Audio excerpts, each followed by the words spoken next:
It's about time we headed over to the Curatorium of Secrets. We have something super important to discuss. You remember, right?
Looks like the gang's all here!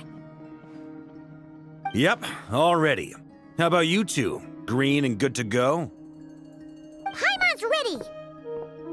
Great, let's get rolling then. Great. Well, first things first. Wait. Someone's here. We heard your footsteps. Although... You've been here for a while now. I take it you followed the Traveler, but I don't sense any ill intent in you. Come on.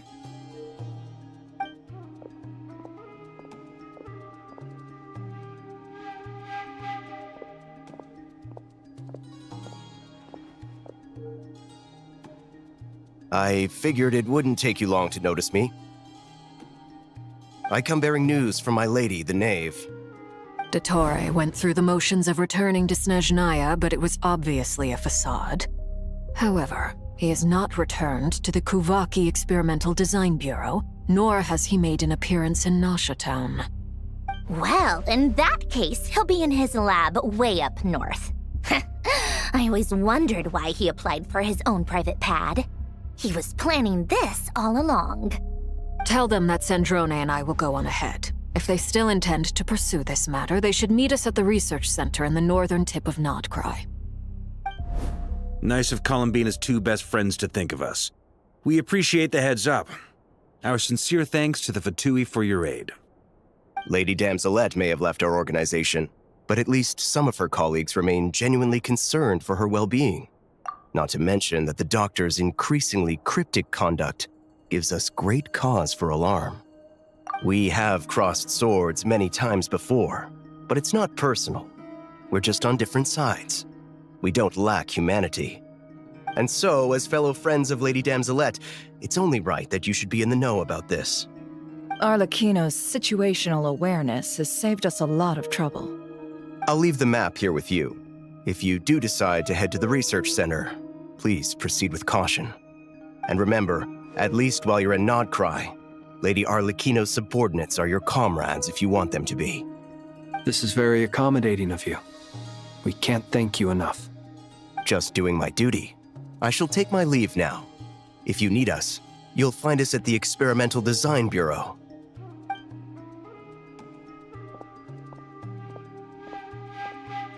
So, the Doctors left the Experimental Design Bureau and headed to some research center up north. Marionette seems to think he's been planning this for a long time. But when did it start? Before he even arrived in Nodcry? It seems his loyalty to the Tsaritsa is lip service at most. Behind the scenes, he may even be working against her. Whatever his motives, we know that he's decisive and incredibly ruthless. Facing him unprepared would be a recipe for disaster. At this stage, it's difficult to predict his next steps. I suggest we split into two groups. We need some people to stay behind and guard Nasha Town. As much as I'd love to help, infiltrating research labs isn't really my area of expertise. But at least take Cool Your Jet's Ducky with you. It should be some help during the battle. And as for Miss Inefa, I suppose you will stay to protect Miss Aino? Detecting operational logic. Protect Aino. Priority. High. Just in case, Servarka, I think it would be best if you stayed behind as well. You can leave the research center to us. I mean, I would have said the Knight of Berea should probably be out on the front line, but okay, fine. Leave Nasha Town to me. Be careful out there, okay? If things get out of hand, fall back right away. Yehoda will be on hand to assist you. In my absence, she can handle any intel gathering work. You got it, boss. You guys make sure to get back here in one piece, all right? We will. Things are moving fast. We'd better head off soon if we hope to keep pace. So, it's infiltrate a secret research facility, or... We all have to bring our A game here. So, anything you need to wrap up before we leave?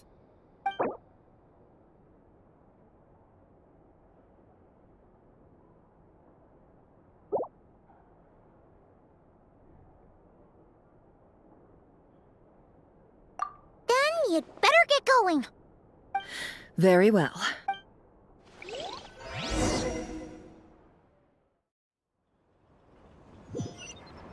All these broken machines on the ground.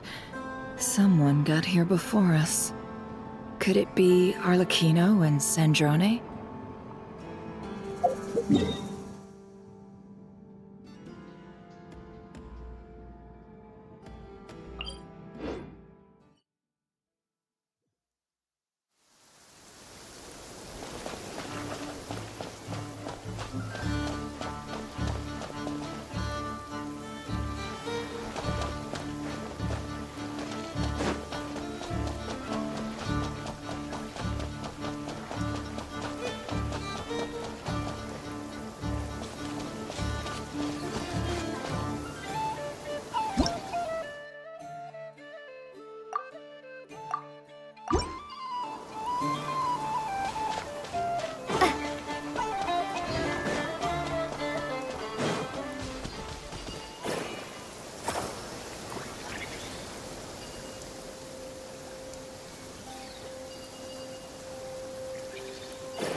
echoes of the valley! Bring it!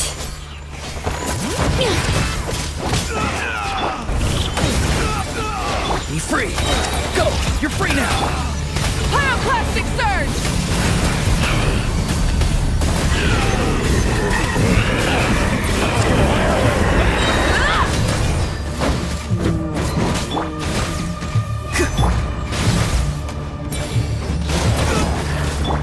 Let the mountain's veins boil!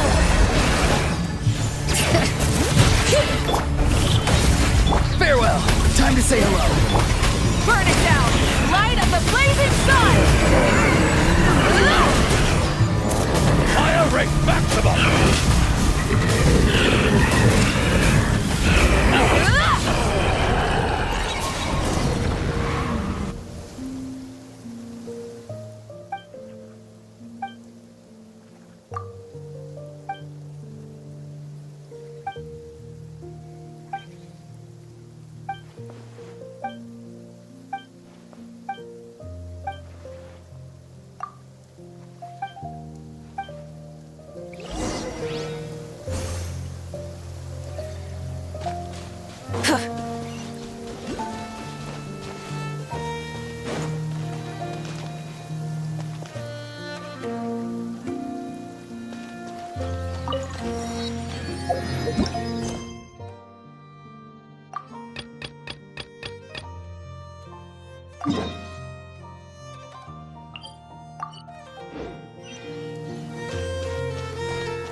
We all have to bring our A game.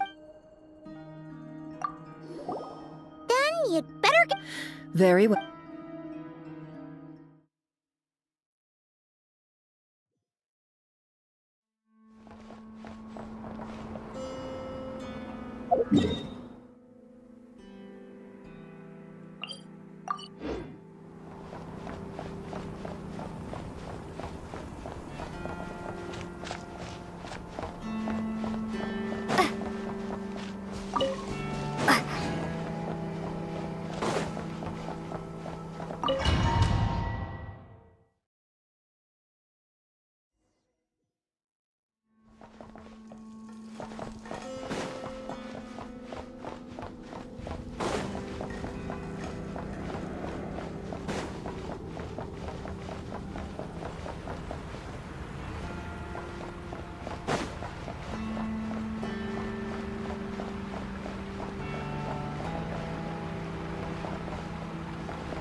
That's quite a welcome party.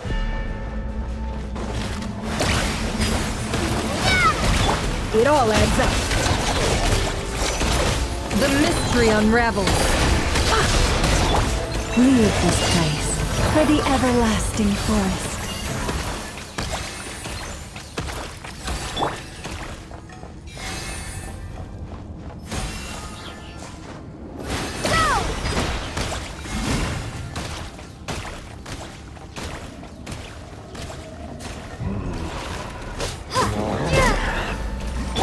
Forest, protect us.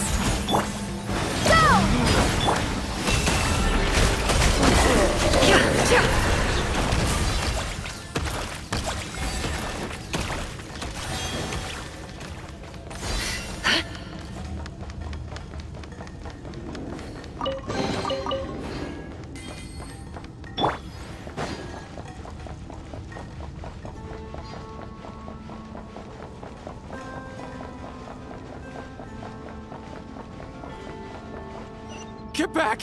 I said get back! Do you hear me?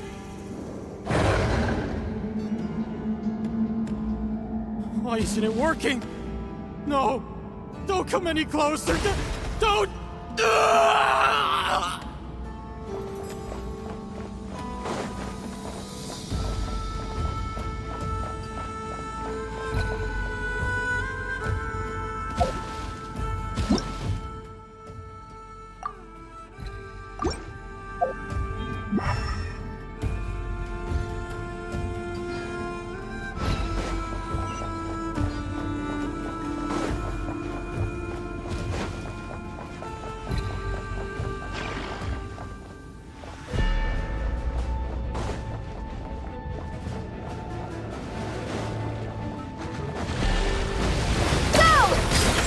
No more lies. Absurd. Leave this place. By the frost moon of all. Observe the night cometh. You poor soul. May your spirits find peace. Grab that key on the ground. We'll probably need it at some point.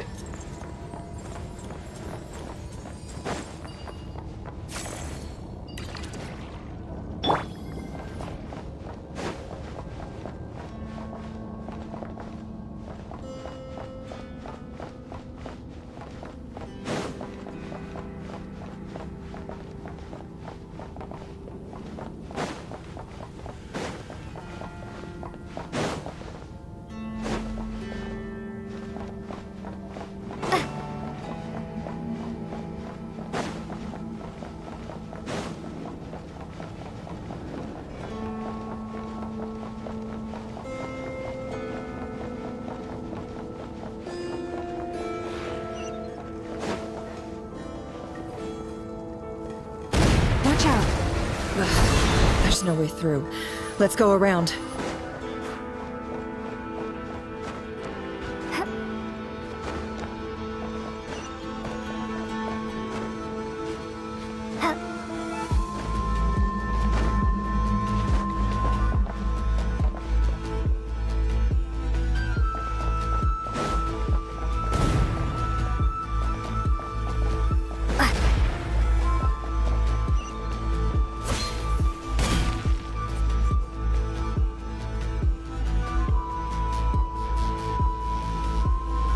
What the?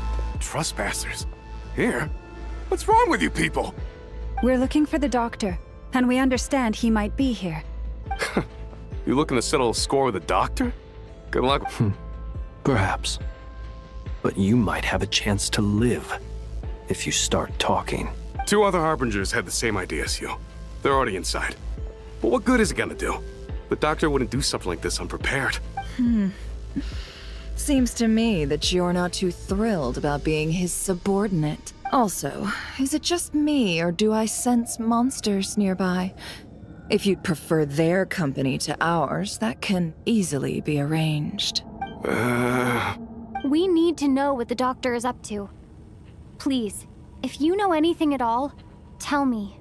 This is about more than us versus the doctor. His actions could have consequences for all of Nodcry. And perhaps even your homeland, Snezhnaya.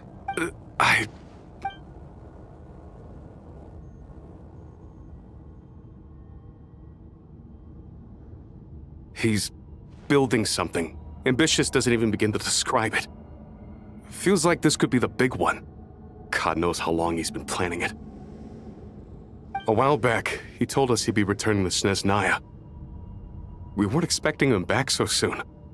This time he brought some gemstones with him, or something. 2 of them. The moon marrow spheres.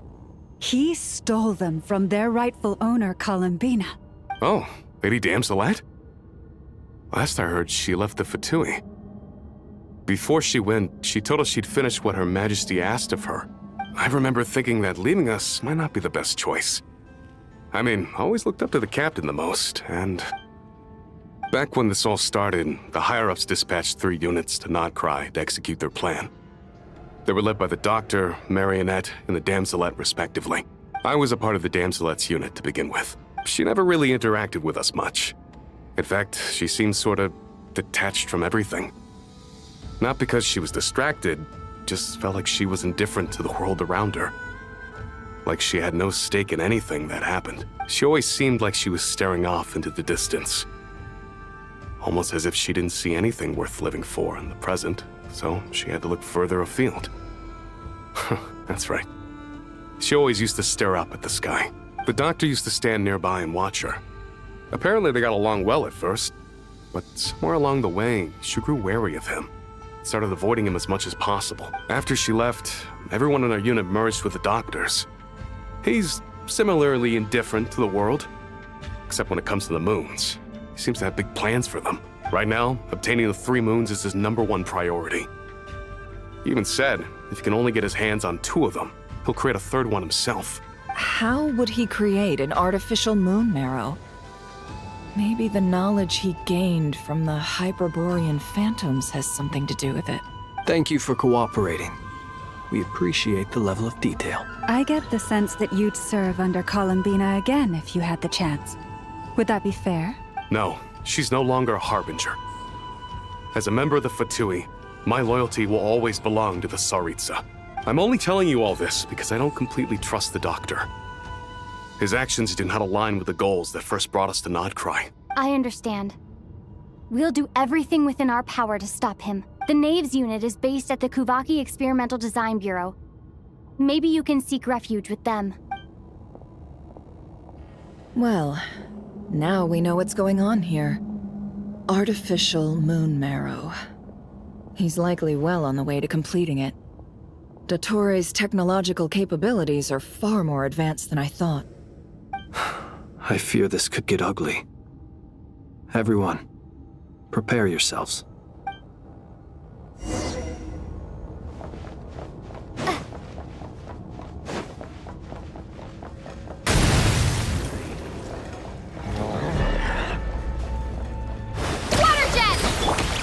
Poor last lamb. Bombs away! Be silent. Observe. Night falls. Close your eyes.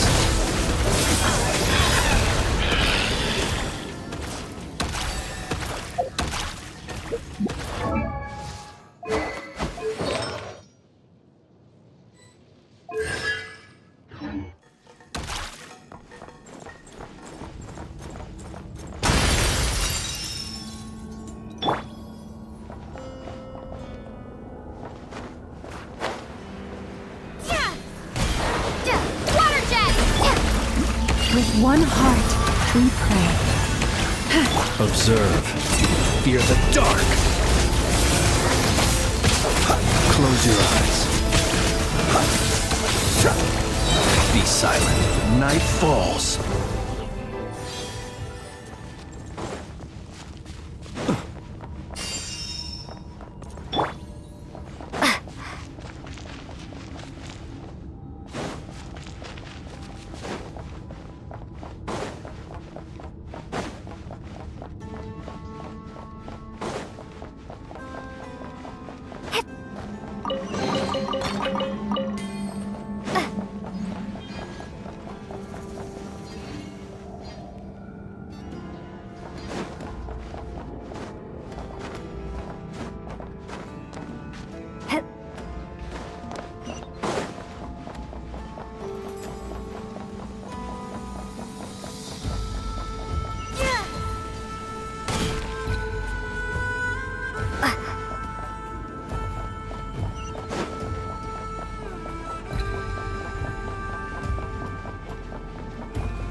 Welcome, one and all. I've been expecting you. I hope my humble research facility is to your liking. Yeah, we really appreciated fighting our way in through a horde of monsters. The gall! You expect us to believe you've just been patiently waiting for us? Of course I have. Should I be worried about something? Everything seems to be going quite smoothly so far, and you've shown up right on schedule. First Sandrone and Arlecchino, now you. Ah, quite a surfeit of guests I've had today.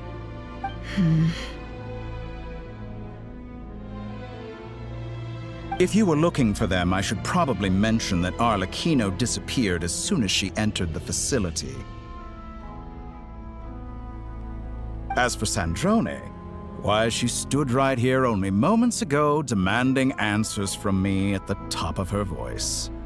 Hardly out of character. She never was one for basic courtesy. But I have to admit, I was a little surprised to see her showing concern for someone besides herself. Does everyone you associate with undergo such a change in temperament? Speaking as a researcher, I have to say, it is not a change for the better. It threatens one's ability to remain objective.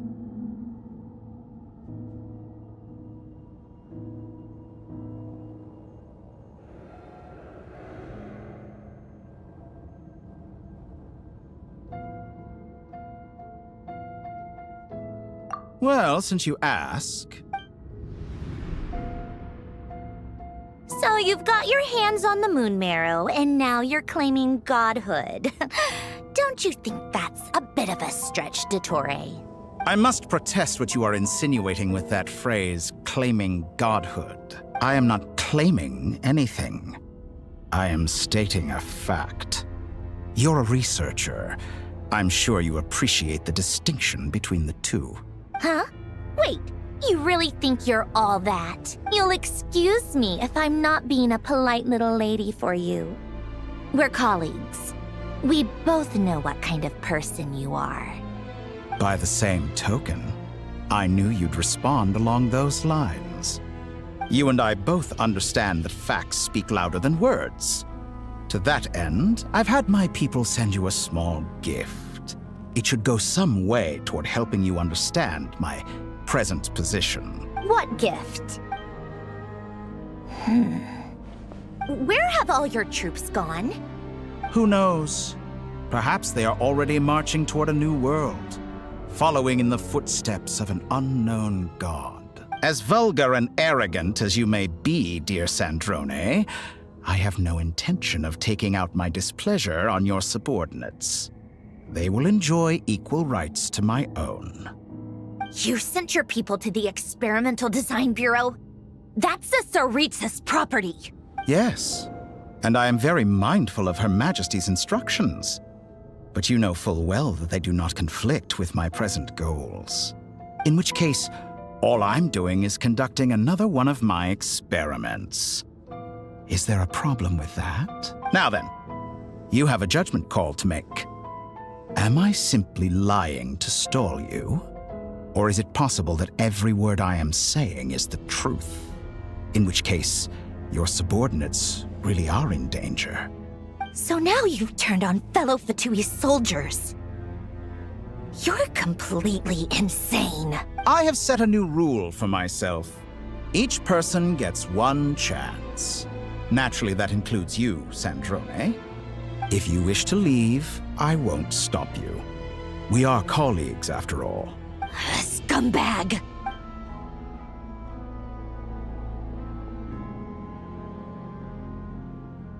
Still, I hadn't counted on Sandrone sparing any thought for the people of this world. Shame. I always found her self-centeredness to be one of her few better qualities. How can she ever hope to achieve greatness when she's so obsessed with protecting her little design bureau? It's more than a little disingenuous to speak of achieving greatness while taking hostages. Or does honor no longer mean anything to you? Honor? I have the marrow of 2 moons in my possession and will soon complete the construction of a 3rd. I will be the god of a new world. And you speak to me of honor? How charmingly naive. Those are sacred relics. You do not deserve them. In my view, many in this world do not deserve to be alive. And yet, I mercifully permit them to go on living, do I not? You'll come to regret your actions. Will I now? Let's see if you can make me.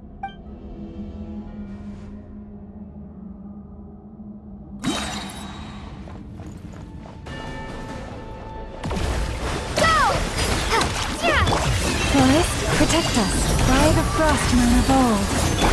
The long sleep beckons. Close your eyes. Observe.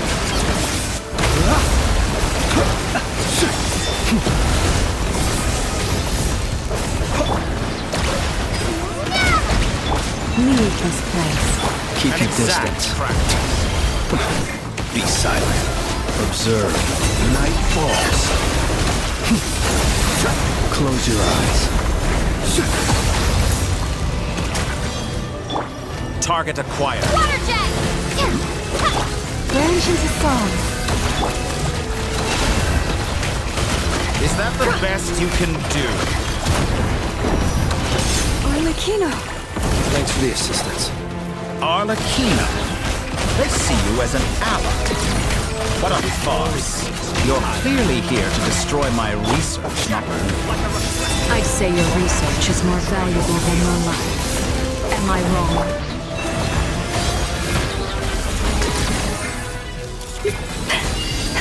For the everlasting Is that the forest. best you can do?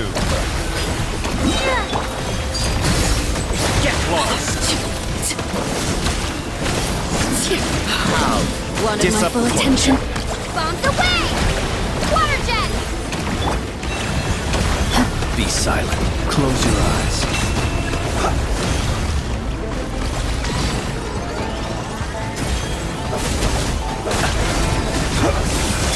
Leave this place. With one heart, we pray.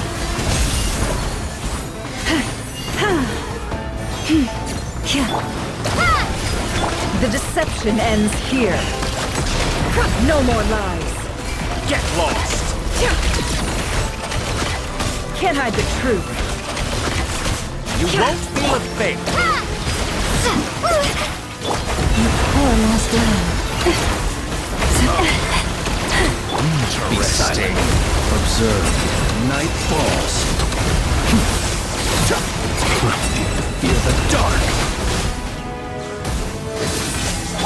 For the everlasting forest. Leave Dottore is too powerful with the artificial moon marrow in his arsenal. Fighting him is futile. Quickly!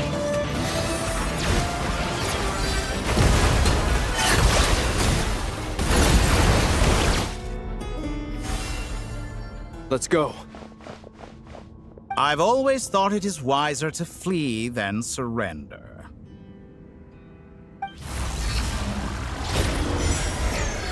Watch out! What the? Forget about me! You should... Where's the Traveler?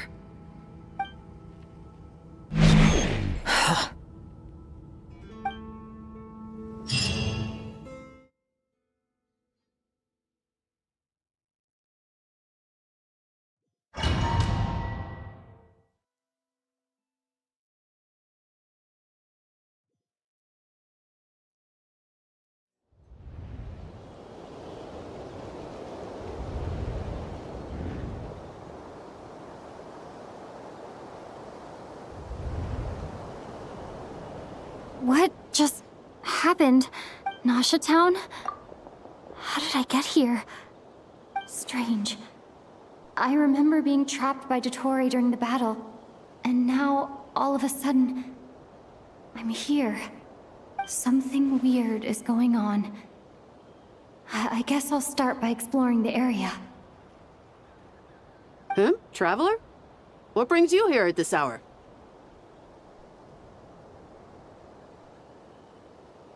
Huh? What are you in the mood for today? A hot dog? Or something else? We've got some special discounts at the moment. Want to Sorry, I'm not hungry right now. Ah. Well, feel free to take a seat for now.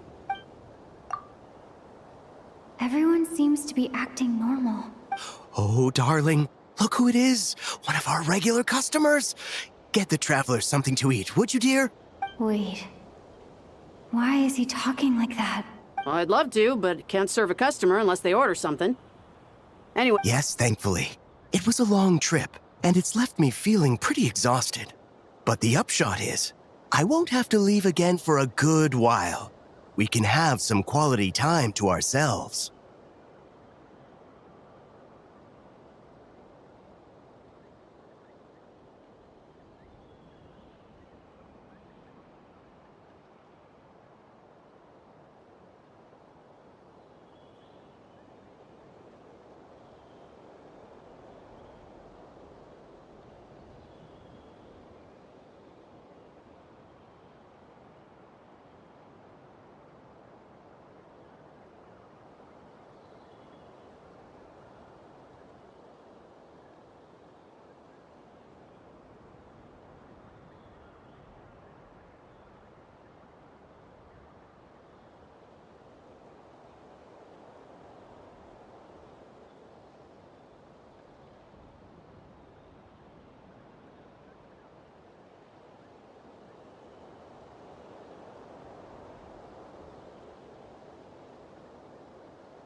Wait.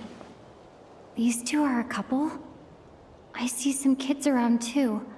I didn't know they had a family. Hey there! I haven't seen you in ages! What's keeping you so busy? I've been looking forward to playing with you again.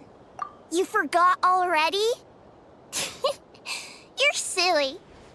Daddy brought you over to our house recently. We had some snacks together. What is she talking about? We've had a lot of customers over the last few days, so we've been real busy. And like my mom always says, some people are more than just customers. Oh, another customer's arrived. I better go see what they want. This is all wrong. I never once heard the owner of this restaurant talk about their family. Could this be... Very good. I knew you had it in you. Aren't you going to try the house special? When did he show up? No, none of this is real. You don't seem to like it here. That's fine. We can change venues.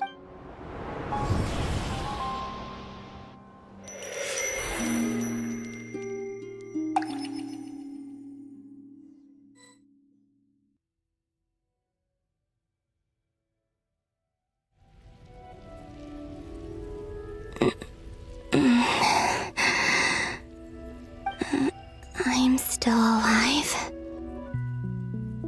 Where is this place? It took all my strength to open the moon gate, and then I leapt into it.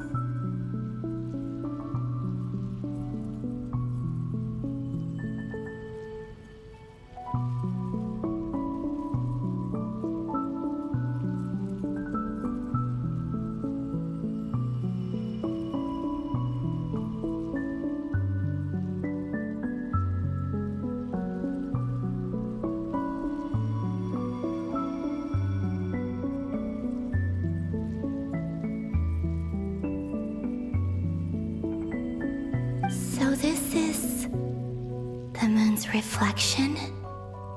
The mysterious realm beyond the gate?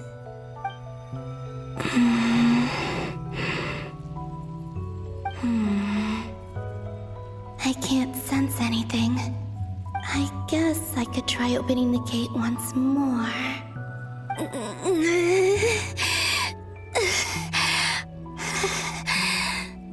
No response. Maybe this space can't be opened from inside. If this was the space that killed both Revier and his lover, then why am I unscathed? Or... no, I'm not unscathed. Even the air here feels... frozen in place. There is nothing here with which I can restore my power. I should conserve my strength and proceed with caution.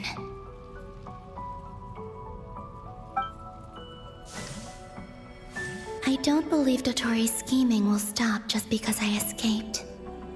If there is any chance that I can get back to the others, any chance at all, I must return.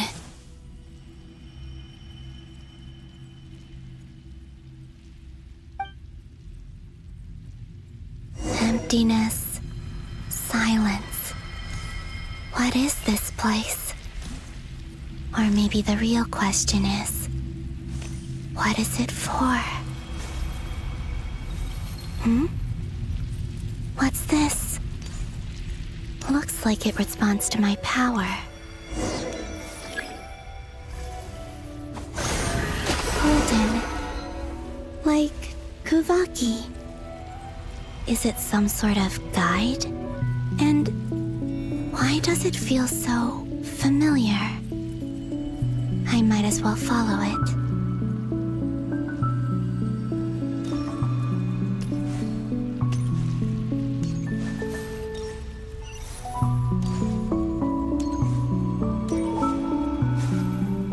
Where does this lead? Could it be the exit?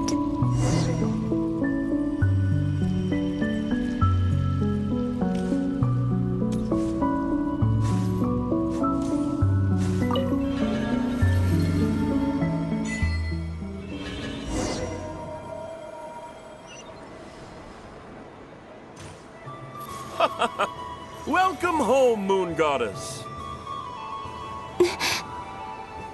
Is this Nasha Town? But isn't Moonprayer Night over already?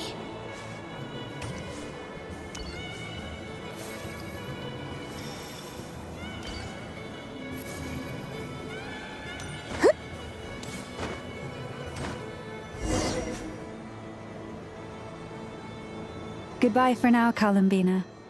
I hope you have a wonderful night. I will. Everyone else, and me? Are these my memories?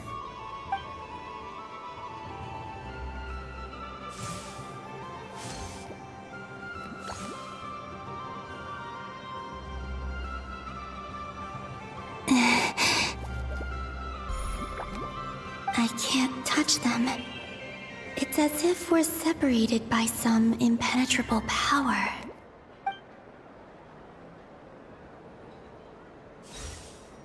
Over here! Over here!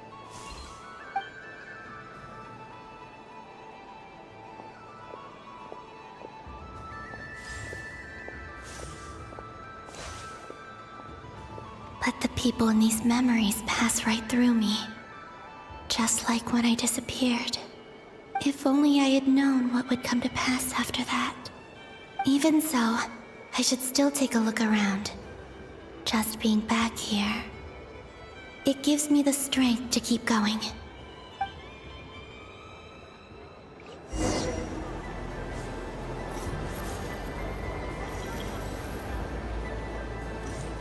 Welcome home, Moon Goddess. Oh, you're the genuine article. Alice was right. This Moonprayer Night was worth watching after all. Oh, yes. That was the fortune-telling stall run by Barbeloth from the Hexen Circle.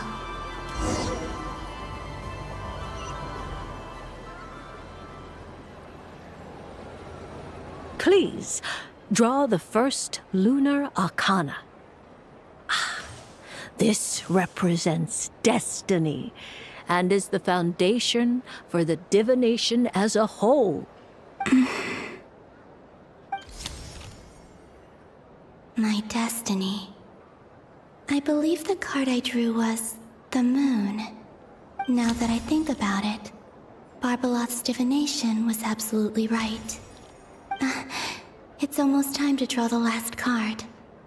The one that represents the future.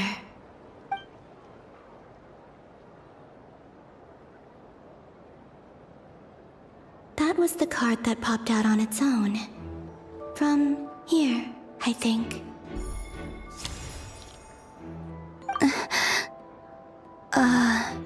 Kuvaki Pulse?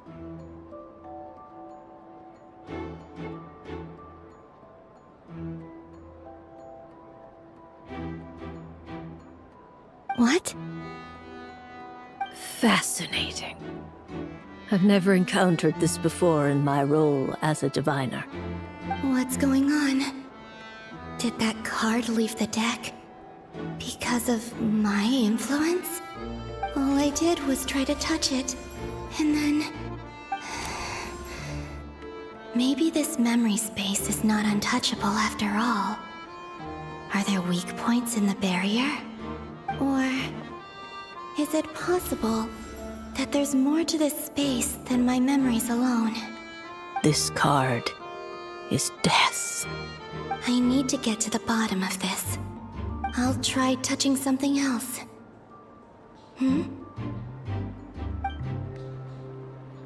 Is this the wind? No, it's gravity. It's pulling me outwards. No, Traveler!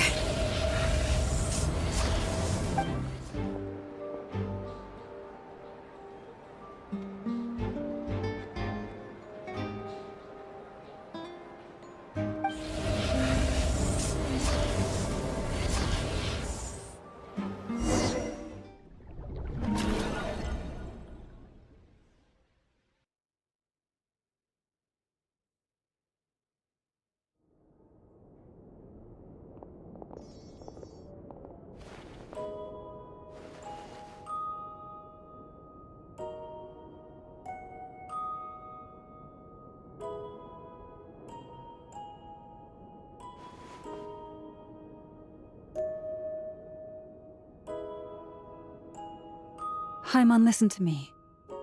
From the bottom of our hearts, we are so sorry. We completely understand how you must feel. The Traveler is trapped, and we all feel responsible for it.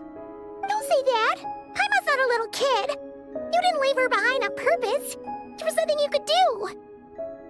But... She's all alone in there! What if something happens to her? What are we gonna do then? We've barely spent any time apart since we met. Is she gonna die? We must find a way to rescue her. We were all involved in the operation where she was captured, and we do not abandon our comrades. That being said, it won't be easy. Through conversation with the others on our return, we've arrived at a basic idea of what we're up against. Dottore lab has clearly been in operation for a lot longer than we realized. We found many monster samples stored there. In all likelihood, they were materials he used to research his latest technology. We also know that through his contact with the phantoms of Hyperborea, he gained knowledge about the moons and certain Hyperborean technologies.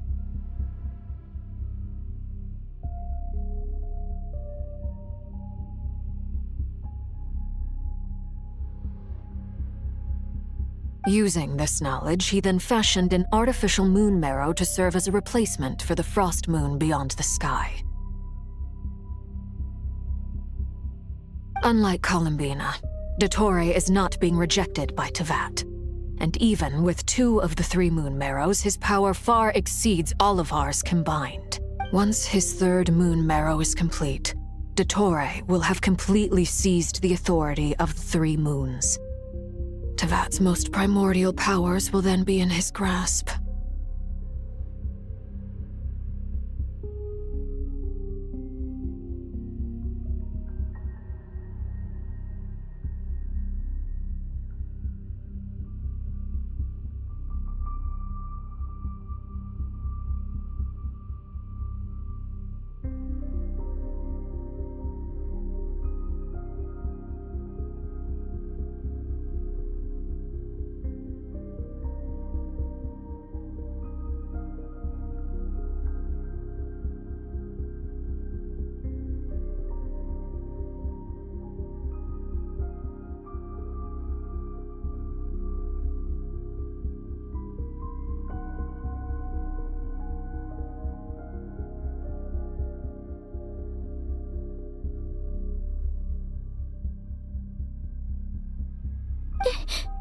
Does that mean... I'm afraid so. No one could have predicted this level of insanity. Not even from Dottore. And unfortunately, his insanity is coupled with an intellect and ambition that not even his peers in the Fatui can match. This is dire. Sounds like the world is done for. The 3 moons' authority can influence the very fabric of time and space. I dare not imagine what a monster like him would do with that kind of power. The trouble's already begun, I'm afraid. On our way back, we discovered that part of Nodcry is being enveloped by an unknown energy. We cannot ascertain what is happening inside. I'm convinced this is Dottore's doing. Not that there's any way to prove it. The issue is, we have no idea what his intentions are. The only thing more frustrating than facing down evil is knowing that it will surely come, but not knowing when. The Doctor is guilty of numerous crimes in Mondstadt as well. One of our knights, well, former knights, his father was murdered by Dottore. His ideology and methodology are a danger to everything in his path, from individuals to entire nations. He does not feel guilt, even when he acts against his own people. He doesn't see them as his own people, that's why. People like him see everyone else as beneath them. Right. He views other people only in terms of how they can benefit him. That's the basis of all his social connections. Granted, he's hardly the only harbinger to pursue their own interests. We all do. And Her Majesty is gracious enough to permit it. Still, her mercy has its limits. Dottore actions have gone beyond even what the Fatui could have imagined. Usurping divine authority to become a god. For a servant of the Tsaritsa, that goes beyond being disloyal. It's treason of the highest order. We can't expect him to heed the Tsaritsa's will once he gains the Three Moons' authority.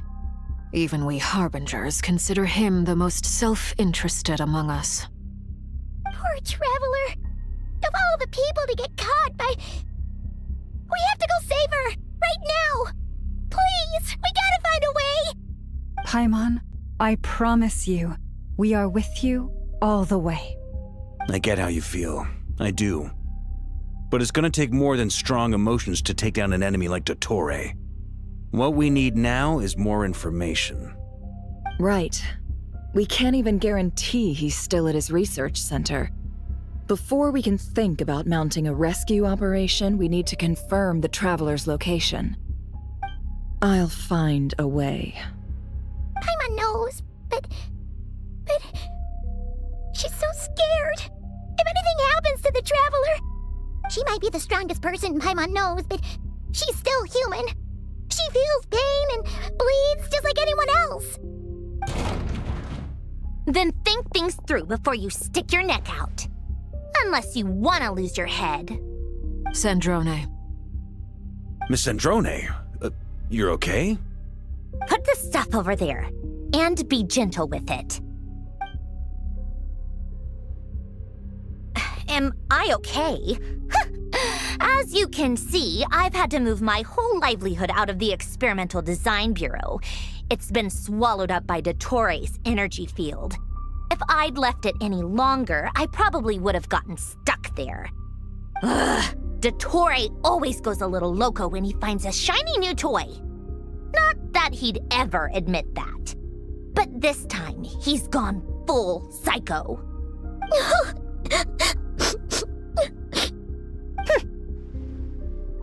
Just go ahead and cry already. Sorry.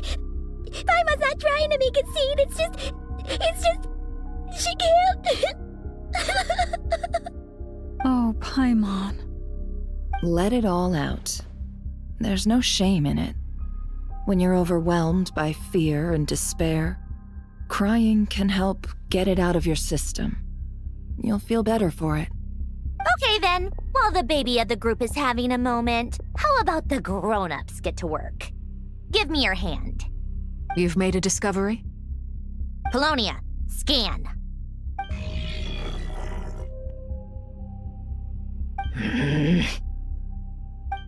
You, hand, now. Oh, I thought you'd never ask, my lady.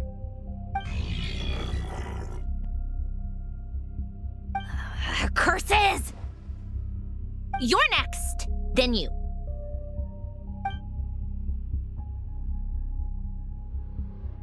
Dottore, you son of a...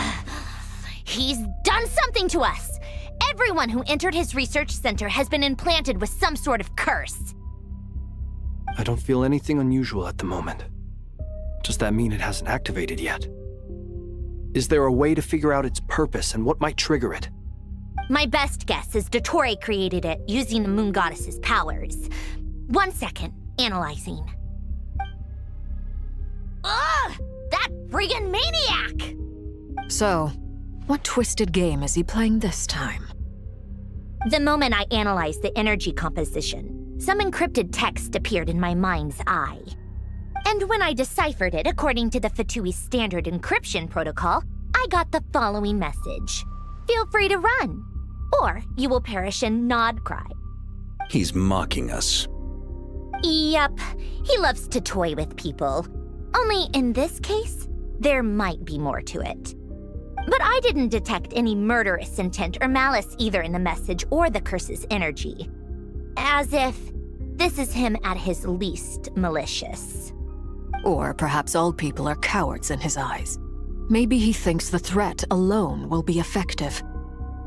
What a despicable person. And he has the Traveler in his grasp. If I may, as unhinged as Dottore may be, he has always exercised great patience with the objects of his interest. I remember a comment he made when we first arrived in Nodcry. He said, "This world is, on the whole, an exceedingly dull place. But at least there are a few intriguing features, such as the gods or the traveler. Presumably, they interest him because they're unknown quantities. He wants to understand as much as he can about them." Agreed. The Traveler is Tevat's fourth descender. All Harbingers are aware of this. Since Dottore took such pains to capture the Traveler, he is unlikely to kill her right away. Okay, but we still have to do that rescue operation. Of course. I also think we need to read between the lines with Dottore's message.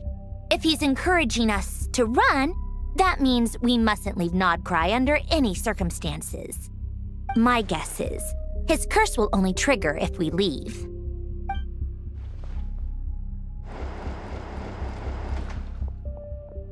We've discovered multiple energy fields. Albedo is still attempting to analyze their structure. He told me to report back first. Each field is slowly growing, swallowing up more of the surrounding area in the process. And the pace of their expansion has increased since we first examined them. He's probably trying to swallow Nodcry whole. His nefarious ambition knows no bounds. If this continues, the whole of Tevat will be in trouble, not just Nodcry. The loss of Columbina could not have come at a worse time. Do we think she's truly gone for good? She entered the space beyond the Moon Gate, knowing what became of Rerir and Thalindus. I'm sorry, but I fear the odds aren't good. Don't be ridiculous. If I know her, she's busy finding a way back as we speak just so she can annoy me. She isn't dead. Whatever has become of her, the fact remains that we are two comrades short on the eve of a decisive battle. We need to find out the Traveler's location, but there is also other work to be done. Agreed. Whatever Dottore's planning, we have to get the local populace somewhere safe. So, as well as a rescue mission, we have to organize a mass evacuation at the same time. It would be best if someone could approach leaders of neighboring nations and negotiate emergency asylum for Nodcry's inhabitants. Can anyone handle that? Snezhnaya is one option. I'll see what I can do. This would be so much easier if the Traveler was here. No! Stop thinking like that, Paimon. Paimon will join you. She's pretty well connected thanks to the Traveler. Maybe it'll come in handy. Either way, that's what the Traveler would do if she was here.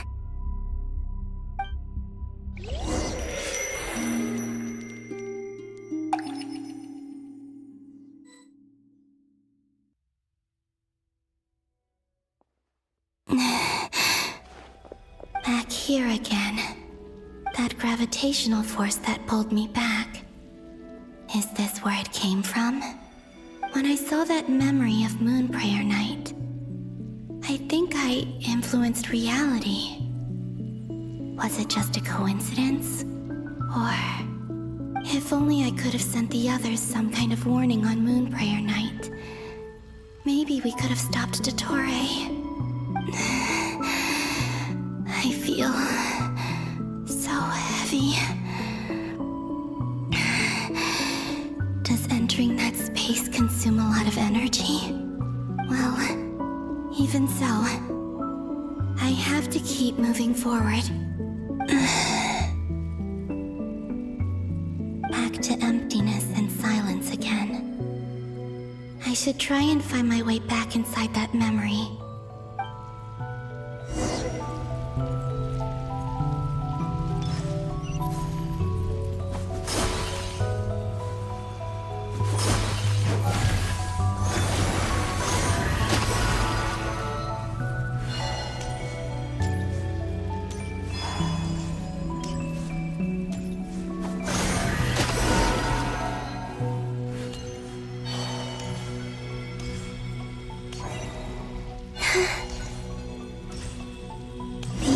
From last time isn't showing up. What am I missing?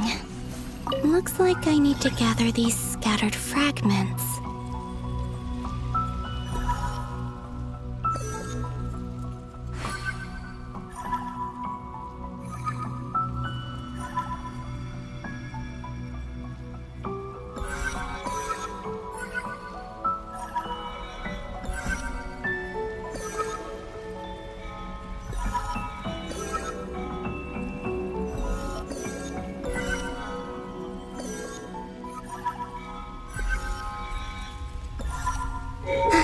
It worked!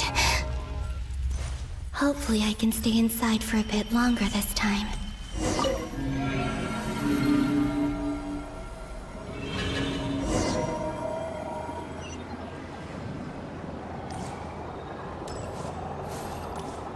Ad Astra Abyssosk. Welcome to the Adventurers Guild. What? This doesn't look like Moonprayer Night. Extra, extra! Latest issue of the Nausea Express! I don't think I've ever been here. Maybe this space isn't comprised of my memories after all. There aren't any festive decorations around. Is this Nausea Town after Moonprayer Night ended? Did Dottoro's plan not affect the town? Or is no one aware of what happened because he used the Three Moons' authority? Let me see if I can influence anyone else. So, what do we do next? Wait, that voice. Paimon? The most important thing right now is to find that mage. Lauma the Traveler and Mr. Varga are here too. I'd better go pay the Fatui a visit. Traveler!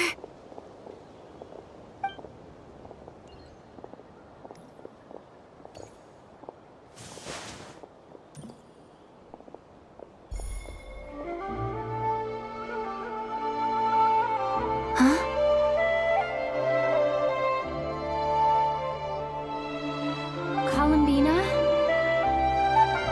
I made contact. It's me, Columbina. Huh?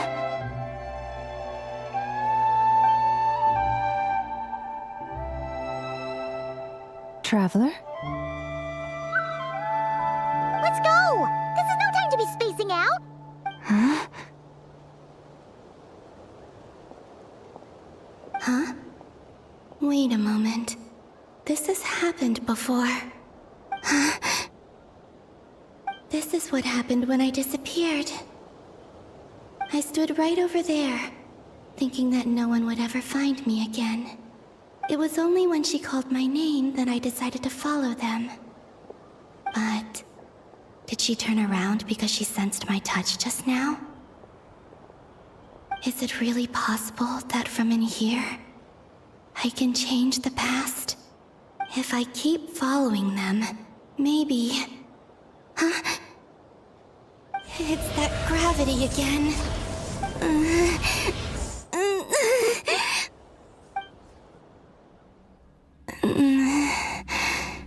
Every time I influence reality within that space, this force intervenes and pulls me back. It's as if it's trying to stop me from leaving.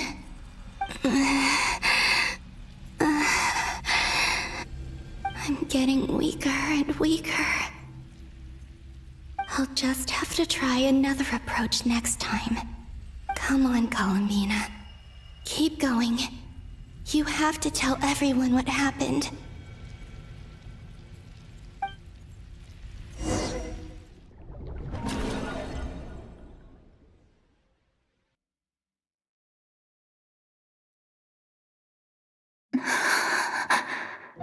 Suddenly, I've been plunged into darkness, alone.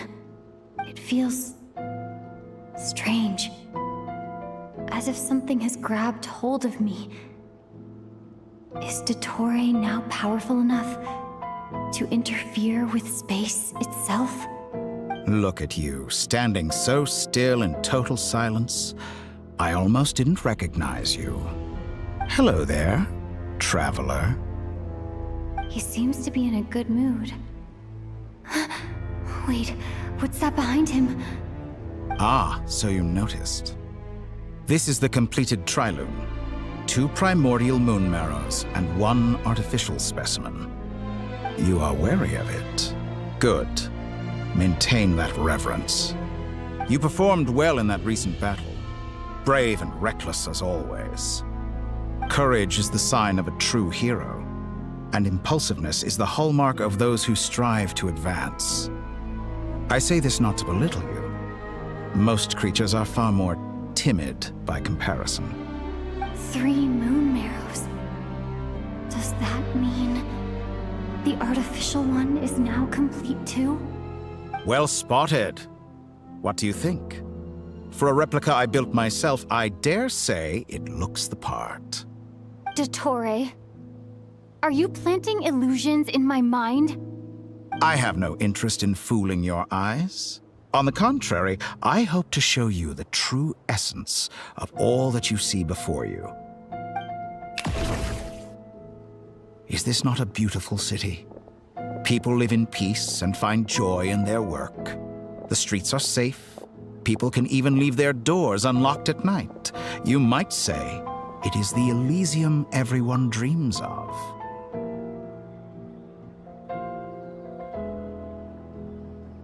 All available data indicates your values and worldview conform with the mainstream. This kind of society should be quite to your taste. False beauty is deceitful. Lies are to no one's taste. I wonder, is it your moral standards that are too high? Or your expectations of reality? Answer me this. If someone existed in a sweet dream from the moment they were born, a dream in which they never once felt pain, which do you think they would consider superior? The dream or the reality? That's pure sophistry. It has nothing to do with your actions. As I suspected. You have yet to understand all of this for what it really is. What do you want from me? You sound impatient. Do you think the only reason I'm keeping you is because I want something from you? If it's not, then why haven't you killed me yet? No one can stop you if you're as powerful as a god. I'm delighted you recognize that fact. I believe we last squared off in Sumeru. Ah, the memories. How time flies. You and I have both grown. I'm not surprised that Arlecchino and Sandrone worked with you.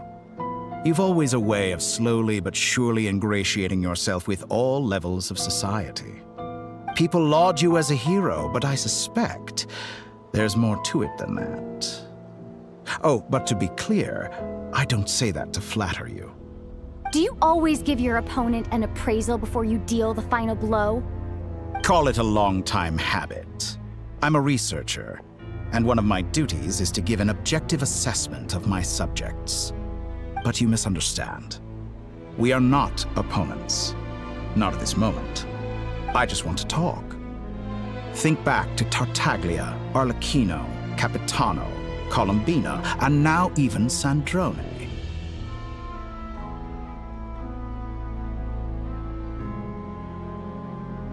You've worked with each of them in the past.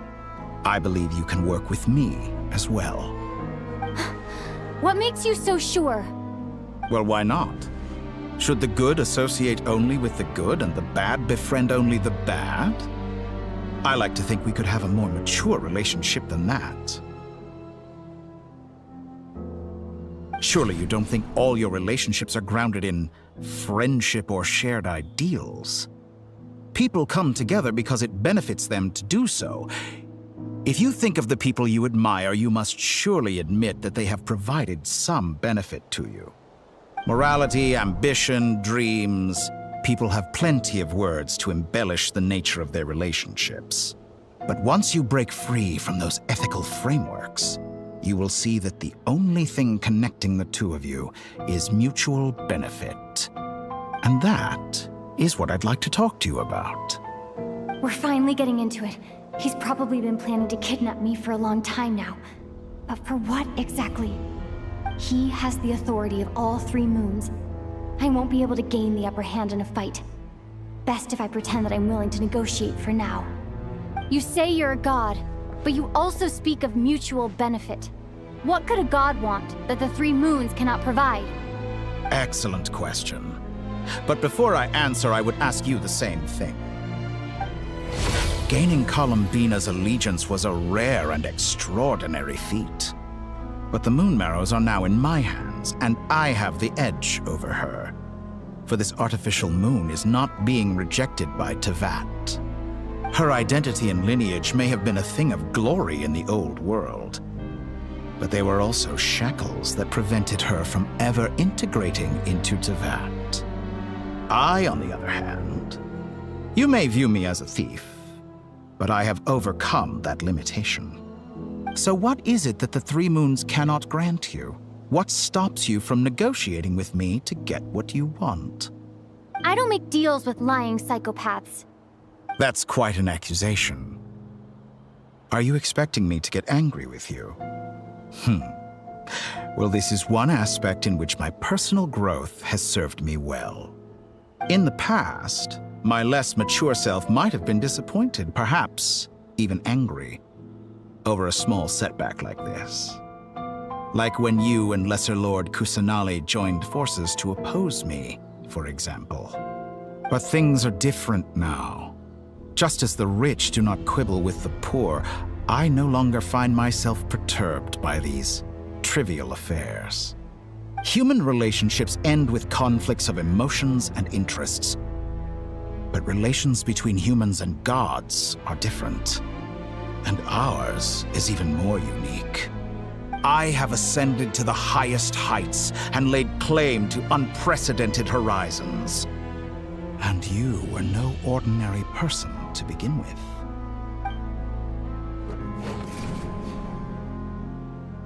Allow me to show you the world, Descender.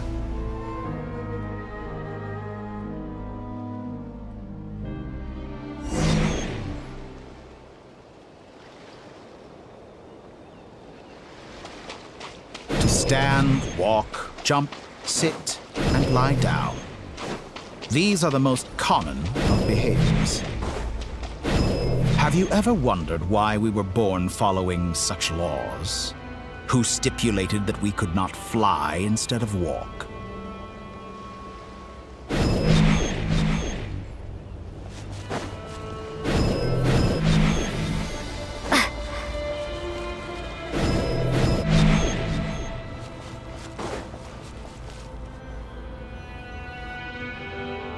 Someone of your talent and experience must surely know of the 4 great rulers who serve the heavenly principles.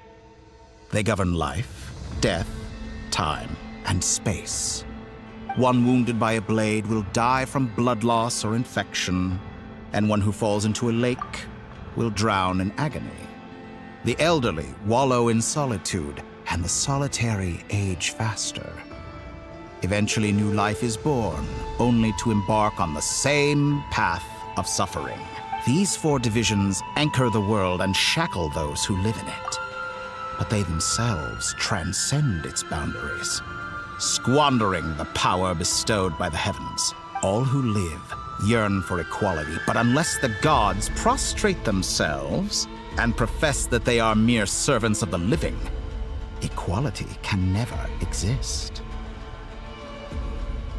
Who makes the rules we must live by?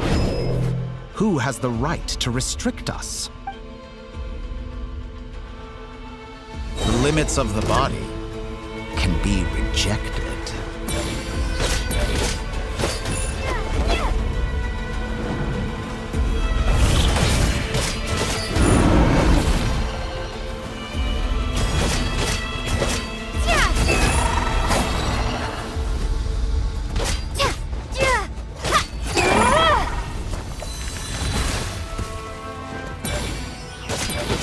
How does it feel to be among those with absolute power?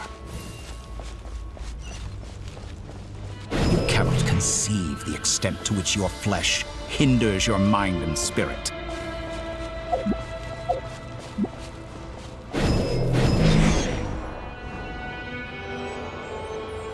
Only by discarding our useless, primitive eyes can we perceive a new world. How narrow-minded we all were in the past. Why should the final answer of the world not be the power that predates those of life, death, time, and space? The power of the Trilune. Through it, I have glimpsed new experimental possibilities. Nature suppressed, authority exiled, souls controlled.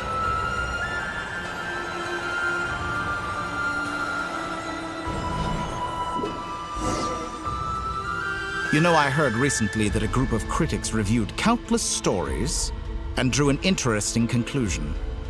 They found that it is more often than not the villains who strive tirelessly to push the boundaries of progress. In fact, long before this, someone voiced a similar idea in an academia editorial. I felt a great affinity with this perspective. I have never been afraid to step up and play the role of the villain. Fanatics are trampled down for their transgressions, and those who transcend are rebuked for their audacity. And so, the majority of creatures are too timid to follow my lead.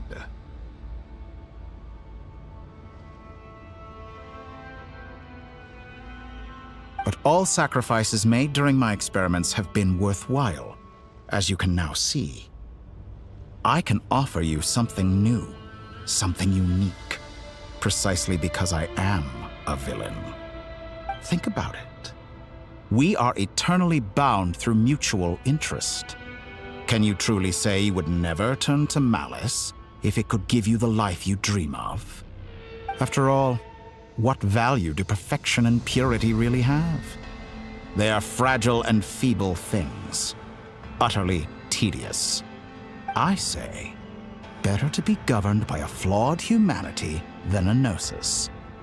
The true seeker of knowledge is the villain who undergoes countless tribulations in pursuit of their goal. I'm sure many people have told you that you're different. Because I'm a descender? Exactly. Very clever. But what has that got to do with you? I do not conceal my wicked deeds, my selfish desires, or my greed. A true researcher must act as I do if they are to understand and speak of the truth. And yet, a knowledge seeker like myself will inevitably grow tired of studying Tevat beyond a point. You have traveled to all corners of the world and met many people. Along the way, there have been moments when you were misunderstood or even became a wanted criminal. And all the while, you have spent your days doing some of the most mundane jobs in the world. You fight and toil, claim minuscule rewards from my friend Pantalone, then you fight some more, winning some battles and losing others as your search goes on. And this cycle continues, with no end in sight. Surely you must sometimes grow weary of being stuck in this same loop day after day. We're completely different. I embrace everything that life throws at me. I am engaged in every step of my journey.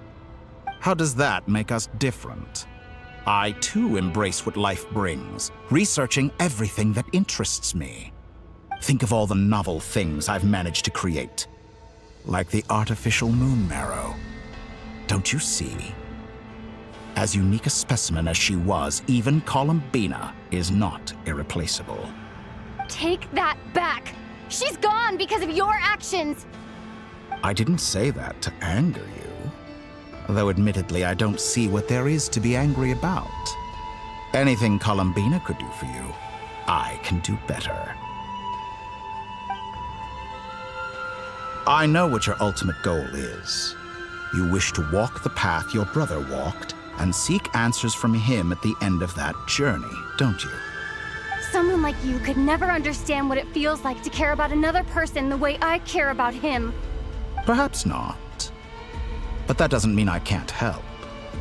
I could find your brother right now, bring him before you, and make him give you the answers you seek. Don't be so presumptuous. You'll never begin to understand the situation between us. Oh, no. This is no presumption. I'm only offering what I know is possible with the power of the Triloon. But it seems like you would sooner continue with your journey through this world. Why? Do you truly desire this journey? Or is it simply a necessary process from which you cannot escape? Think of all the time and energy you have spent, everything you've had to endure just to make it this far. Is this really what you want? Or has your hand been forced by the promise of that final answer?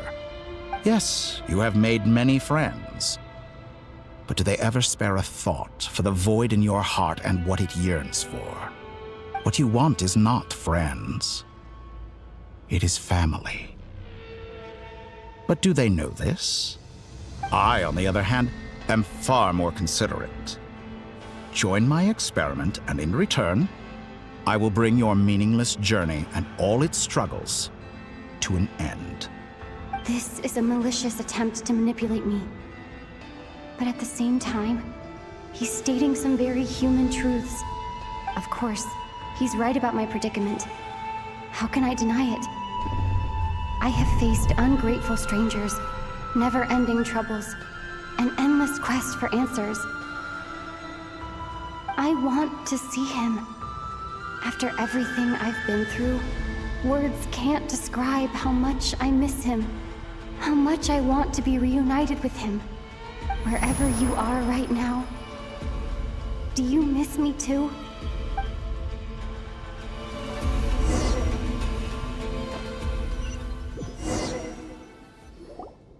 All right, everyone. Our next mission is clear. We need to contact all the major organizations, explain the situation to the public, and then begin the evacuation. The residents of Notcry are quite dispersed. The two most populated areas are the Southern Isles and Pyramida. Miss Lauma, I will leave Hisi Island and Nasha Town in your hands. I will liaise with the Fatui and Pyramida. Agreed. We will reach out to Natlan and Snezhnaya. Anyone found north of the Experimental Design Bureau should follow the Fatui to Snezhnaya. As for those dwelling south of that line, I will ask the Voynich Guild to help persuade them to leave. Then I, Mr. Varka, and the Frostmoon Scions will escort them to Natlan. The Voynich Guild has dealings with the Curatorium of Secrets. I will send them a letter vouching for your credibility. Yehoda, you should help Lauma. This is too big of a task for one person. My wish has come true. You're willingly lending me your most capable employee for the day. Well, good for you if all this only takes a day. Of course, if it takes any longer, I'll be charging a fee. Boss, wait! Don't I get a say in this? Oh, I'm sorry. Something to add, Yehoda? Well, no one's more important to me than you, boss. And remember how Lauma healed your eyes after that big battle? I think that's worth at least 2 or 3 days' work for the Frostmoon Scions. Are you completely incapable of acting in your own self-interest? Or do you simply devalue your own labor? Are you sure you don't want to come with us? Who will see to our other work if we're all busy evacuating residents? Sandrone insists that Columbina is still alive, and we have a traveler to rescue. There's much to be done. But boss, I'm just worried that... Well, Nefer, I'll link up with you once my tasks are complete. What makes you think I'd need you to do that? I'll need it. And considering the way you approach certain matters, I think you'll be better off with me present. That's quite enough. Just focus on your work first. I bet we're in for an uphill battle here. But we can help out too. Inefa and I are gonna help Nasha Town's residents carry their stuff. Loading schedule. Store essential local research data and technology samples, then escort the people to Natlan. Understood. I will execute this to the best of my abilities. Great stuff. Thank you, ladies. I've contacted the Lightkeepers. A colleague of mine will join us shortly. I will persuade them to conduct a thorough search of the region to ensure that no civilians get left behind. As for me, I guess I'll be making an early return to Sumeru. I think it's important that someone informs the Dendro Archon of what's going on in Notcry. Roger that. Someone should inform Mondstadt, too. Mr. Duran, can I trust you to handle that? I think you fly faster than any of us can run. As an added incentive, get there fast enough and I'll see about getting your gliding exam waived. Really? Ha! Mission accepted, sir. I intend to stay behind and help Miss Sandrone with her research. She has some alchemy-related questions that she'd like me to explore. She recognizes your expertise, then. I wish you a fruitful collaboration. Thank you. In truth, I was surprised to hear her express an interest in subject matter outside of machines. I believe she has been investigating some Fontanian technology recently. She made a point of bringing the relevant materials with her when she left the Experimental Design Bureau. She's sorting through everything in her room as we speak. I should mention that we have one other friend who isn't present. He hasn't made his position in all of this clear. But if we know anything about him, he's likely investigating on his own. Paimon's been very quiet today. But I know how close she and the Traveler are with the Natlanese. She should come with us to the border. Okay. Paimon will do her best. Make sure to heed Sandrone's warning. Many of us have been cursed by Dottore. As such, under no circumstances should anyone cross national borders. Remain within Notcry. That aside, personally, I have faith in Columbina. Things look grim, sure, but who knows how it'll play out. Same goes for rescuing the Traveler. Both of them are important allies and friends. We'll be counting on you to gather intel on them, Miss Nefer. Oh, wonderful. You're all here.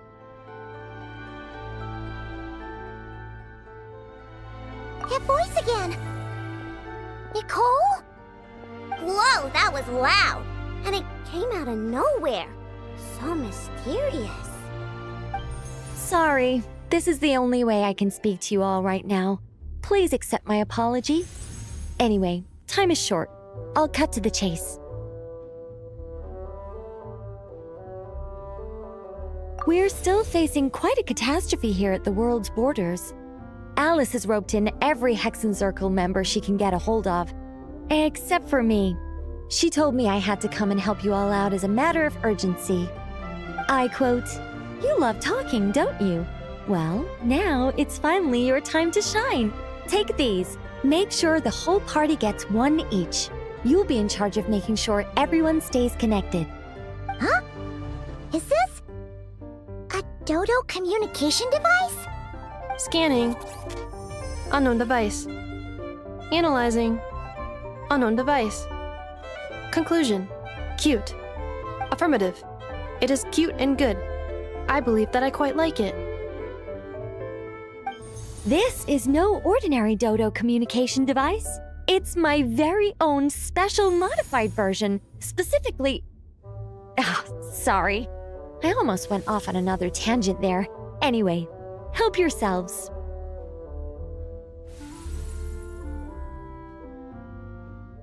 It will allow us to communicate over long distances within Notcry. No more worrying about shuttling messages back and forth. What astounding technology. Am I right in assuming that it relies on your personal abilities to function, Miss Nicole? Yes, exactly. Right on cue, Albedo. I'd love to brag to you all about how it all works. But no, next time. Anyway, I'll be right with you all, serving as a communication hub. That's all from me. Head off as soon as you're ready. I'll be staying here to keep watch, and I'll be sending you my blessings.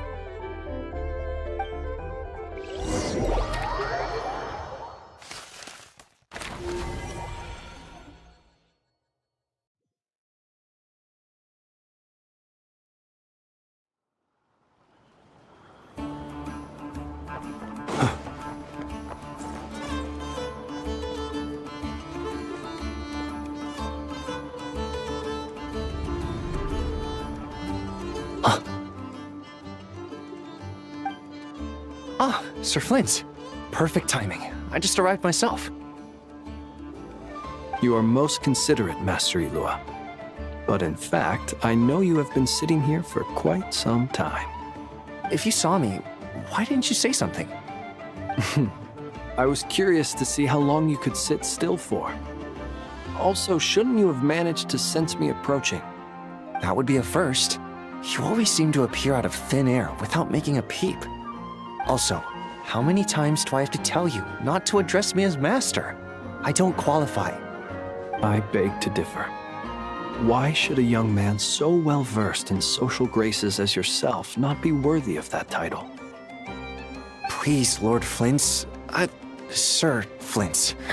I'm begging you, don't flatter me into complacency like you do with everyone else.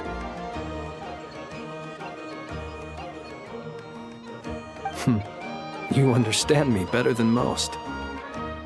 My newest acquaintances tell me I love complimenting others. What do you think? I think they don't understand why you do it. You just love puffing people up till they're a big, happy ball of hot air that floats away into the sky.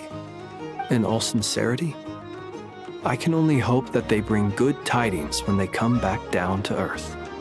Is the situation that bad? We just held a strategy meeting.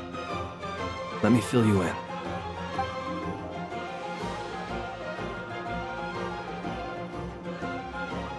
In short, we need everyone gone from Pyramida. We also need a team of Lightkeepers to scour the more remote regions of Nodcry for civilians to evacuate. I only hope we have enough personnel. We do. Old Man Nikita will definitely help, and we can recall anyone out on patrol to focus on this instead. Good. I'm sure you and the others will make short work of this. Now, don't forget, once you've completed this task, make sure you and the rest of the team evacuate to either Snezhnaya or Natlan as well. Flint? If you've got something to say, Master Ilua, why not guess what I'm thinking right now? You mentioned that you have something else to deal with later. How difficult is it going to be? I doubt it will be easy. I know you're a Lightkeeper, and it's your duty to protect others in times of crisis. But I have a feeling that you'll be walking into grave danger. However bad things have gotten in the past, Nodcry has never faced a mass evacuation before. But from the sounds of it, you don't intend to come with us. I don't mean to pry, and it's probably none of my business. But whatever it is you're intending, you don't have to go through with it, you know. I've been afflicted with some sort of curse, and I'm told it may well trigger if I set foot outside of Nodcry. As such, I cannot leave. I have to act, if for no other reason than to fight this curse. What? No. Why? Why would anyone want to curse you? There are plenty of people out there willing to trample over others in pursuit of their own goals. Frankly, Sir Flint, I am furious. You're making light of what is an incredibly serious situation. Indeed I am. And? And what? I told you, I'm furious about this. Nothing I can do about it, I'm afraid. Things happen, and we just have to deal with them. If you find yourself feeling angry, perhaps start by drinking a big glass of water. Hey, you mean you're completely unmoved by my anger? I'm devastated. Then allow me to express my sincerest regret. Come by the lighthouse sometime. We'll catch ourselves a few fish, have a little barbecue, play some cards, and bask in the sun. Maybe I need to spell this out. Lean in a little, Flint. Oh my, this doesn't bode well. Word is that you were caught up in a real horror show recently. People were amazed that you returned safe and sound. They've been debating whether you're even human. I've returned safe and sound from plenty of crises. When you say people, do you mean other people? Or do you just mean you? Fine. I'll be frank. You're not human, are you? Heavens. Now that's a horrifying thought. You know what? Forget it. We'll revisit this once it's all over. A sound plan. Albeit a little ominous sounding. Just promise me you'll come back in one piece. All right? For you, Master Ilua. How could I refuse? Also, please pass my regards on to our colleagues. Tell them, thank you all for your assistance. Please put safety first as you proceed with the operation.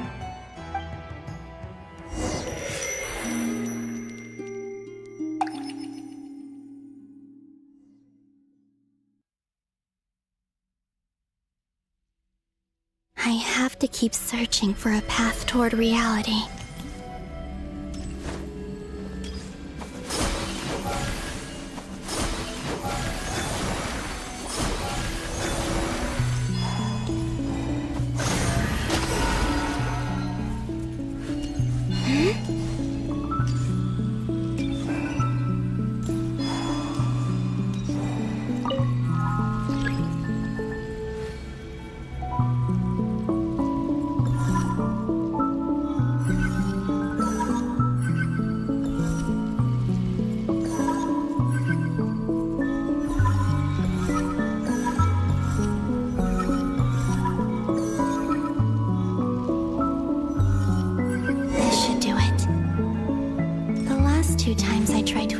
Reality in this space. It consumed a lot of Kuvaki. I'll try and be more careful this time. I need to leave key clues behind using less power. I hope everyone still remembers what I said on Moon Prayer Night.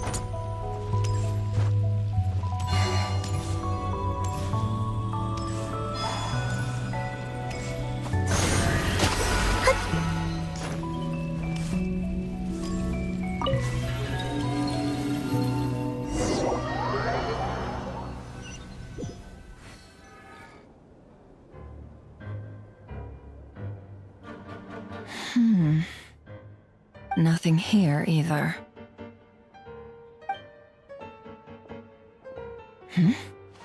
Flints? Ah, Miss Nefer. What are you doing here? Unless... I just spoke with Itlua about arrangements for the search and came for a walk nearby. As for you, why would... It appears we think along similar lines. And neither of us likes to accept things at face value.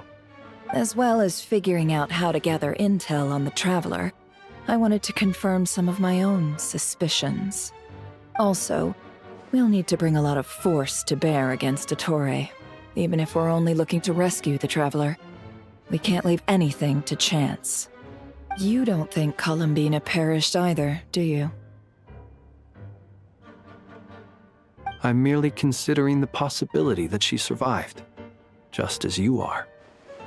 How much can we really know about a deity like her anyway?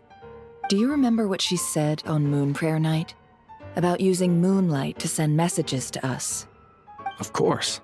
I think that's why we're both here. Where have you checked so far? I've been focusing on the outdoors. Anywhere the moonlight shines. I checked most of Nasha Town, but didn't find anything. I checked the Curatorium of Secrets, and a few rooms where I thought I might find some leads. But no luck here either. The only places I haven't looked yet are the rooms in the flagship. But process of elimination isn't the only thing that brought me here. Oh, really? What's your other reason?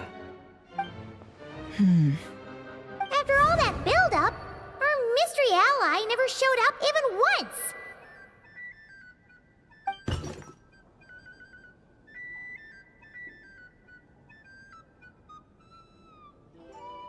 Huh? Am I imagining things?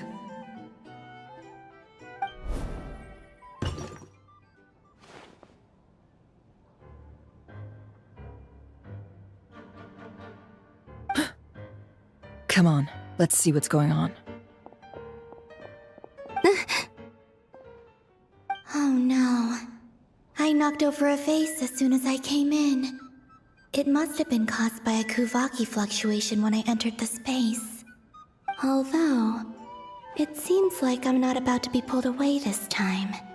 It looks like as long as I'm careful with my actions, it doesn't count as influencing reality. Anyway, is this the flagship? The Traveler mentioned that's where she was staying. I only went into the lobby last time, so I've never actually been here before. How does this space work? If nothing else, I can now be sure that it is not simply memory. She mentioned where her room was. I think it's this one.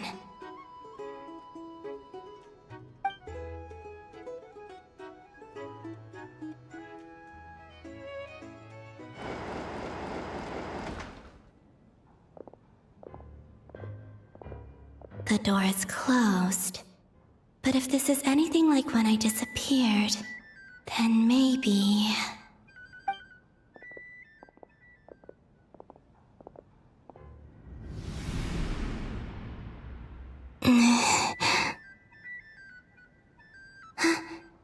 I'm in.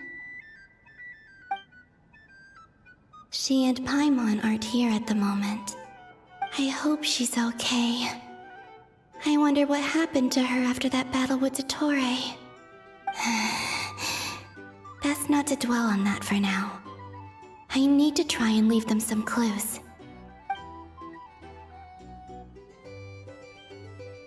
Please, Traveler.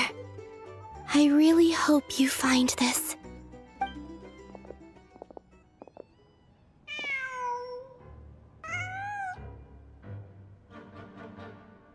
Huh. Just a cat. Nothing else here strikes me as noteworthy. Didn't you stay here for a couple of nights once? Before Rerir showed himself, yes. It's also where the Traveler and I first met. Did you notice anything unusual during your stay? I remember thinking how much noisier the flagship is at night compared to the graveyard. Other than that, no. The Traveler and Paimon were most congenial neighbors. This is where they've been staying, yes? Over here? That's right. I wouldn't usually condone breaking and entering, but we can make it up to them later. Focus now. I have to write a message on the wall using Kuvaki, just like I said on Moon Prayer Night. Simply open your windows on nights when the moon shines bright, and the moonlight will naturally flow towards the words I have written. Here goes. I'll need to carefully control my strength.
There's a noise outside the door.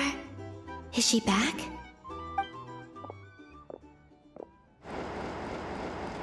Please, you have to see these words.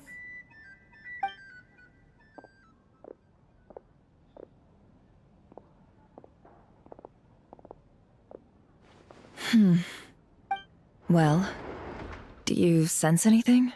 Unfortunately, no. And this place was our last chance. Not necessarily. We've only looked in Nasha Town so far. Miss Columbina said she would leave messages at her friends' dwellings. Let's try and make some time to look into those then. Wait. What are you waiting for? Paimon might... What's that look for? This is a victory feast. It's normal to eat a little more than usual. The Traveler and Paimon. It's really you. But why are they talking about a victory feast? Huh. You worried Paimon sick while you were out there fighting Rarier. So this is your chance to make it up to her, alright? Wait. So this is the night after the battle against Rarier. How did I end up here? That's quite a long time ago now. Wait. Time. That's it.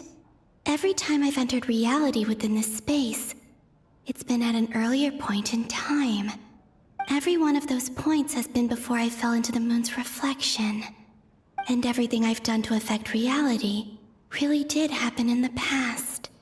Does this mean that within the moon's reflection, time flows backwards? Starting from the moment I fell in? Not long till Moonprayer Night now. It's gonna be even livelier than tonight.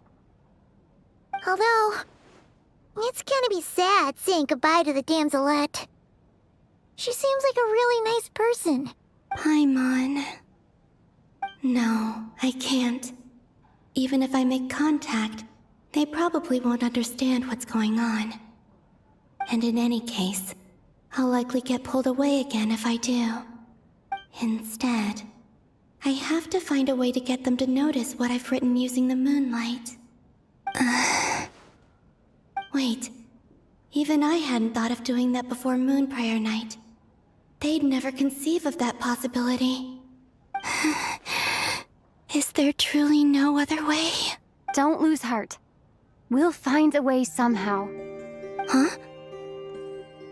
Oh, you say that, but the Frost Moon is beyond the fall sky. If we wanted to go visit her, how would we make it through to the other side? We might not have all the answers now, but I'm sure we'll find a way one day. Huh. Guess someone's gotta be the optimist. The present. The future. That's right. There are still things I can do. What's your plan? Flint's, when you were staying next door, did you ever open the window? No. The rooms here are dark and damp, and there's such a buildup of dust on the windows that the moonlight can't even get in. I didn't think it was worth the trouble. The moonlight? I think I see where you're going. One moment. I'll see if the owner is available. Don't bother. Time is of the essence.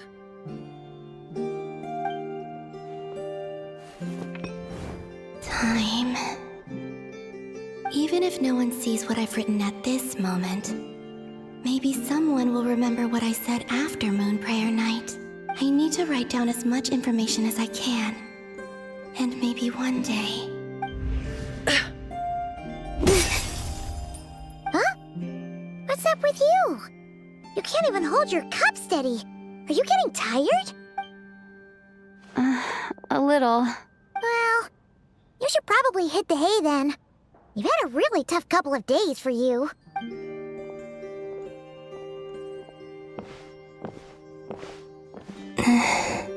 You truly have. You helped defeat Rarier, helped me reclaim my name, and you helped the others organize Moonprayer Night. Wherever you are right now, I'm sure you're still fighting against the injustices of fate. This is all I can leave for them. How I wish I could stay here. But it's time for me to go. I hope to see you again in the next time. And if the opportunity presents itself. I will surely return to your side. Huh. Columbina. She's alive. Not only that, but she's left us an entire wall's worth of clues. She even wrote down what would happen on Moon Prayer Night. It's just a shame we found it too late. I am here. Time in this place flows backwards. I am constantly moving forward. It sounds like she's found a way to influence the past using Kuvaki. But her future is our past. So, these words have been here ever since we defeated the Ray Hero Solnari. We just never discovered them. Which came first, the chicken or the egg? Do you ever mull over questions like that? Only when I'm in a good mood and at leisure. Well, I never do. Everything that has happened already belongs to the realm of fact. As a business person, and especially an intel broker, what I do is extrapolate from those facts to try and read the future. An admirable philosophy. It's a means of survival. Let's go. We have a wall's worth of clues to share with the others.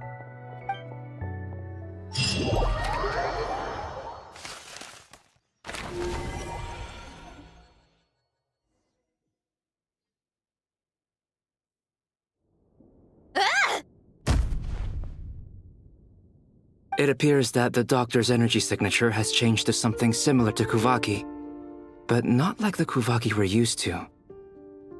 Nodcry's Kuvaki devices will only have a limited effect on it. I can see why you've chosen to place your hopes in alchemy instead. Also, I must say these books are rather profound. My subordinates just shipped them in from Fontaine. Some of them are from the Narcissenkreuz Ordo. Some are incident reports from Petrichor, and then there's a few test reports for these junk machines. Additionally, after some further scanning, I've discovered something extremely annoying. What's that? Tevat's skies contain multiple moons. A long time ago, when I did my first scan, I detected 3, just as the legends say. But when I checked again just now, I detected 4 moons. So there's one extra? Yeah. Originally, I thought that if I could still find 3 moons, that would at least mean Columbina's still alive. But then it occurred to me that apart from the frost moon, Tevat's moons are just husks. And husks surely shouldn't show up in the scan, since they're not alive. It's weird, isn't it? If we can't even distinguish between a dead and a living moon, how are we supposed to know whether a moon goddess is still alive? Or does this mean that the moon marrows are equivalent to the moons themselves? It's certainly possible. In which case, the 4th moon you detected may be Dottore artificial creation. So he wasn't bluffing. He really built his own moon marrow. Ugh! I'm so mad right now! It's easy to get overwhelmed when you have too much on your plate. Maybe you need to relax. Perhaps try going for a walk. Or simply take a few deep breaths. Nothing can calm me down at a time like this. I need more time, and I need progress.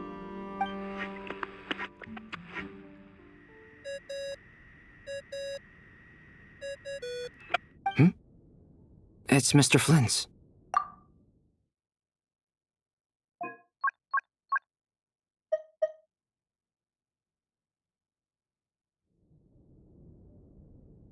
I really hate that ringing tone. Ugh. First the 4 orthants of the Narcissenkreuz, then moon marrows. Now what? Oh, sorry if we're disturbing you. Might I ask what's troubling you?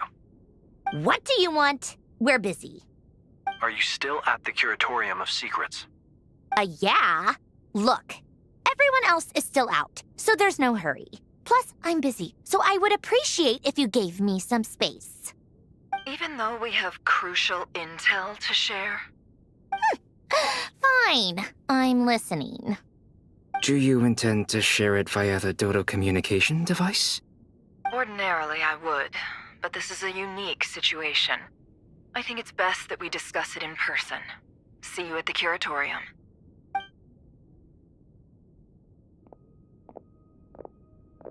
All right then. So, what's the situation? The rest of the team is still out working on their missions and evacuations, but we've decided to fill you in on the most crucial information first. Sandrone, you were right. Columbina is most likely still alive.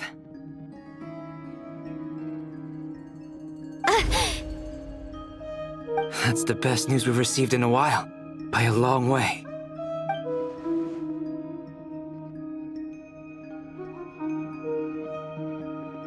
Random locations. Appearing in reverse order? Are you serious? So not dying isn't enough for the moon goddess, huh? She has to show off too. Anyway, does this mean we can deduce her condition from the moon marrows? Miss Androne, there's nothing wrong with simply admitting that you're happy to hear the good news. I'm not. And she's the least of our problems. We're facing a huge crisis. If she can't control the flow of time in there, she's just gonna keep moving backwards. Different points in time won't intersect, and she'll never find a way out. Let's say life begins with a drop of water. When did time begin? The moment this planet came into being? No, that's not right. Her final destination would be the moment at which the space she is in was created. But it doesn't seem like we can influence that space from the outside world. So how can we help her? Also, if she's alive, Rerir and Thalindus might be too. But as far as we know, neither of them have come back out. That space may not have an exit at all. I'm afraid I must concur with Miss Nefer in this. Can't exactly argue with that. Let's leave it there for now. I've taken notes on everything you said. Will it help with your research? I doubt it's gonna help with breaking Dottore energy fields. But who knows when it might come in handy. Better to have it all written down than try to remember everything when I need it. All right, I need to get back to my research. Mr. Albedo has made a lot of suggestions that will require my undivided attention. Sure, I'll stay here. I have things to work on.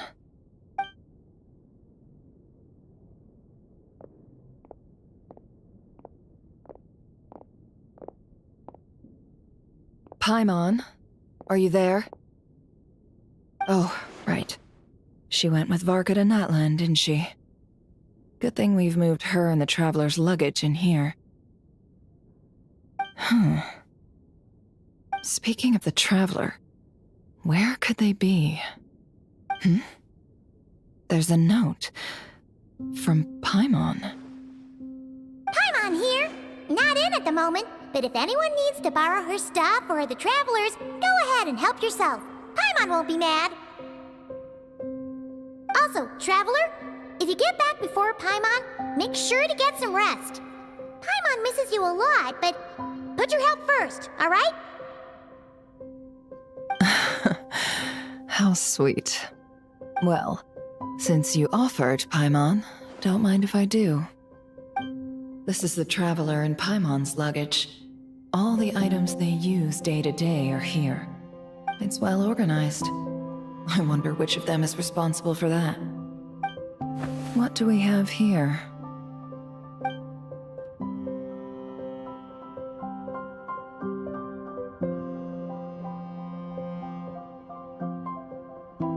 The camera captured a special moment that can only occur between people who are close to one another. You can really sense how the photographer feels about their subject. I wonder why this picture was placed outside. Is it because Paimon recently looked at it?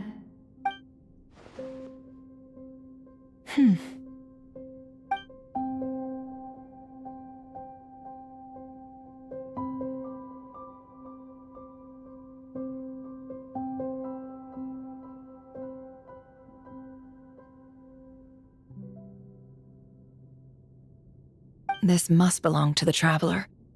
Perfect. I'll use this. Hang in there. We'll find you.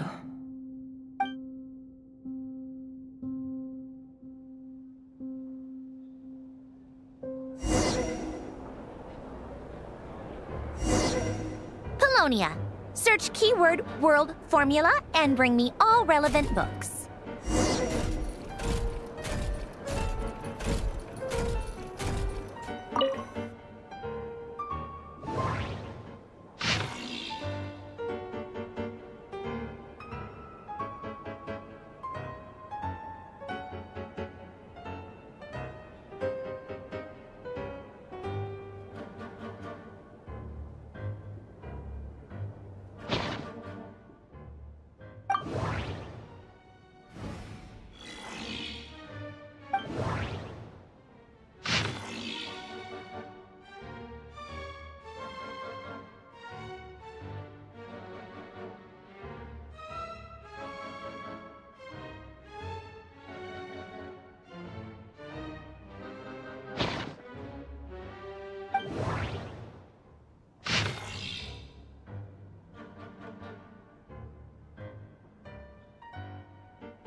Let's see.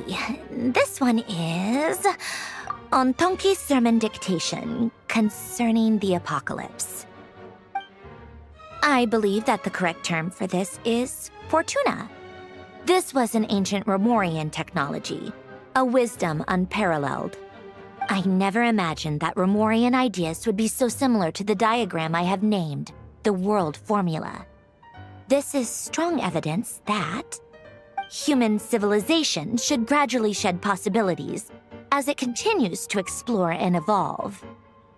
The end of humankind may well be upon us right now. The sparks of civilization shall run out, unless we consider introducing variables from outside the system. Variables. Surely that can only mean one thing. Descenders? Dottore likely captured the Traveler because of her descender status. But the Three Moons' authority comes from the world itself. Why would Dottore need anything beyond that? Where does this variable factor in? The world formula calculates the fate of an entire world. Introducing a variable would therefore give us...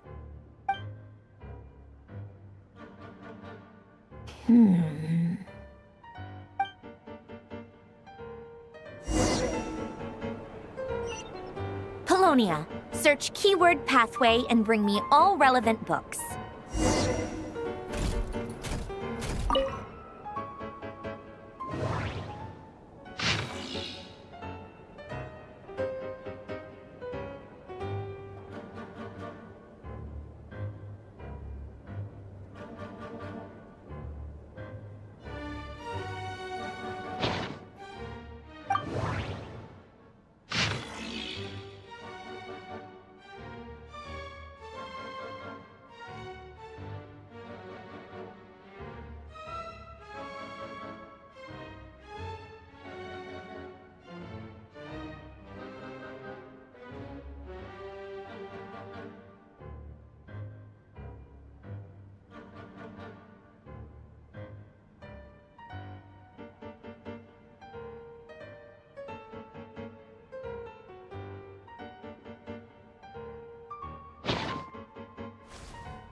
Otonki sermon dictation. Explications on the chemical marriage. These titles are pretty esoteric. Observe and compute the pathway displayed in the guidance diagram. Deconstructing and reversing its effects could generate potential ideas. So, it's one of Renee's draft lectures. Deconstructing the pathway. I suppose that could lead to a breakthrough.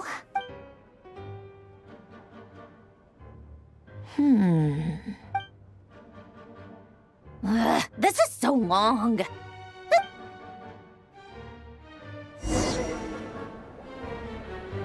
Polonia, search keyword tree model and bring me all relevant books.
Most of the experimental devices proposed by the Lilia Crucis Ordo are built based on the simple and basic logical structure of a tree model.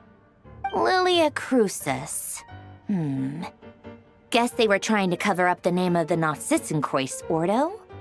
When Duke St. Germanus departed, he said, "It seems that there's no going back." Alas, he is only a genius when it comes to machines. In all other things, he is but ordinary. Excuse me? I'm sorry. That's just ridiculous. What kind of book is this? Great Detective Herlock, the Alchemist and the Clockwork Saint? Isn't this a novel? Come on. Still, the author swears that they knew Renee well. Whatever. I guess it's not beyond the realms of possibility that Renee would say nonsense like that on occasion. Memory, wishes, souls, and persona. Frankly, this sounds more like occultism, but if Albedo vouches for it, I suppose there must be some alchemical basis to these techniques. The way Alain Guillotin saw it, the world was comprised of machines. The universe needed machines, and thus his technologies were created. That's why I was born. René, his full name was René de Petrichor, if I recall correctly.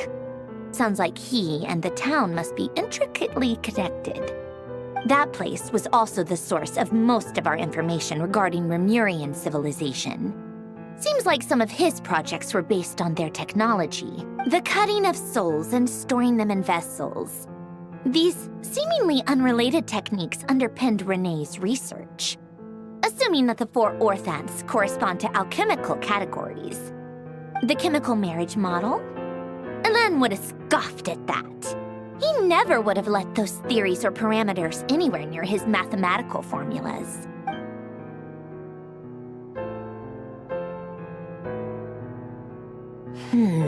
What was Alain's view on René?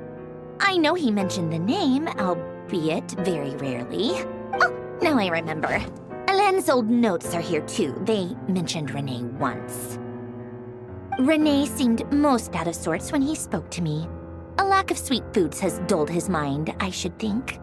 Either way, his words are not to be believed.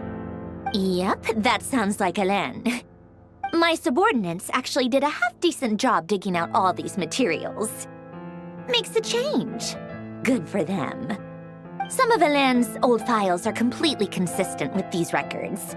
He must have gotten them from the Tower of Gestalt. I never knew he got his hands on René's records that early. He may have kept them, but he never even attempted to use them. Didn't believe a word they said. Come to think of it, René's world formula was filled with calculations of constants.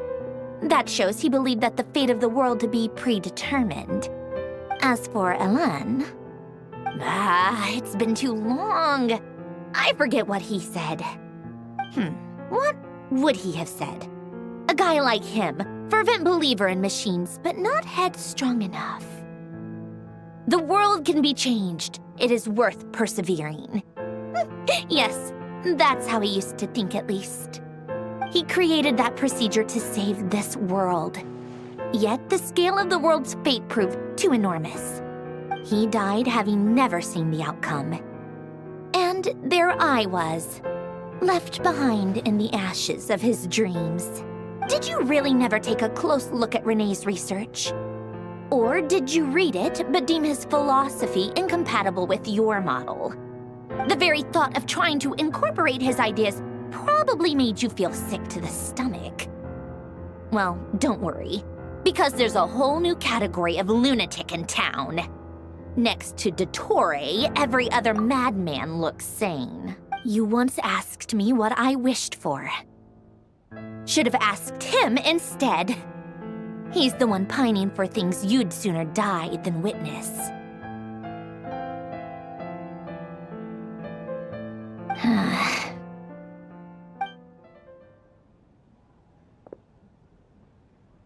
Even the tiniest variable can make big waves in the present. Now then, allow me to put these incompatible fragments together in your stead. First, establish and verify the existence of the Great Circle. Absolute nihil on one end, absolute reality on the other. Now, search between these two extremes. Then, the construction criteria. Variables. The sparks of civilization shall run out unless we consider introducing variables from outside the system. Input variables. Traverse the world, space-time, and civilization, then extract the essential nodes from the records to determine which variables they point to. The primordial power that differentiated itself from the void. The power of light. Yes, light. Records. Hyperborea. This is horrendously complicated. After all that, I'm still missing a few variables. I need to think this through again. How do you think it looks, Polonia? Like the frenzied scrawlings of a madwoman? Fine, keep it to yourself. It's not like you can talk anyway. I'll assume you gave it a passing grade. I jest. But true madness does often start with trying to save the world. What would Arlecchino and Columbina think if they saw this incomprehensible hen scratch? They'd probably have me institutionalized. So would Rosaline. She's been dead for a while now. When I close my eyes and think back, I can still see her face. And that enormous dress she used to wear. Such a bizarre choice. What possessed her? Oh, and the clack-clack of those heels used to drive me insane. No one's asking me, obviously, but I hope you all know that I never wanted to save the world. I'm not crazy. I don't have delusional ambitions, and that's a clinical fact. The world needs a solution, but I don't need the world's validation. It's the world begging me for answers, not the other way around.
Oh, cookies to go with the tea. Let's see. They must be from that person who brought those documents. I see they're from Hotel de Boer. Something's written on the box. We are proud to present this homage to the Fortress of Meropede's fun-filled mill collection system. Fortune cookies. Have a lucky start to your day. Sounds like a dumb gimmick to me. Be early to bed and early to rise. Get plenty of sun and drink plenty of water. Then things will surely go well for you. What? Are you kidding me? Somehow I doubt that an early night and a glass of water is magically gonna save a world on the brink of existential peril.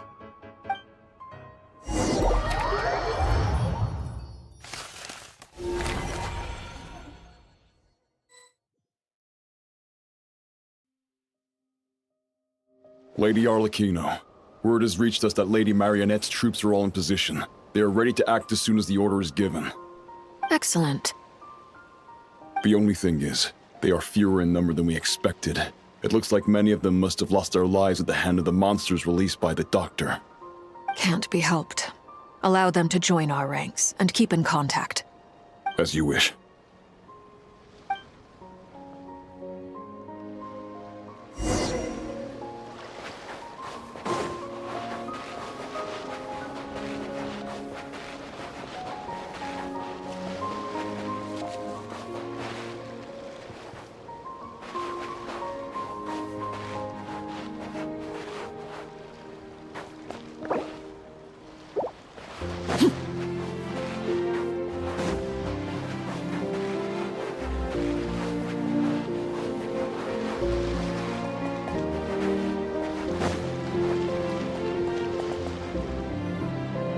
It's been a while, Arlecchino. You look well.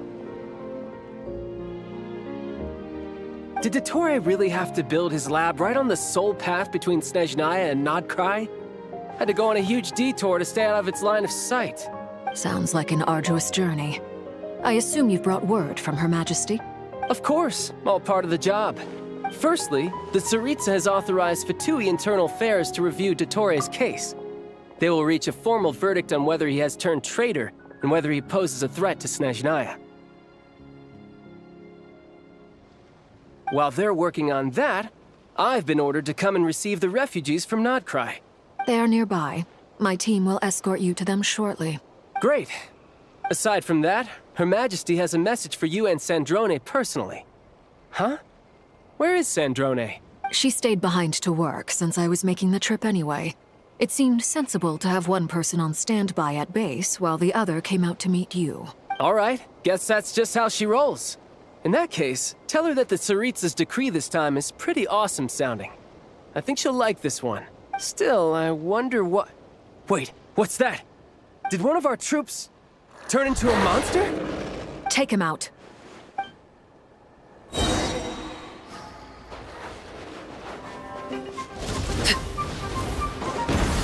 Overruled!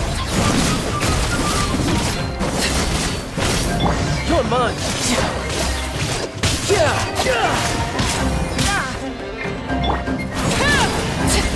You've gotten stronger, Arlecchino. Nice! Stop that right now. I appreciate the praise, but I'm not fighting you today. I knew it.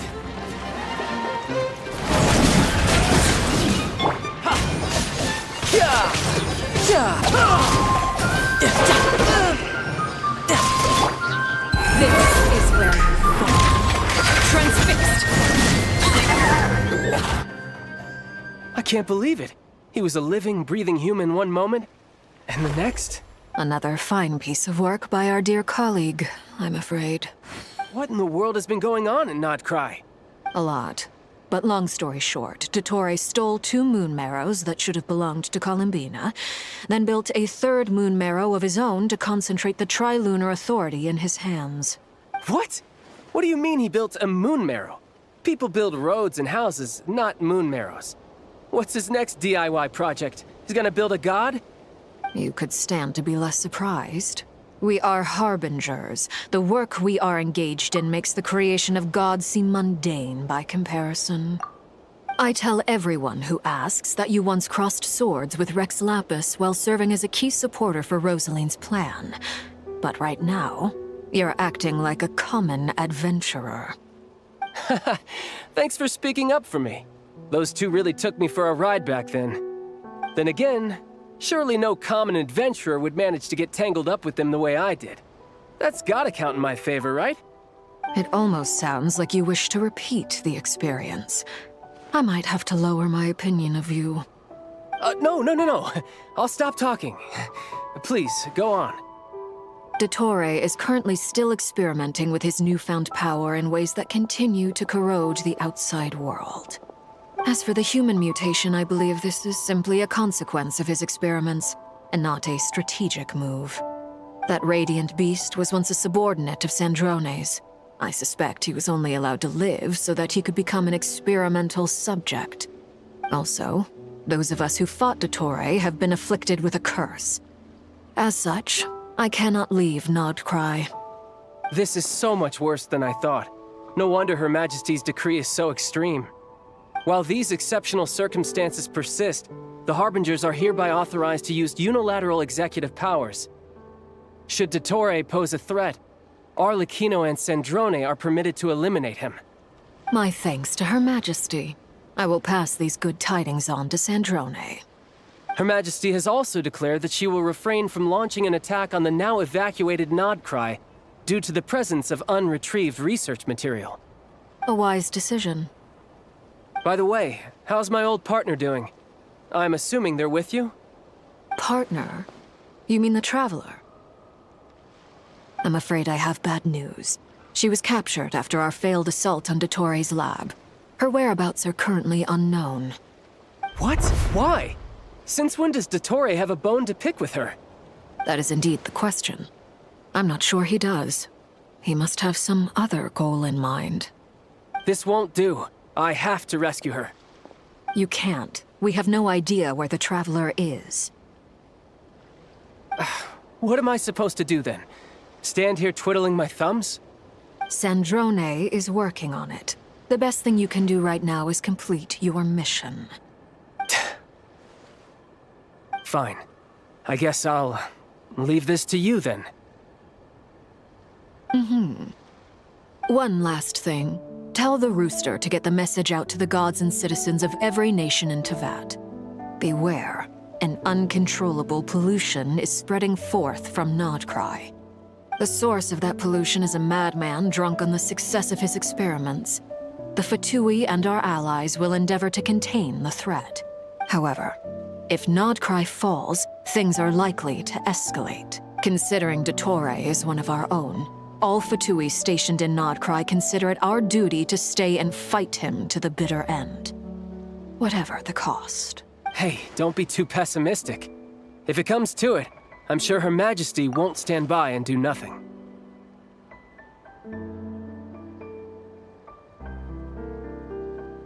I hope you're right.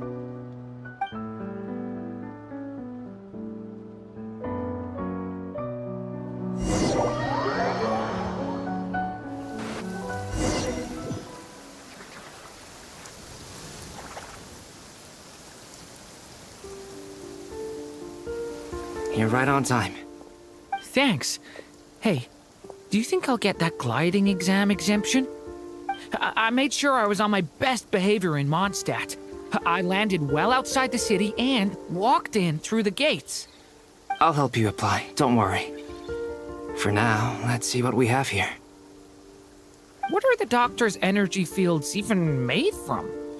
The usual attract and repel principles that govern Kuvaki don't seem to apply to them. They are very mysterious, but ultimately, they appear to be comprised of energies from the three realms. Thanks to research by Master and the Hexen Circle, we know that Teyvat's 7 elements are derived from the more primordial power of the Light Realm, which is antagonistic with the power of the Void Realm.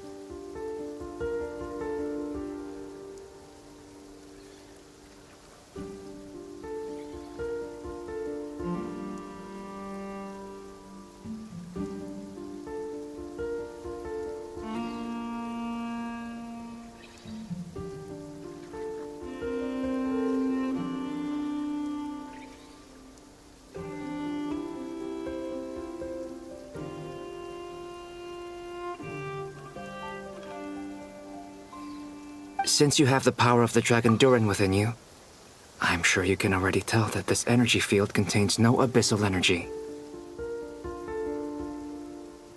That's true.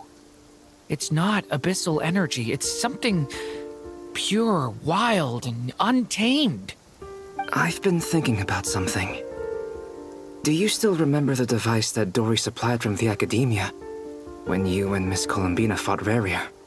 That was one of the most marvelous feats of ingenuity I've ever seen. The design, the craftsmanship, the material selection. I couldn't fault any of it. Not to mention the operating principles. Surely the most ingenious feature of all. Dory didn't go into detail on how it functions, but I have a working theory. The clue was that Miss Columbina was somehow able to use the pyro energy that you provided, despite the fact that, as a moon goddess, she should only be able to use light realm energy in principle.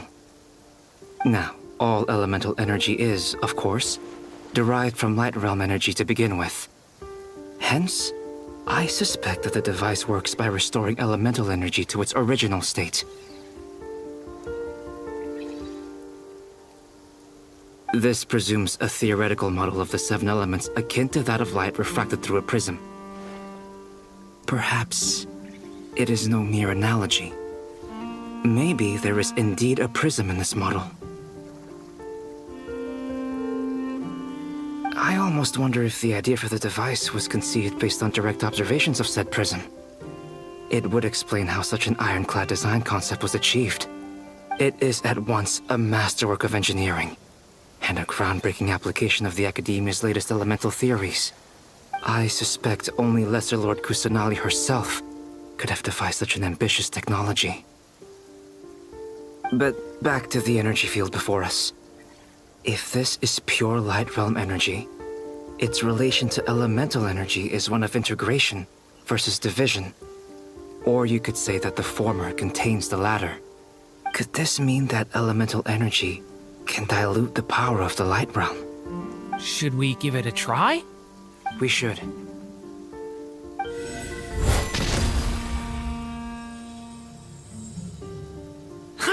It works! Clear signs of disruption were detected at the periphery of the energy field. This indicates that elemental energy can disturb or even negate the field. Now you try. All right, here goes. It's working! Switch to abyssal energy and attack again. No surprises there.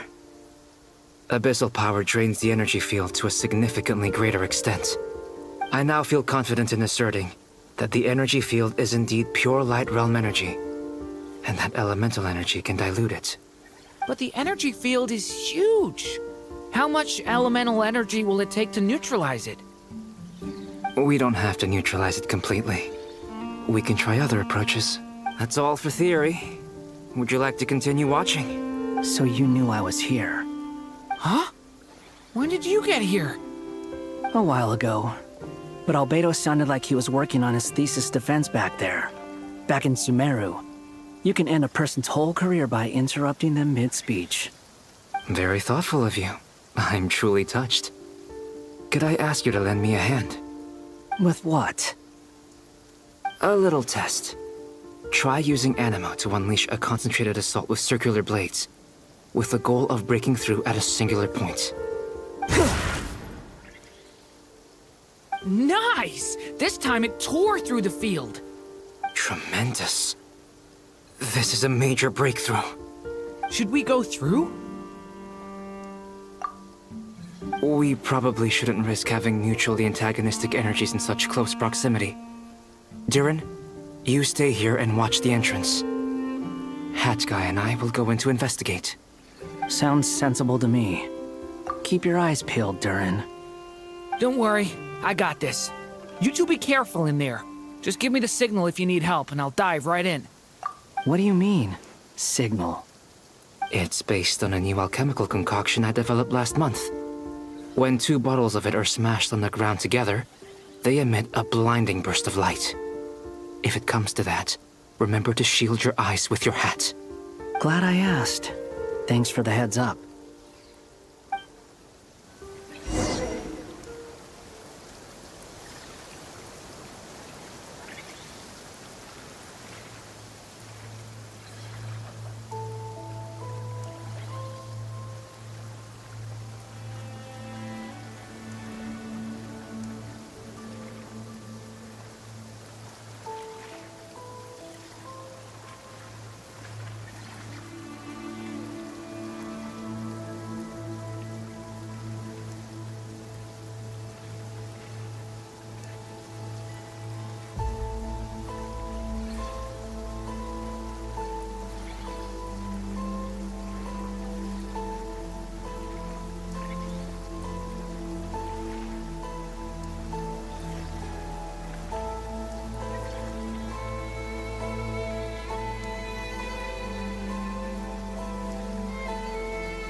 like I thought.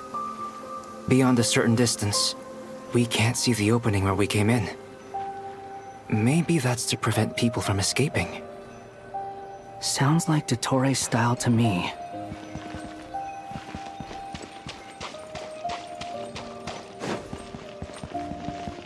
Not much has changed. Things are basically the same here as they were before the energy field appeared.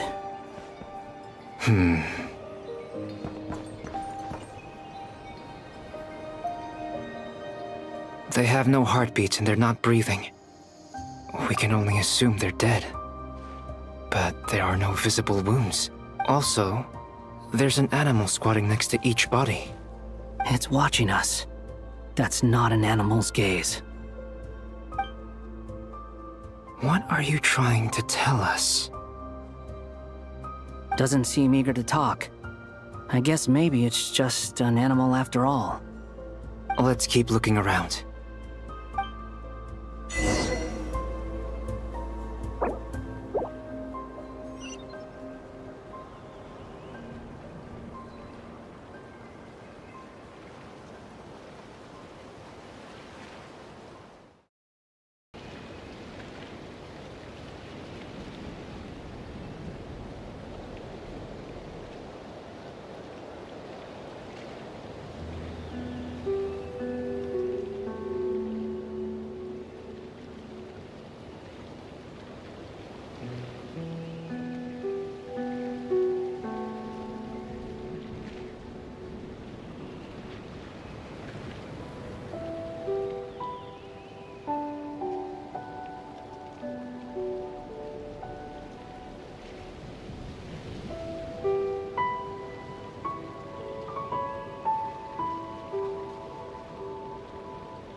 Same situation everywhere.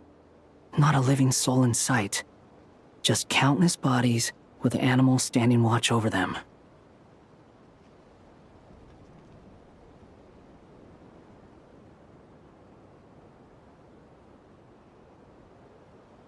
Well, I think we can safely rule out the possibility that they're all pets.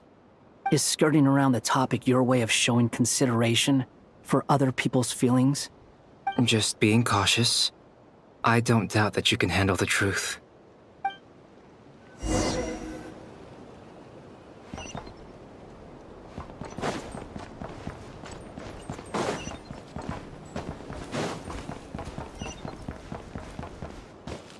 Careful.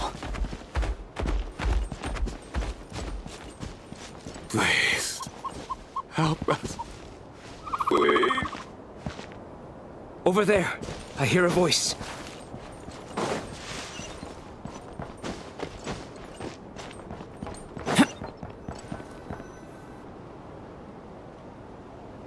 Please.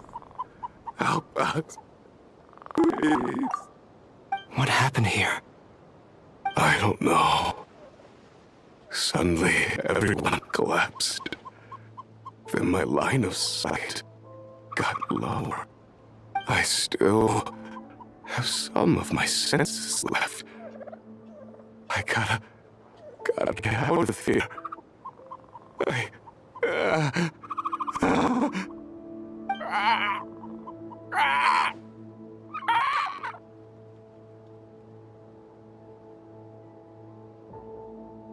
It looks like there's a huge experiment going on inside this energy field. Maybe each energy field is its own giant experiment. Vile. He's swapping human minds with those of animals.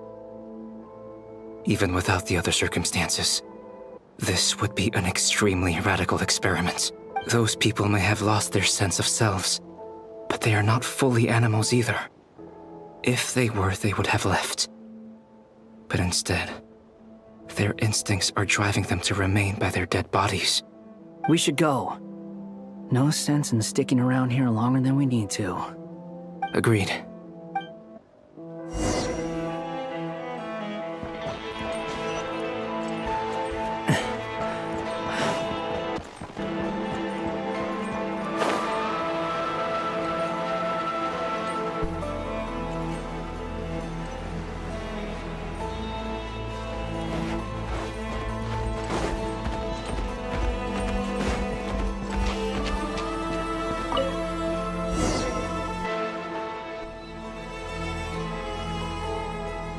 You're back! Everything okay? We saw some things that take a strong stomach. Otherwise, we're fine. We should share our findings with the others.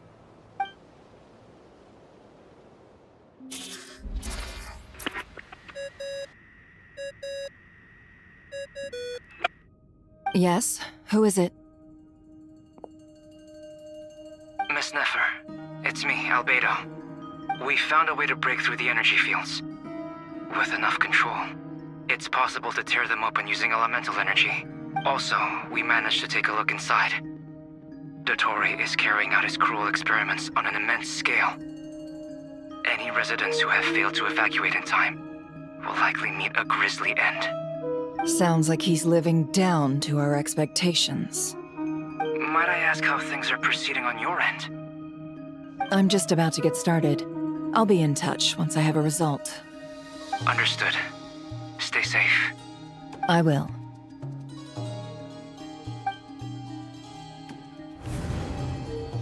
Well, Nefer, I'll link up with you once my tasks are complete.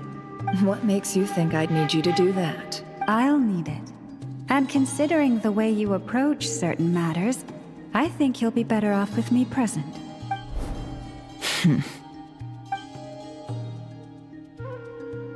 Let's begin.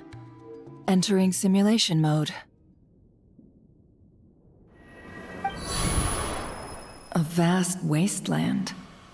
Is this the Traveler's inner world? I was expecting something more vibrant, to be honest. Wait, someone's there. What are you looking at? In that case, I'll look at it with you. I want to know all about everything you've seen and experienced. Is there somewhere I should return to? Or should I stay here and be the hero everyone says I am? I don't dislike my current life. Roaming the land, fighting battles, accomplishing missions, earning a living, looking after Paimon. It's not so bad. I guess the only thing that's missing is that you're not here with me. This is the conscious layer, which contains a person's true feelings. It is filled with both longing and kindness. I suppose anyone who lives long enough ends up wishing for someone who can't be there. Maybe it's the only way we can feel truly alive. Time to delve a little deeper.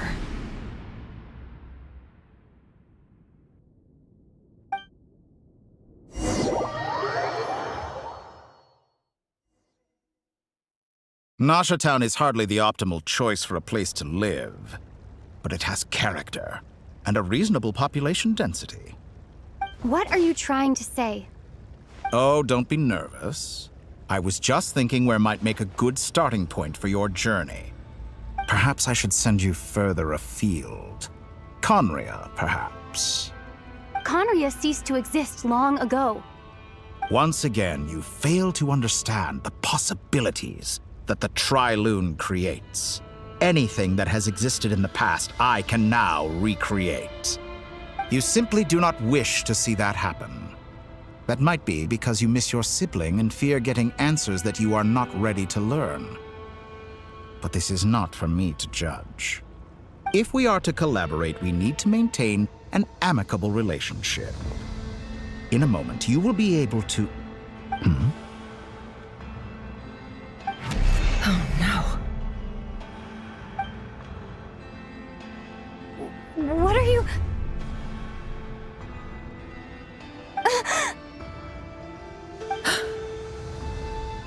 What are you gonna do? Don't move. Something unwanted has crept into... Oh? Gone as quickly as it came.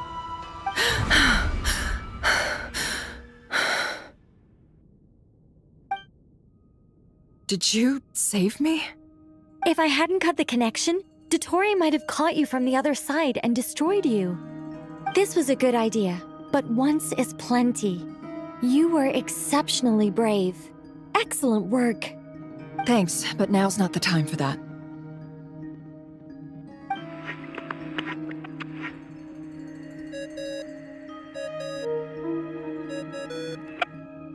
Albedo speaking. I think I know where she is. What is this endless darkness? I can't see anything, even though my eyes are wide open. But why? What happened? Ah, sorry about that. I take it you didn't notice. Just now, a friend of yours took a little peek into your mind. Could it be Nefer? How did she do it? Did she use something as a medium to connect to me? Do you think she's aware of your current circumstances?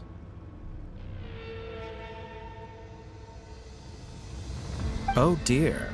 Have I stunned you into silence? I only wanted to slow down your time a little so I could stop your intruder in her tracks. It would have been nice to capture the spy. I must say, I'm finding the ability to adjust the flow of time rather intriguing. The moment you closed your eyes, time seemed to grow impossibly viscous, didn't it?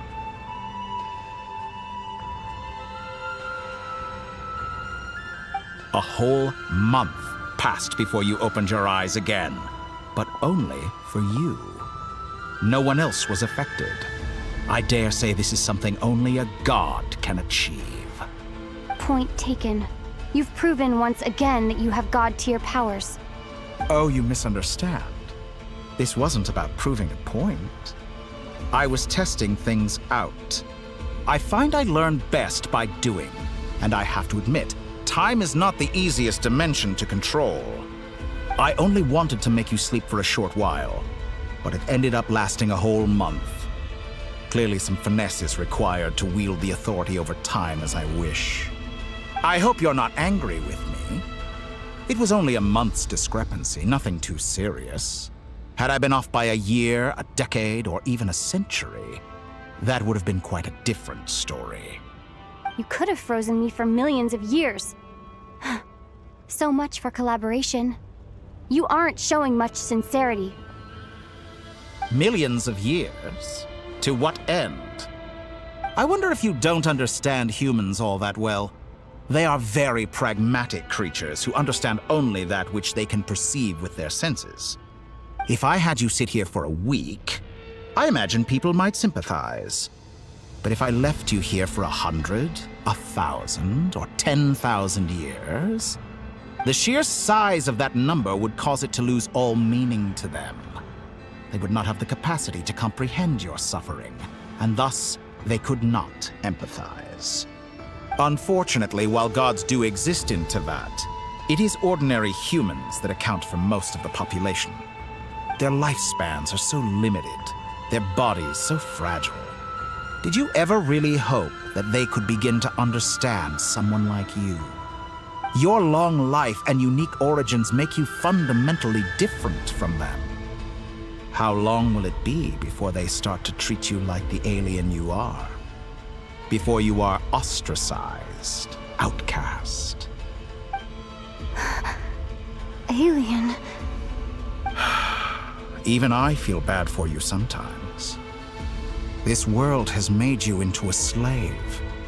So many times you have served its will, and not once have the powers that be ever thought to grant you the one simple thing you wish for. You have been treated most unfairly. I can change that. I will grant you special privileges and give you back the status you rightly deserve as a descender.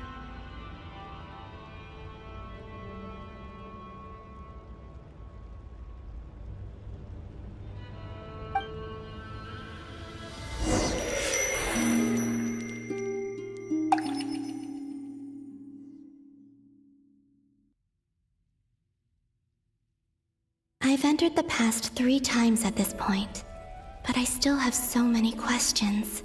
For instance, beyond each point being further back in time than the last, what determines the specific locations at which I can make entry?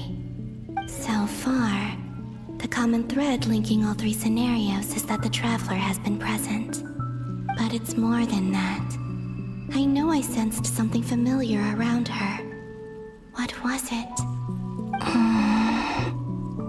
I'll keep this question in mind as I carry on.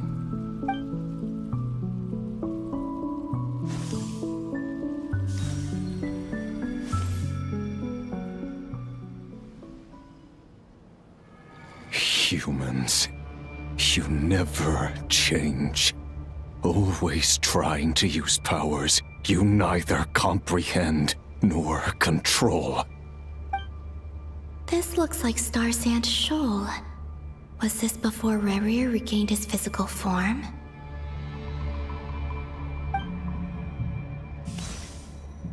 You've messed with the cannon again, huh? Sorry, but this round's not gonna go your way. The cannon. That's right. I was at Silvermoon Hall and I sensed an abnormal Kuvaki fluctuation coming from Nasha Town. And right after that, came an ominous power emanating from Star Sand Shoal. My body was once torn into countless pieces and hurled into the swirling chaos of time itself. But even so, my life and will were not extinguished. I wonder if I could try to prevent his resurrection. But how would I do it? What can I do, here and now? Traveler! Behind you! Look at that light!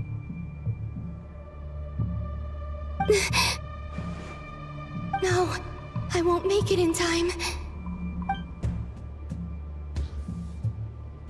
She's using the Kuvaki shield like I taught her. Is she gonna use it to block the cannon's beam? She's strong. I'm sure she can manage. But the force released when the beam impacts the shield might lead to collateral damage. Easy Island. The Frost Moon Scions will be exposed to lethal levels of Kuvaki. A question, if I may. Kind Miss Columbina. When the cannon's Kuvaki beam was deflected earlier, I saw several bolts of energy streak toward Hisi Island, only to be blocked. Did you also have a hand in that? Maybe that really was me after all. Well, future me. But I don't know if I have enough power left. Sigi sato pasa sax, niti ipotuvtos. There's no time. Osestikos paratin tirantu risuiku, topirtu aithion veraton.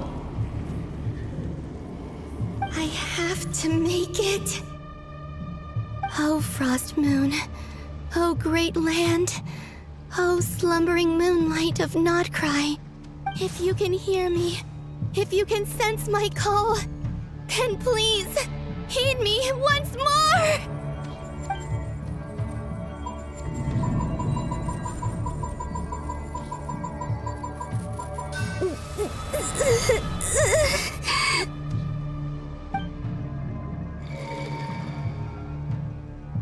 Did it work?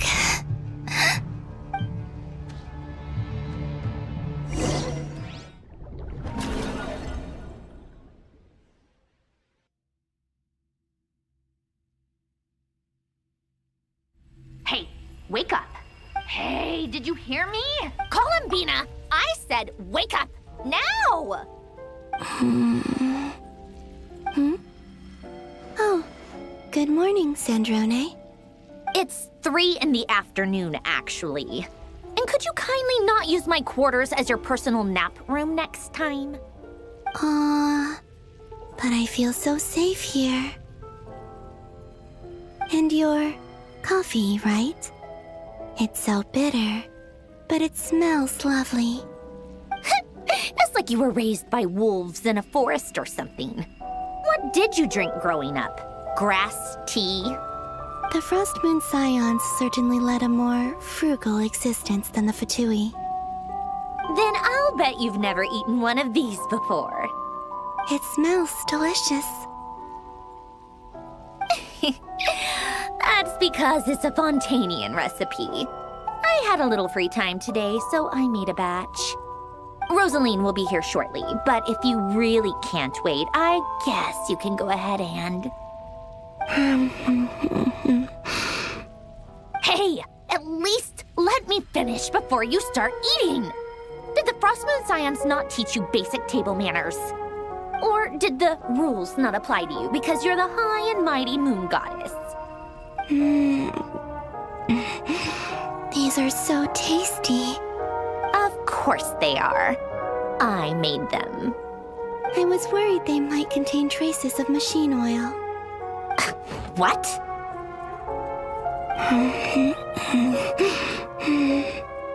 You know, there's something I've always wanted to ask you. Why did you leave your old home and join the Fatui? I mean, I'm sure their food was awful. But there's gotta be more to it than that. Well, life there didn't go quite how I imagined. What were you expecting? You're a god. Your followers are gonna make some demands of you, right? Surely you can just answer a few prayers here and there in return for the free food and drink. How bad can it be? Well, would you help other people just for free food and drink? The doctor told me that you were created by a great mechanic, Lord something Fisher. The Lord Artificer. Ugh, some people can't keep their mouths shut. Oh, Lord Artificer. And didn't he have something to do with the, narcissist? Narcissenkreuz Ordo. Yes, that was it. Nartitzenkreuz Ordo. So, would you try to fulfill their wishes? You must be joking. I wouldn't go even if they paid me. I don't even know them. Exactly. Well, I felt the same way. I did not know the people who made demands of me. What do you know? We're on the same page for once. In his later years, Alen did ask me if there was anything I wanted to do. If I had any wishes of my own. Well, I don't. And I'm not in any mood to fulfill someone else's either. Who's Alen? He was the... You know what? Never mind. You're not gonna remember. Anyway, the point I'm trying to make is, neither of us is the self-sacrificing type. Let me ask you this. What sort of place would you like to live in, if you could choose? A place where people don't ask me for things I cannot give them. Where they don't worship me, or fear me, but just want to chat with me like a normal person. I'd also like the freedom to come and go as I please. And ideally, it would be somewhere with the smell of coffee and snacks. Not to burst your bubble, but no such place exists in the world. Now, take your snacks and scram.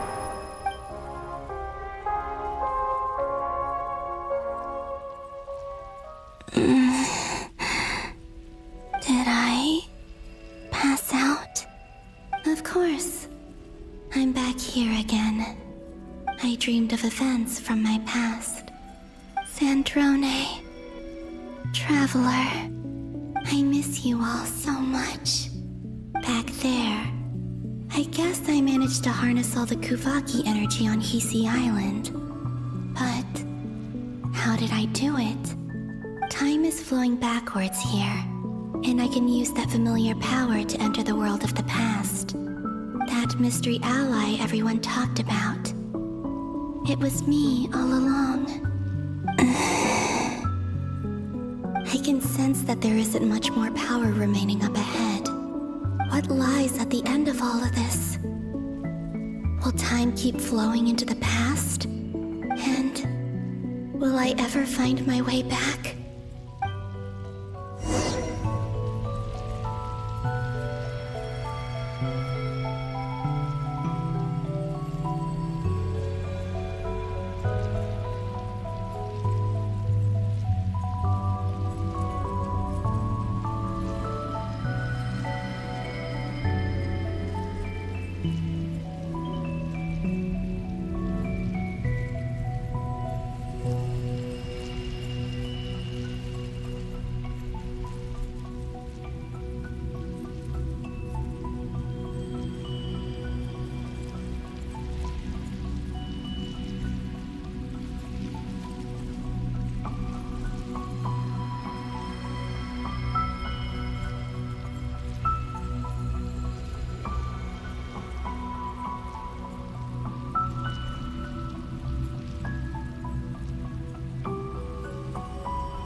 It's getting harder and harder to use my power.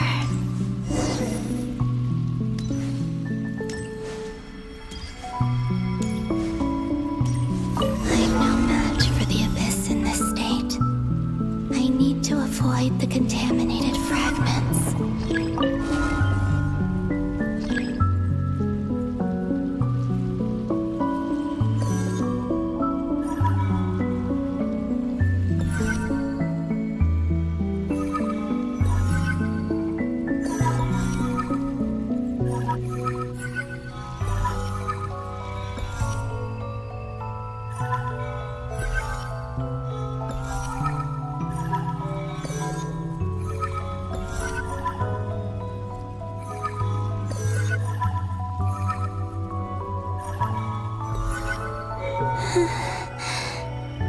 Time to go.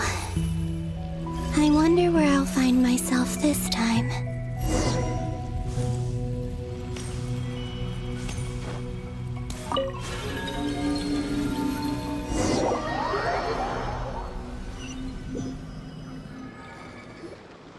The Final Night Cemetery. This is where Flint's is based. Or not! How are we supposed to read through this many files? Difficult, yes, but it is also our most efficient option. Seems like they're searching for information. Oh, I remember. Flint and Varga talked about some files on the Wild Hunt. Was this my doing too? To expose the true intentions of this Rarir, we need to dive into Notcry's history.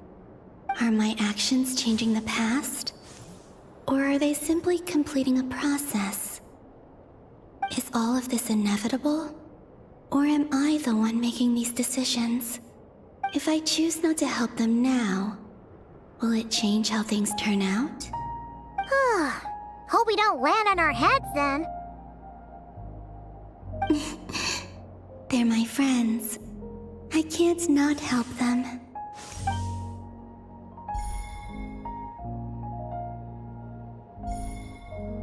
Ghost! And the other one was... here. Hey! Another file's moving!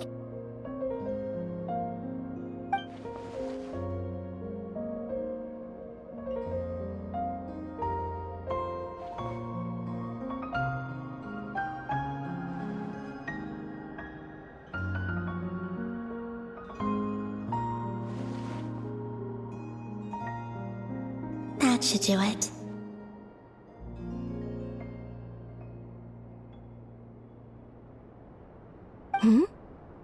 Luanatar? You can sense my presence? Wait!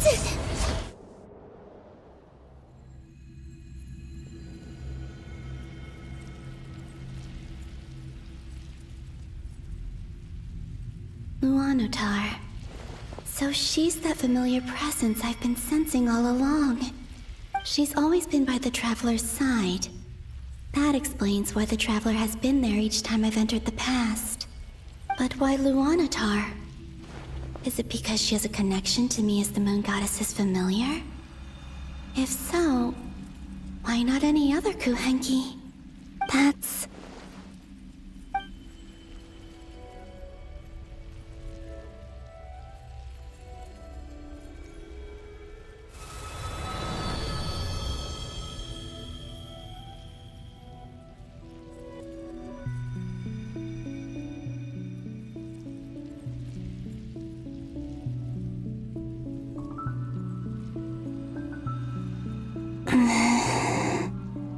I cannot sense any power up ahead.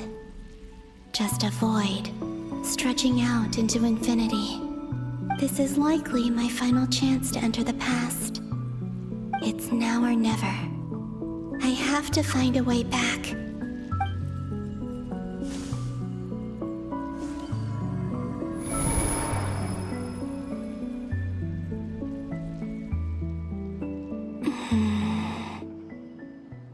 Easy Island? How far back in time is this? Where's Luanatar? I can't sense her presence this time.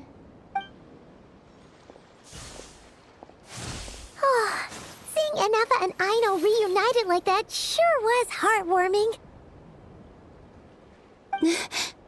Traveler, Paimon.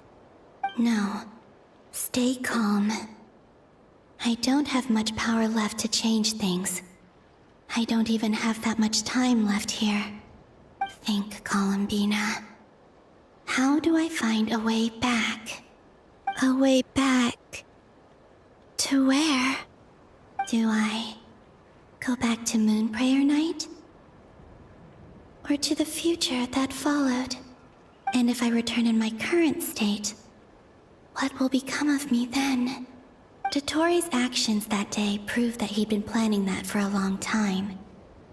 He had already seized the power of 2 moon marrows before capturing me. Even if I managed to get back, how can I fight against him when he wields the Tri-Lune Authority? I can't. If I go back like this, I'll be playing right into his hands. I have to find some way of rivaling the power he has usurped. Wait. Time flowing backwards. The Tri-Lune Authority. Does that mean... I think I know what the final destination of this lunar reflection might be. I know what I must do. Speaking of homes, we must already be close to where the Frost Moon Scions live. The vibe here feels different, just like the scenery. But how do I communicate my plan to my friends? Should I write it down here? No. Someone else will see it. I need something with a close connection to me. Something I can use as a medium to tell them what's happened to me in here. Now it makes sense.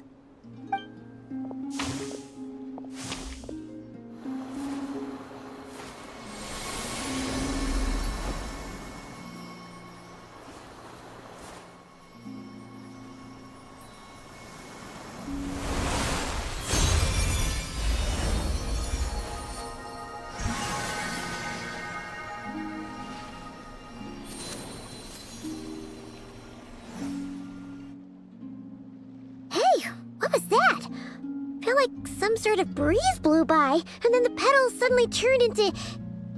Huh? It was I who brought Luanatar into being. I gave up a piece of my own soul to create her. That's why I could sense a familiar power from the moment I entered this space. It also explains why she's been present in every past location that I've entered. Because we have a deep connection. Hey there! What's your name? And the reason why there are no more gates to the past after this point is that Luanatar hadn't been born then. No wonder I sensed the trace of a blessing when we first met. But I still didn't recognize the soul hidden within you. Back then, I was just a little lost dove. I had yet to become Columbina Hyposelenia.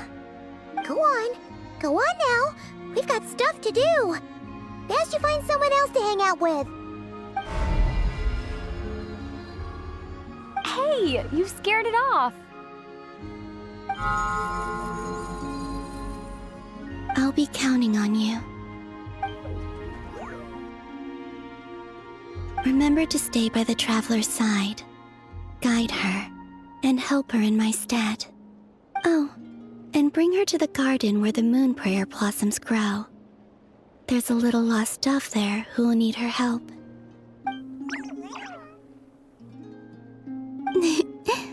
Go on.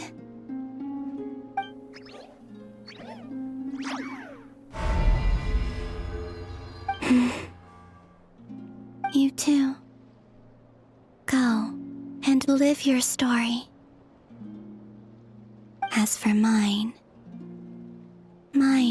must go in a different direction.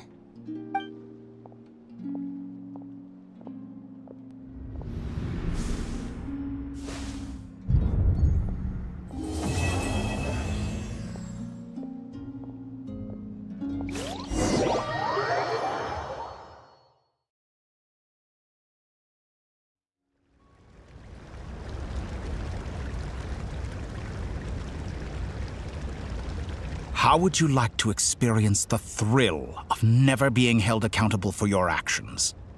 You could crush people like ants without consequence, or tear off their heads or limbs as you please.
Believe me, such a life is but one small step away. What point is he trying to make? Freedom? But the freedom to kill? To do evil and get away with it? Why would you offer me that? The creation of a world is the ultimate scientific experiment. I have taken my research to the highest level, where I shall be not just a god, but also a servant to many sacred spirits. I shall heed the truth and a god's laboratory is the perfect playground. But it needs the right occupant to explore its full potential. Mortals are found everywhere one looks. Not so with Descenders. I'd prefer my first guest to be a distinguished individual such as yourself. And I know you could make the most of the opportunities it offers. So the condition for entering the new world is to take innocent lives. The same dilemma that Rerir once faced. Could I really bring myself to kill others for my own benefit? Rerir did. And look where it got him. Have you made up your mind? I can't do it. Your playground is no place for me. You're putting your hopes in the wrong person. But we both know I'm not quite the hero you say I am either. I have my own reasons for the journey I'm on. And they aren't all selfless. You've grown a lot since we last met, but there are still things you are unwilling to compromise on. This will only hinder you. Why don't I lower my requirements a little as a gesture of goodwill? I'll give you a little time to learn to be a less noble soul. That'll make things much easier for you. I really doubt I could live that sort of life. And yet you already sound less defiant than a moment ago. The benefits appeal to you because you can read the signs of the times. Why don't we return to my research facility? Your last visit was so rushed. There is much that I have yet to show you.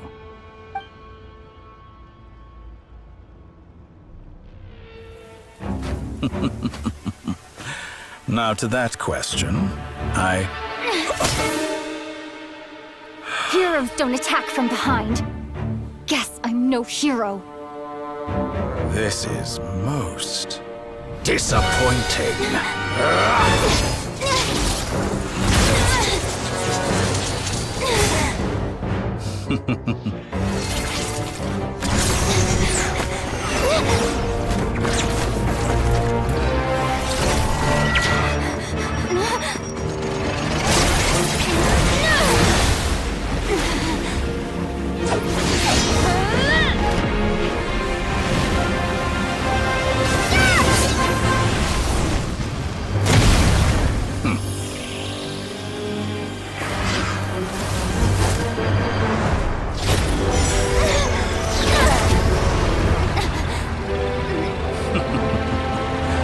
Now then.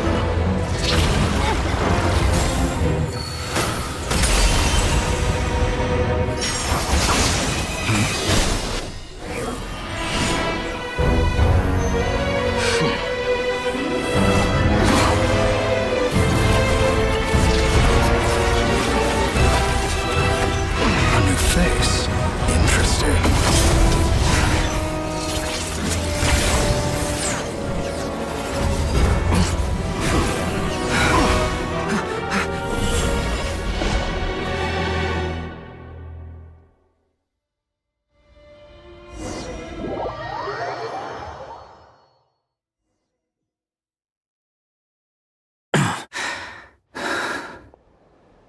You're still gonna call me Hack Guy after that, huh? I didn't see anyone else in there who needed saving.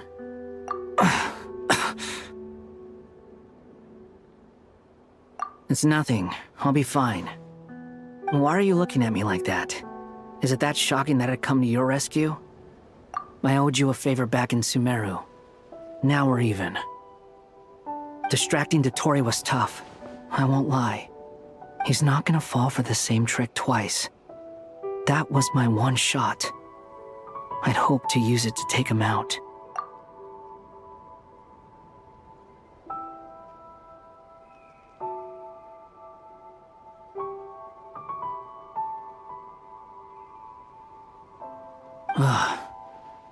never wanted to obliterate someone more than I do right now. Dottore doesn't recognize me, but his segments were originally made based on an analysis of my operational principles. I expect it's only a matter of time before he figures out what I am. So Dottore doesn't recognize Wanderer because he deleted himself from Irminsul.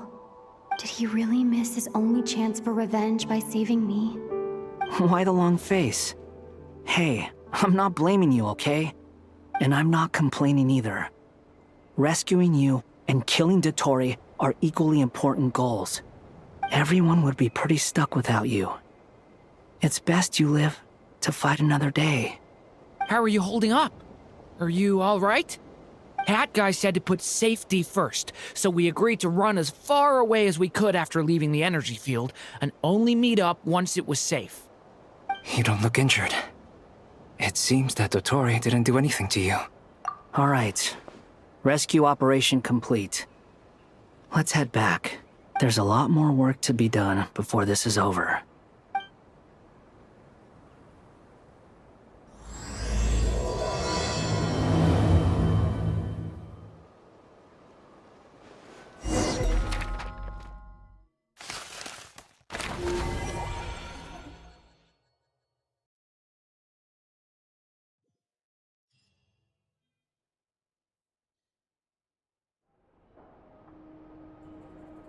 Understood. I will bear the Tsaritsa's decree in mind. I don't see what's so awesome about it, though. Does he really think everyone else is as immature as him? I'm not stooping to Tartaglia's level. I thought you might say that. How's your progress? Quite promising, actually. That alchemist Albedo gave me a few ideas. Remember how I asked you to look up some files for me? That stuff on the Nachtschitzenkreuz Institute. René de Petrichor and Jakob Ingold. Alain Guillotin despised René's theories and methods, but he never managed to come up with better alternatives either. So I adopted some of René's ideas. I thought Alain was like a father to you. He and René were mortal enemies, were they not? And what would you say if Lenny and his friends one day learned something useful from someone you utterly detested? I would applaud them for it. That would mean that they have surpassed me. For all we know, Alain Guillotin might have thought the same thing. Not that it matters, though. He's dead, and I'm alive. So it's my call to make. Once you die, it doesn't matter how great you were in life. Only the living get to decide what happens next. Hey, come on out. They're back. Huh?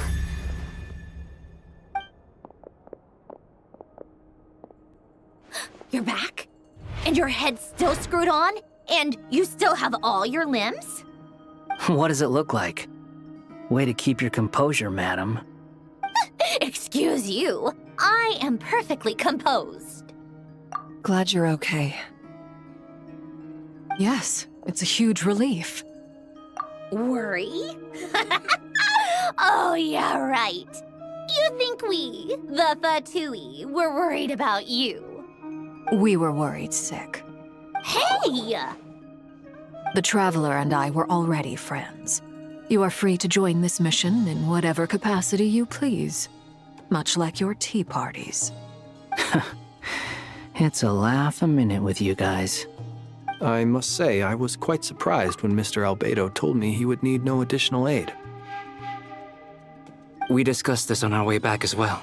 I am rarely so unequivocal, but in this case, we had full confidence in Hat Guy. He said he knew what he was doing. Albedo and I pretty much had to just wait outside on standby. Meanwhile, Hat Guy broke into the energy field and rescued the Traveler solo. You didn't have to mention that. Well, I'm thoroughly impressed. You are a force to be reckoned with, Hat Guy. Is she back? Is she really back? Traveler! It's really you! Oh, thank goodness! Paimon missed you You can finally breathe easy, Paimon. It's great to have you back in one piece. Oh, Paimon's been having nightmares the whole time you were gone. Look at them. You know, once you reach my age, there's nothing better than watching a misty-eyed reunion between friends. It's nothing. Same goes when you get to my age, too.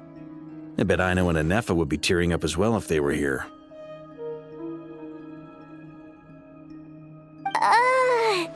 Varka, I'm not sure Anefa can cry. Oh, yeah, good point. Hey, your eyes are looking a little red and puffy. Come here, let's hug it out. What? Ew, no! No, thank you. You're not my dad, okay? Knock it off! Everyone, I'm sorry for all the trouble I caused you. But the silver lining is, I didn't come away from this ordeal empty-handed. While I was being held captive, I learned a lot about Dottoro's current capabilities and what he plans to do with them. Allow me to explain.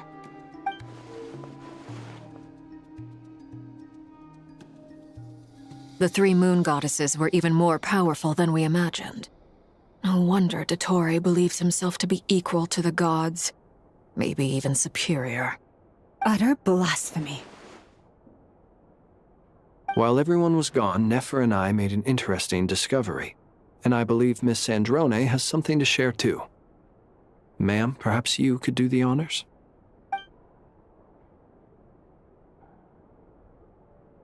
Called it. Getting rid of a pesky troublemaker like her is like trying to clean up after a crumbly cake. It always comes back to haunt you. Our next step is to find a way to bring her back. A place where time flows backwards, with no destination in sight. Surely it must have been created for a specific purpose.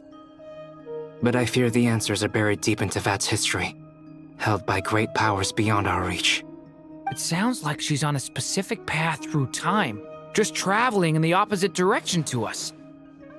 The question is, where does that path lead? Or will it keep going to infinity? We considered that question as well. Strictly speaking, time is not infinite. Indeed not. Every road has an end. Nicole! You sure loved quietly sneaking in mid-conversation. I do, in fact. It's something I've always done at our mages' tea parties. Quiet, mysterious, and persuasive. You wonder what lies at the end of her road. Well, just as the world has a beginning and an end, so too does time. And so, the end of the road is the moment that Tevat was born. But where Miss Columbina will end up along this road, that depends on where this particular river of reverse time began. What about the original moons and the moon goddesses? Do they have a beginning too? All things do. In the beginning, no moons adorned the sky. It was the Dragon King Nibelung who raised the three moons into the heavens, and thus were the moon goddesses born. They were shadows of the planet, born to wield Nibelung's authority and oversee the world on his behalf. They were extensions of his will, manifestations of his majesty. But then one day, they disappeared just as suddenly as they had once been brought into being. Nobody knew where they had gone.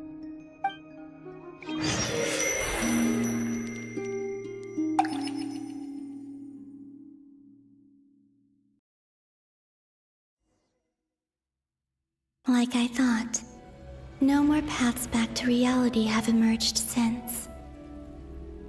But how can I be sure that I'm going the right way without scenes from reality to keep me on track? I can't even be sure of how long I've been walking for. The further I travel, the less stable this space becomes. There are even moments where I can sense something that feels like abyssal energy. They can just materialize out of thin air. I have to keep my wits about me.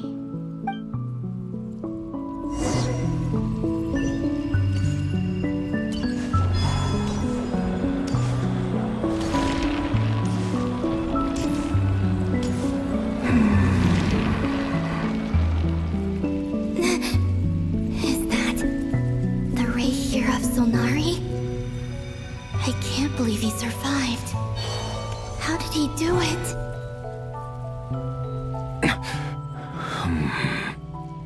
You are the Moon Goddess. But how? Please, there's no need. I'm not interested in fighting anymore. I find that a little difficult to believe. Yeah. Honestly, so do I. The way you used my own power against me was... It was a brilliant strategy. And then, in the final moment before I was thrown into this space, I got to see an old friend. Mr. Dainsleif. Right. It was so long ago now. But we were friends once. And when I first got here, I was filled with hatred, remorse, and rage. How I cursed and devoured. I tore everything here apart. I was consumed by the desire to leave this place and have my vengeance. But to no avail. This is a place with no exit. This is the second time I've entered this space. Though I have no memory of the first. I was torn to shreds the moment I entered. But this time I survived. It must be partly because of this new body. And partly because of all the Kuvaki I absorbed in Nodcry. Are you the source of the abyssal power in here? Not all of it. Some is from when I first arrived here and tried to destroy everything. But there was already a degree of abyssal power here before I entered. And like a venomous snake baking in the merciless sun, it tried to slither into my shadow. Tried to? So, you rejected it? Yes. Because after that, the world suddenly became silent for a moment. What do you mean? The voices in my head, they were gone. And then I saw her. Her? Thelindis. My former lover. Never mentioned that she saw a memory of Thelindis leaping into the moon's reflection. More precisely, I saw her afterimage. I'm sure the real her is long gone.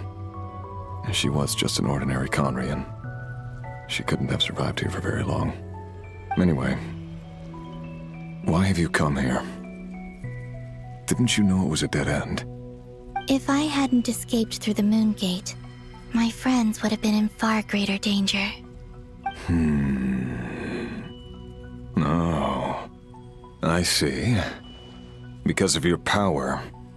The power of a moon goddess. What? You'd like to know how I know, wouldn't you? The one who resurrected me said so. I could hear a deep lust for power in his voice. Do you mean... Dottore? Dottore. So that's what he's called. He'd been collecting fragments of my body for a long time. All so that he could resurrect me at the moment of his choosing. I had no interest in his research. But being as corroded by the abyss as I was, we were aligned as far as hunting the moons and recovering my strength were concerned. So that's why the Wild Hunt suddenly became so active in Nodcry. When I left the Fatui in my weakened state, Dottore must have felt that his time had come. Moon Goddess, could I ask a favor of you? What? I know this is a lot to ask, especially from someone who tried to kill you. If you refuse, I won't fight it. But this is the only thing I desire now. Nothing else matters. What do you want? I'd like you to take a message to Thelindis for me. Thelindis? But... Yes, she's dead. But like I said, I saw her afterimage. I can sense that some part of her soul remains here. Far, far ahead. Why don't you go and speak to her yourself? I can't. I don't know why, but I can't move freely in this space as you can. All I can see is a glimpse of her, walking away. Just like the moment when I last saw her in life. In return, I will clear these abyssal obstacles for you. No, not in return. I'll clear them for you, whether you want to help me or not. It feels like something I ought to do. Why? Yeah. Why, indeed. I've been asking myself that question a lot recently. Why did I do the things I did?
I'm tired of it all.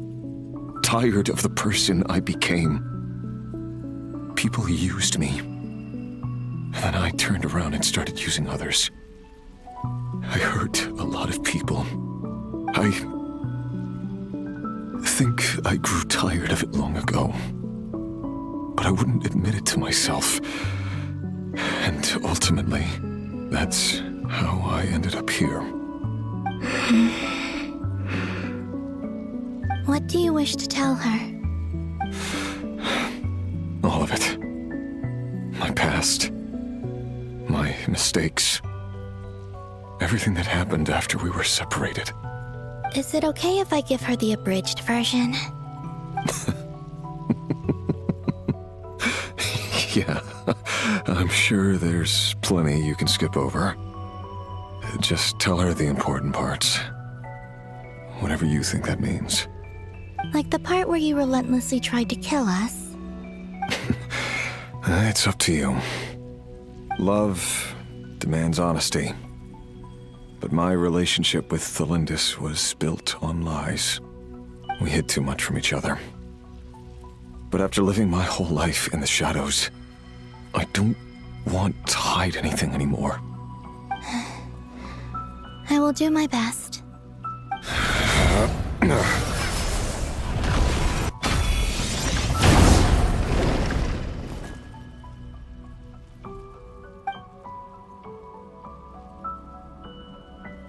There.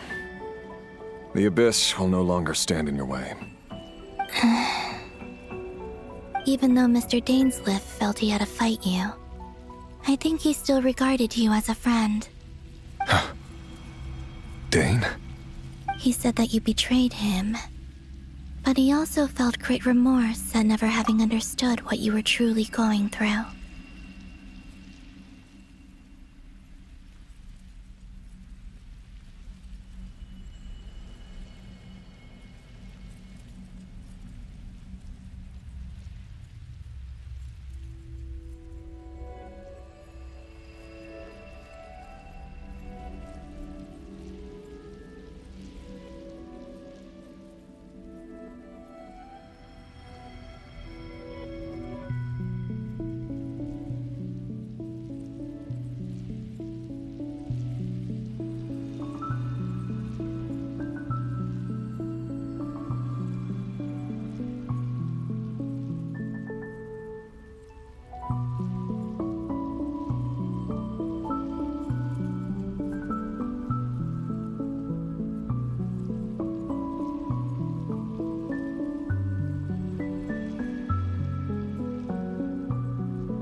Why tell me this? Because if he'd known that someone could take a message to you, I believe that's what he would have said. Thank you. It means a lot. I know this will sound strange coming from me, but don't die, Moon Goddess. I can tell that you're determined to get out of here.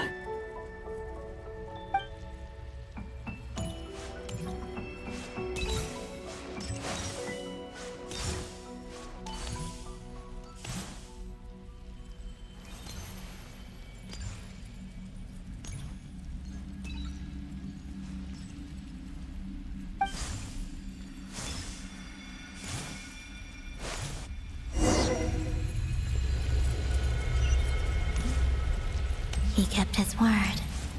The abyss is no longer obstructing my path.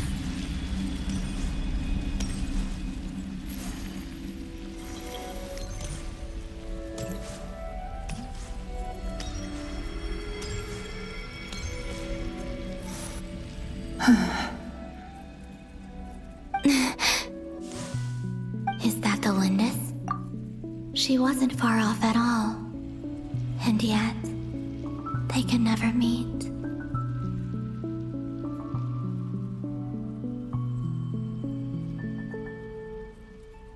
Hello, Miss Lindis. Who are you? How do you know my name? I've never seen anyone else here before. You can call me Columbina. I promised Rerir that I'd bring a message to you.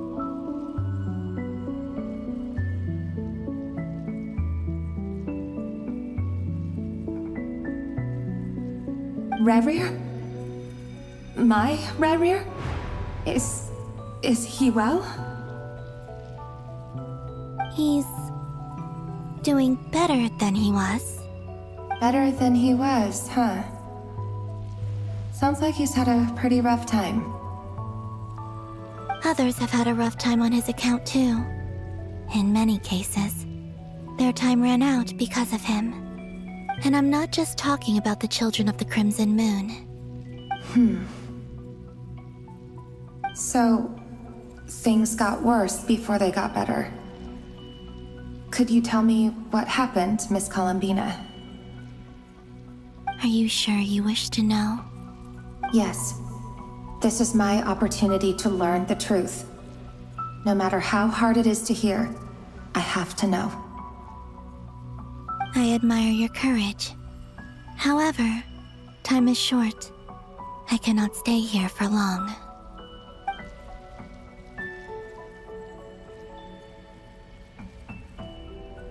Rerir had seeds of hatred in his heart, and many people nursed them for their own ends. On some level, everything he did was to try and find a way to see you again. But in the end, he came to regret his mistakes. He wanted to apologize for hiding his past from you. Beyond that, he did not say specifically what it was he wished to convey to you, but I'm sure that you've always been on his mind. You are what has kept him going over all these years.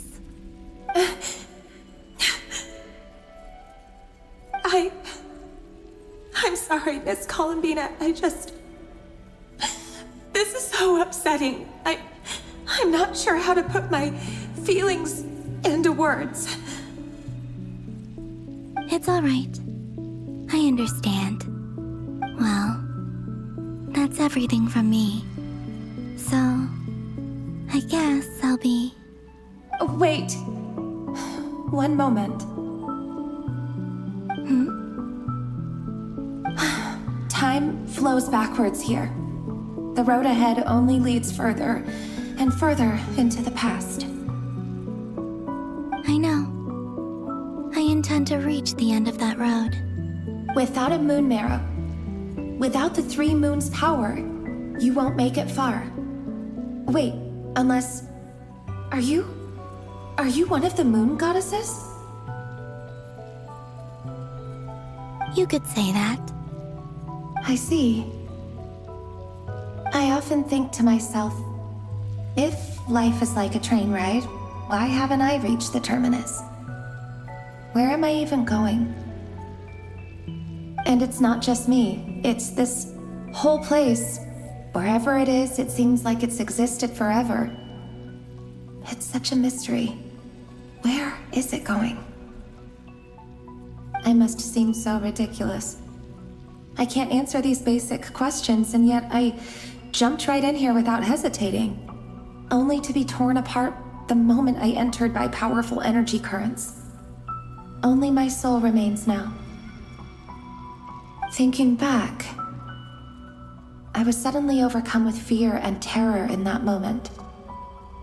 Perhaps I too became bewitched by the abyss.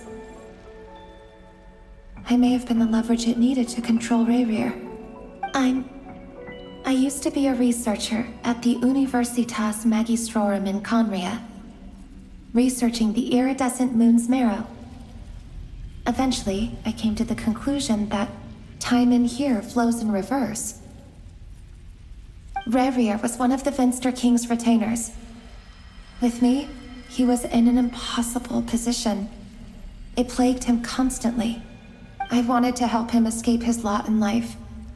I wanted him to be happy, so I thought I'd use this place to return to the past. At the time, I thought I could just go back to the day that the Vinster King first found the prince. It was only after meeting the prince that the Vinster King started going too far with his research into the abyss. That was the day all of our woes began. I thought I could stop the king from ever meeting him and solve everything. I couldn't kill the Vinster King himself, so I had to find another way to save Rayrir. That's why I wanted to go back, to kill the person who had brought new possibilities to our realm.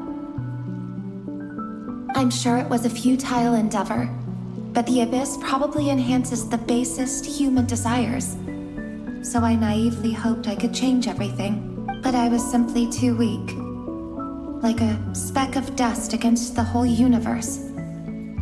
Look at me. I didn't even survive the journey here. Not physically, at least. I know I'm never getting out of here, but you're different. You can make it, and I want to help you. I owe you that much. How do you plan to help me? Have you noticed the golden energy that exists here? Based on my past research and my observations since coming here, I believe they carry you forward faster. I can share what I've learned and help you understand the pattern in which this energy appears.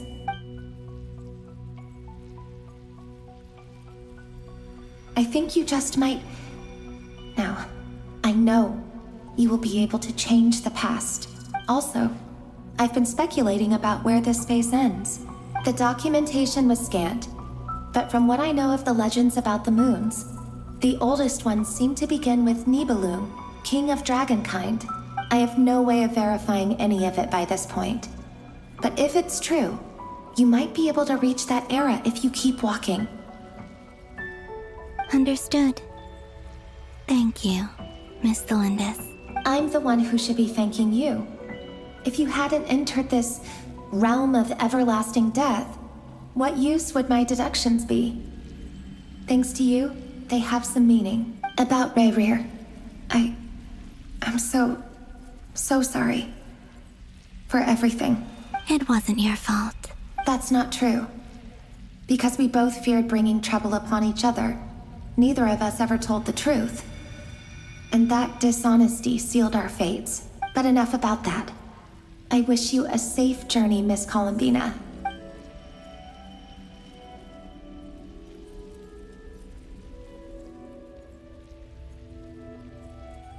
And may the outside world never have to experience pain like this again.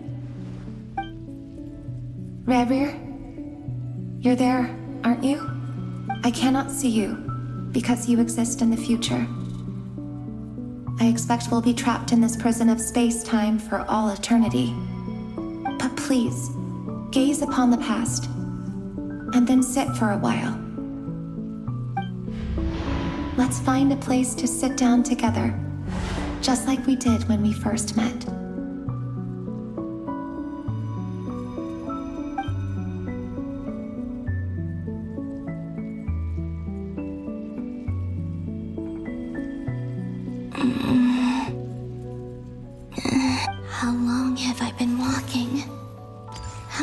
further till I reach the end. Is there even an end to be found?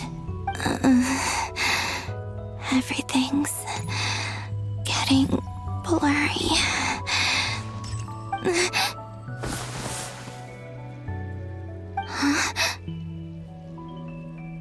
Are you all right, little sister?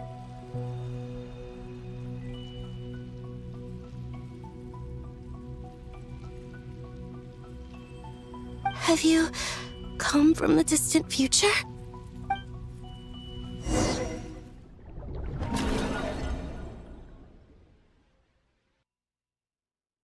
So, how exactly did the moons just disappear? Shouldn't it be a little harder to get rid of major creations like moons? The world is a vast and ancient place. On a certain scale, all life lasts for but a fleeting moment. Miss Nicole explained that the moon goddesses likely perished in the War of Funerary Flame. The moons themselves were also destroyed at that time, save for the Frost Moon, from which a new moon goddess was later born. Am I missing something then? 'Cause the stories say that the moon goddesses were born on the moon, but doesn't Columbina say she was born in Nodcry? Huh, you're right! Why do their birthplaces differ? What's the difference between the two generations of moon goddesses? Also, remember what Sandrone said? Her scans detected 4 moons. In other words, 4 moon marrows. Technically, the result of the scan means that 4 moon marrows were detected and positively identified as moons in that moment. In other words, this piece of information alone isn't enough for us to know how Miss Columbina is doing right now. Yep, we have no way of staying up to date on whether she's dead or alive. She's on her own for now. But at least she's trying her best to get back to us. Yeah, she's a tough cookie. And a sore loser, too. We have to trust that she'll find a way. Because we really need her power. As much as it pains me to say it, we've got no chance of beating Dottore in a straight-up fight. He's much too powerful. It wouldn't even be close. That maniac is going to devour everything in his path until he reaches us. We need to find someone or something that can stop him before he does anything worse. I'll be frank. Our only hope of defeating this false god is with a real moon goddess on our side. I'm not just saying this because Columbina's a friend and I want her back safe and sound. It's just the truth. And I know that even she was no match for him when he attacked, but I don't have a better solution. We're not giving up on saving her, whether she can defeat Dottore or not. Right. Don't worry, Miss Sandrone. We're all aligned on saving Columbina. No one's trying to argue that we can only justify saving our friend because it will help save the world. This is about multitasking.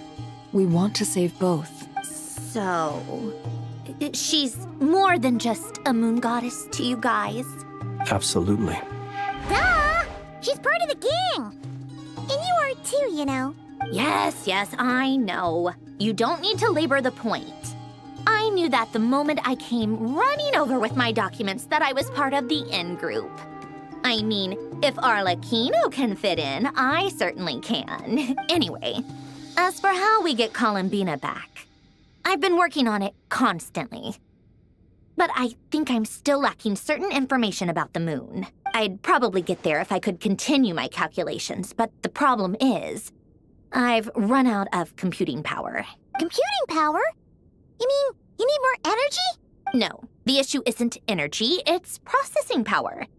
There's so much data to get through that the whole process has just ground to a halt. That's a tricky problem. René de Petrichor of the Nazissenkreuz Ordo once foretold the fate of the world. But I don't know how he did it. My guess is that he used the primordial sea's power. However, that won't work for me. His methodology was vastly different from my own. What's worse, they're incompatible. And, to top it all off, we can't even leave Nodcry. Ugh, this is so annoying. If I'd known we'd run into a bottleneck like this. Well, no, the design bureau's a bust as well. Curse that Dottore! couldn't have made this harder for me if he tried. Oh, what do we do then? How about we grab a bite to eat and take a break? Maybe something will come to mind after you... You don't get it, do you? I'm trying to calculate the fate of an entire world here. And I need accurate results, not vague prophecies. Where the heck am I gonna find the computing power for that? Ahem. Anyway, time to shelve the discussion on technical difficulties. Being a killjoy isn't very ladylike, after all. Either way, we've done what we can. Rest well, everyone. Remember to let us know if anything new comes up. Hat guy? Is he hinting that we should talk outside? Let's go somewhere a little more private.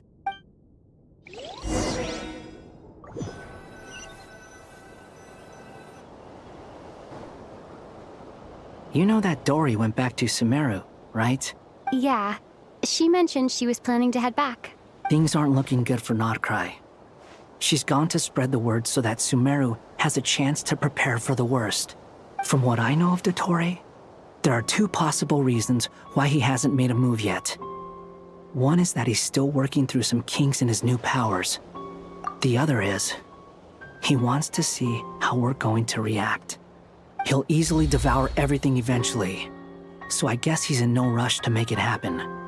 The first false god he made was me. Now it's his turn. Even though my records were erased from Irminsul, Dottore's ideas haven't changed one bit. He once told me that becoming a god was like turning yourself into a hungry wolf or giant serpent to devour the moon. Clearly, he began studying the moon goddess's powers long before he even tried making a god. He's always wanted to get his greedy hands on divine authority one way or another. And in the end, he devoured the moon where I failed.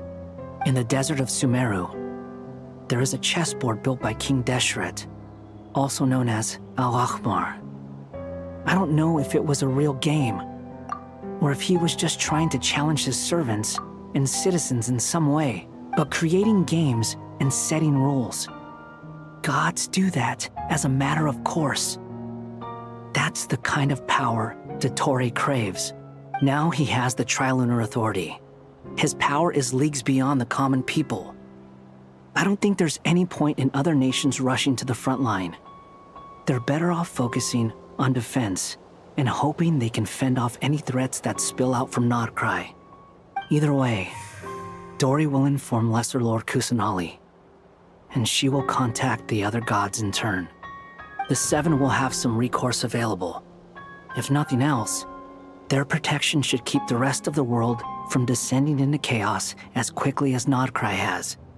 So on the bright side, even if Notcry is doomed, your friends in other nations won't be in any immediate peril. That's good to know. But I'm not ready to give up on Notcry yet. There's a word for people who refuse to let anything go. It's called being greedy. Maybe it sounds greedy to you, and probably naive too. But whatever you call it, that's what gives me the determination to keep fighting. Battles are fleeting, but the will to fight is a long-term commitment. Give up for even a moment, and your resolve will shatter.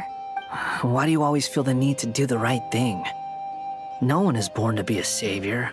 I mean, who's gonna criticize you if you fail, or give up? Don't take this the wrong way, but Dottore said something similar to me.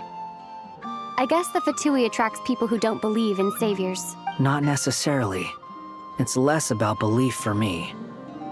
I just want to know how determined you really are. After all, I don't owe anything to anyone else here. Only you. You look kinda worried. If your arch-nemesis was about to achieve their ultimate goal, I think you might feel a little worried too. That's true. Dottore is about to become an omniscient, omnipotent deity. That's gotta be a bitter pill to swallow. Still, you're calmer than I expected.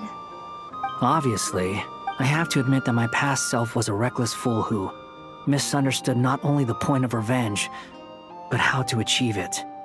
And as much as I want my vengeance, I know I'm not gonna get it by acting alone.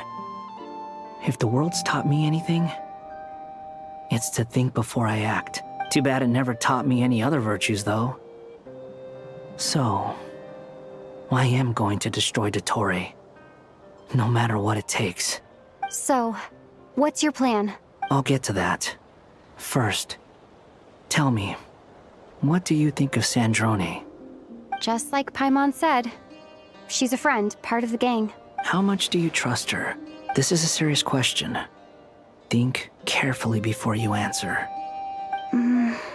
Although she's with the Fatui, she has her own values, and she's helped us a lot. If nothing else, she's clearly going the extra mile for Columbina. I see no reason not to trust her. If you say so. In that case, the three of us need to talk. I have some thoughts about her computing problem. It can be solved, but it will come with a cost. How much? If I can afford it, I'll cover it. Sometimes your heroism really backs me into a corner. You know that? Come on, let's go talk to her.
Miss Androne, Traveler.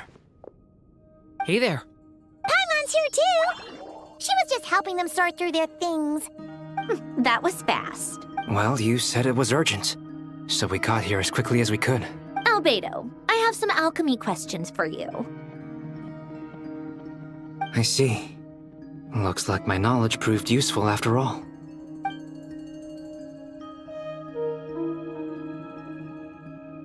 If I might ask, what is the end goal for the modified formula you'll be using? I needed to predict the future of the entire world.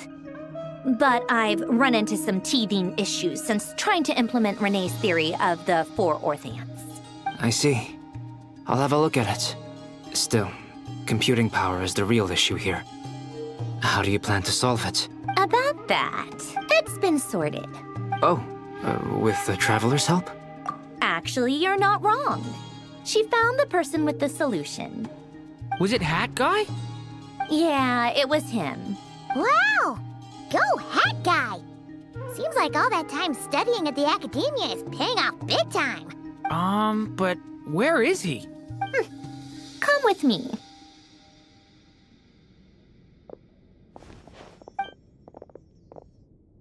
Hat Guy? What's happened to him? Hat Guy!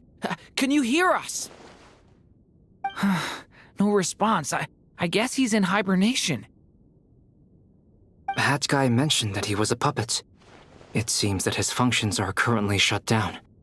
I presume this has something to do with the solution to your computing problem. That's right. He and the Traveler came to see me. Wait, what? You have a solution? Would you calm down? Why do you always react so hysterically to everything? Excuse me? How would you know? You shouldn't be so quick to judge complete strangers. It's very bad manners. Oh, please. It doesn't take that long to figure out that you have a temper. Where does a mere student get that kind of confidence? I've actually published more papers than you. Not that status counts for much. Even Paimon's applied for academia admission. Huh? Are Are you serious? See? This is why I can't be bothered to explain myself. She recognizes no one's skills but her own. Okay, fine. I'll hear you out. So, tell me, how do you propose to solve my computing power problem? This world itself is constantly processing all kinds of information. If it's the world's future you're trying to calculate, you need a processing device that's designed to cope with that volume. Easier said than done. Only Irminsul can handle that kind of... Wait, is that what you're suggesting? But surely we can't just... plug my formula directly into the ley lines. You should be able to tell that I'm not human, right? Yeah, I noticed. The technology, though, seems pretty ancient. Very different from Fontaine's. It's a completely different system. Conrian, to be precise. I'm what they would have called a puppet. Puppets need an energy source and processing power. The artisans who built them sought out the materials most suited for that purpose. You? Do you mean... The Traveler and I have talked it over. She's willing to vouch for you. So, I'll allow you to borrow my core for your calculations.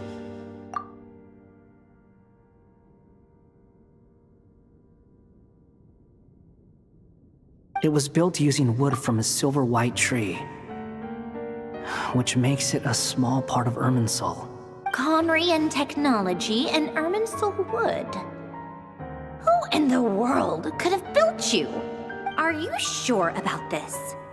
A puppet without its core will cease functioning completely. And if it's left in that state for too long, it might not recover. You could die if you do this. You do realize that, don't you? I can put two and two together, yes.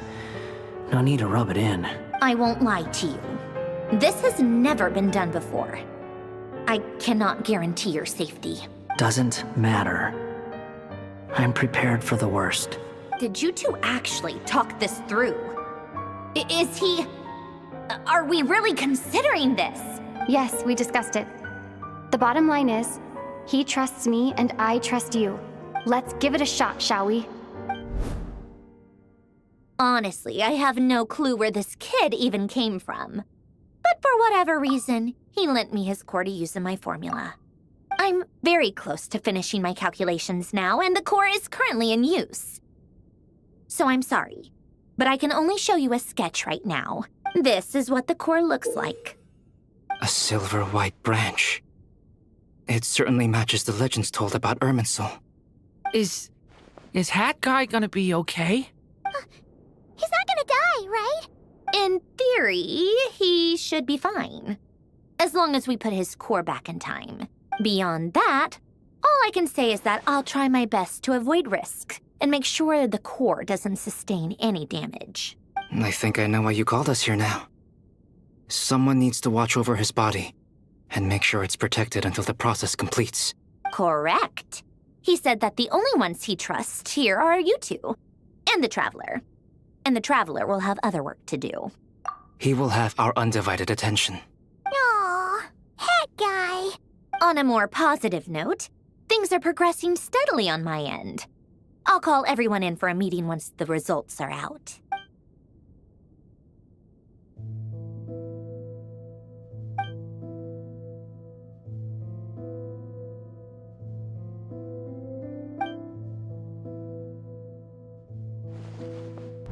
The worst-case scenario with the core removal is either a system reset or a total loss of function.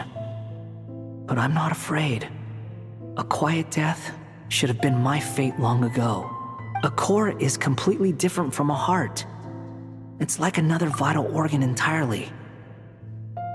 I never believed it could be a true replacement for what I sought, but in the end, it turns out the core was more useful to me. Pretty funny when you think about it. It's like the punchline of my entire life. Do you think there's any difference between a puppet and a human? If not, then this would just be another samsara. I have already experienced both a past life and a next life. Part of me wonders whether I'm only capable of making this decision because I've become a real human. What's with that expression? Isn't this a good thing?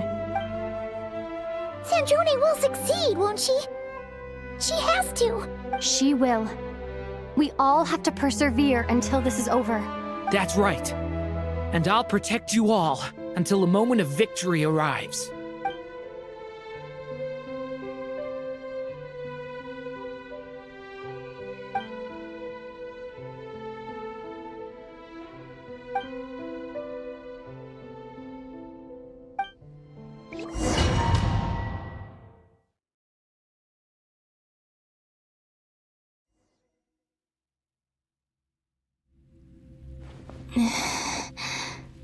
Who are you? Call me Sonnet. You have the same power as Canon.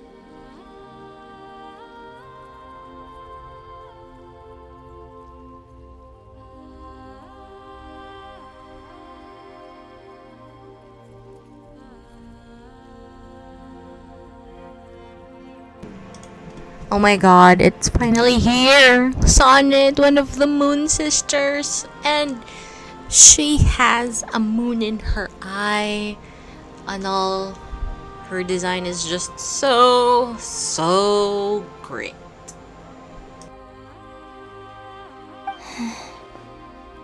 Sonnet.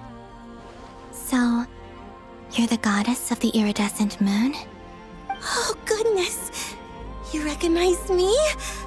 Well then, what's your name? Columbina. Columbina Hyposelenia. Hyposelenia? What a lovely name. Did you choose it yourself? It was a joint effort between me and my friends. Friends? You mean your friends in the heavens? Huh? Oh, sorry. You must be exhausted. I apologize. Hang in there. Let me introduce you to my older sisters. Do you mean the other two moon goddesses? Arya and Canon? Wow, you sure know a lot. Hey, does that mean that our story goes on into the future? Oh, I guess that wasn't the best question to ask. It's alright. We were prepared for that possibility. You could say we were too prepared. I can't even remember how long my sisters and I have been here by this point. When did you get here? How long has it been? I can't say for sure, but it feels like it's been forever. I see. Are you feeling alright? You look a little unwell. I can hold out a while longer.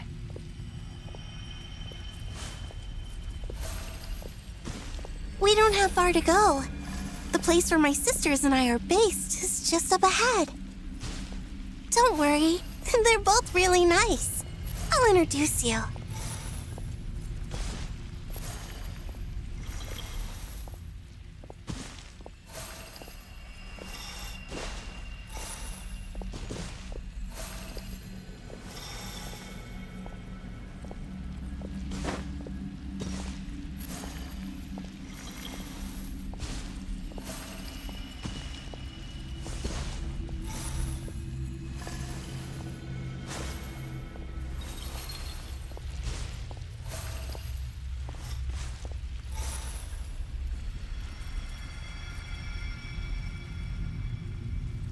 Sisters! I'm back!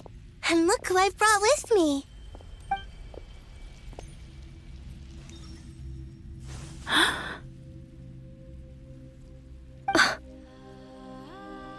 It's our lovely little sister, born in the far future.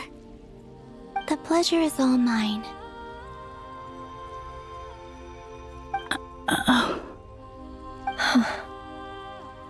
Allow me to introduce you to Columbina Hyposelenia.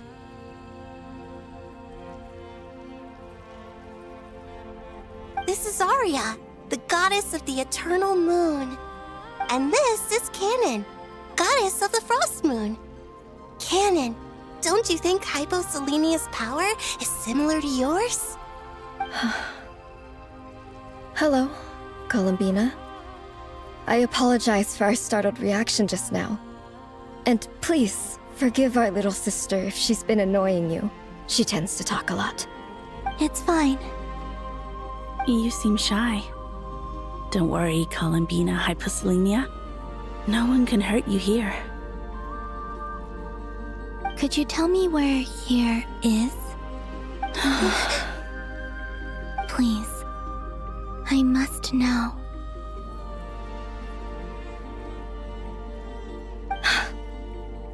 My dear sister, this is where Tevat's original ruler, the Dragon King Nibelung, imprisoned the moon goddesses. What? You're scaring her, Canon. No, I'm fine. Please, continue. Nibelung, our original master, created us in the distant past to maintain Tevat. But he left this world and traveled into the dark universe beyond, to explore worlds vaster still. Day and night, we fulfilled our duty in the heavens, until the day that the first Descender arrived. The great ruler of the firmament. The heavenly principles. Is that what later generations call them? I see. But we did not reject them at first, nor did they seem to harbor ill intent towards this world. We coexisted in peace. They were like a guest in our home. Slowly, however, we came to realize that our guest had a growing desire to change and dominate the world. And you didn't stop it? No. There was an order to the rules they set up that Nibelung never taught us. We wanted to know if this order would bode good or ill for Tevat.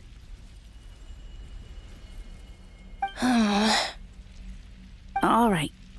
Canon and I wanted to know. Sonnet was against it from the outset. Later, we discovered that this great ruler of the firmament bore an almost paranoid hostility toward the desire of certain life forms to seek power. Or perhaps they feared them. They would even cast down celestial nails as manifestations of their power, to punish the civilizations of the world below. Only this was far beyond mere punishment. Right. Their rules brought order, but the price people paid for merely testing the limits of those rules was far too great. I did everything in my power to help the punished escape catastrophe, but still, too many lives were lost. The ancestors of the Frost Moon Scions were some of the ones you helped. But just when we had decided to take countermeasures, the Dragon King, Nibelung, returned. And so began the War of Funerary Flame. So, that's the name the world gave that war in the future. Well, who won in the end? As far as I know, the Heavenly Principles won, although it came at a great cost. They remained in Tevat, where they continue to rule to this day. And the world's original master, the Dragon King Nibelung, was destroyed. And what of the moons? Are there still 3 moons in Tevat's skies? You can tell us the truth, Columbina. We know we are but remnants of a bygone age. We are prepared for the answer. Only the Frost Moon remains. But it has been cast beyond the false firmament by the Heavenly Principles. The eternal and iridescent moons were both shattered during the war. So death finally came for us in the end. Sonnet. But you're still here, aren't you? A moon goddess cannot live without her moon, Columbina. She's right.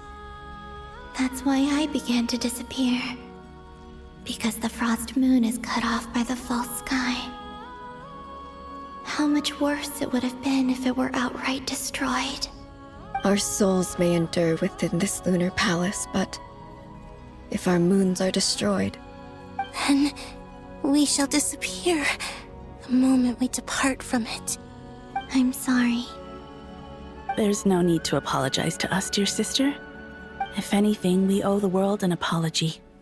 If only we'd decided to act sooner, rather than arguing amongst ourselves. all the more reason not to spend this time in regret and repentance. Instead, we should focus our efforts on how we might help our future sister. Sorry? Don't you see, Columbina, your story is not yet over. Is that not why you are here?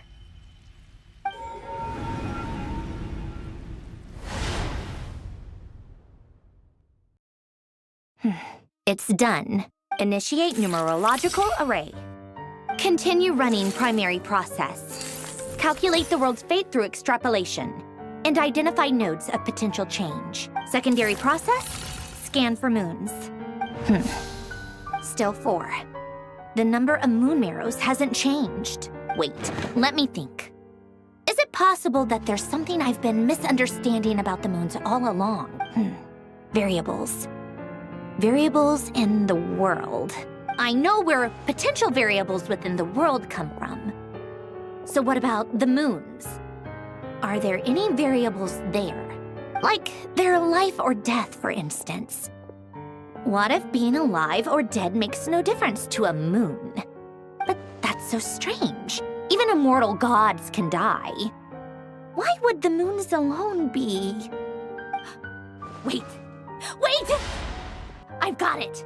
If alive or dead is considered a variable, we might have had this wrong the whole time. No one ever said that a moon marrow equals a living moon. We just made that assumption ourselves. Initiate secondary process. Scan again. This time filtering out interfering perimeter, moon marrow. I don't care if they're natural or artificial. Get them out of my search results!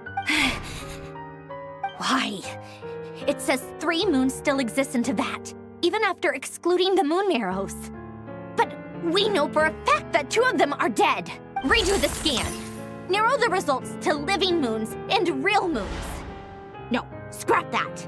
Narrow it down to moons that have lunar authority and remain alive. Why? Why is it still 3? What is this, Columbina? Has the world lied to us? Or are you the one pulling the wool over our eyes?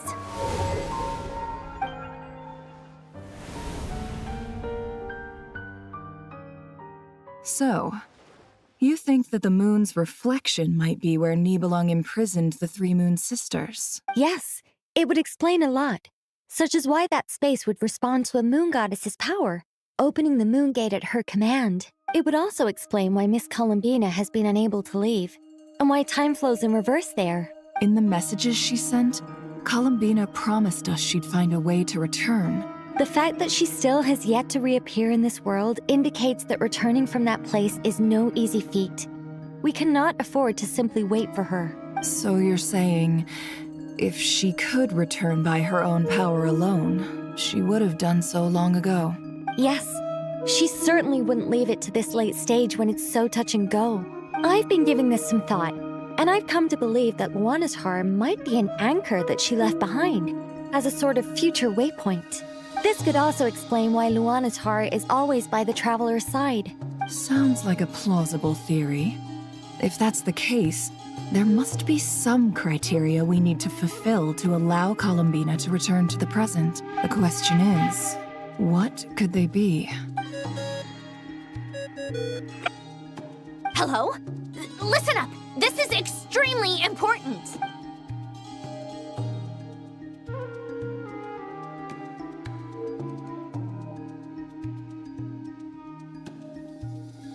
Not only is Columbina alive, but she may well exist in a form unimaginable to us. I'm still unclear on the details, but she's done something truly inconceivable in the past. And the clue to what she's done lies in the moon and Tevat sky. Truly amazing.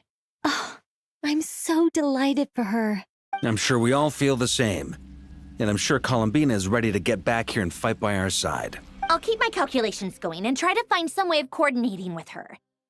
But that's not an excuse for everyone else to slack off, okay? All of you had better keep trying to think of solutions. How can the dead moon still live? And Luanatar...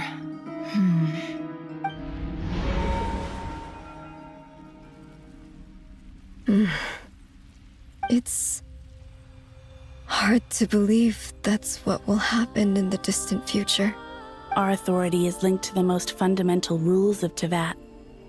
I suppose it's no wonder that many would covet that power. I didn't realize that when you said friends, you meant people who live down in Tevat. That's so lovely. I always wanted to go down there and have some fun. Have you ever tried leaving this prison? Of course. Between us, we've tried everything.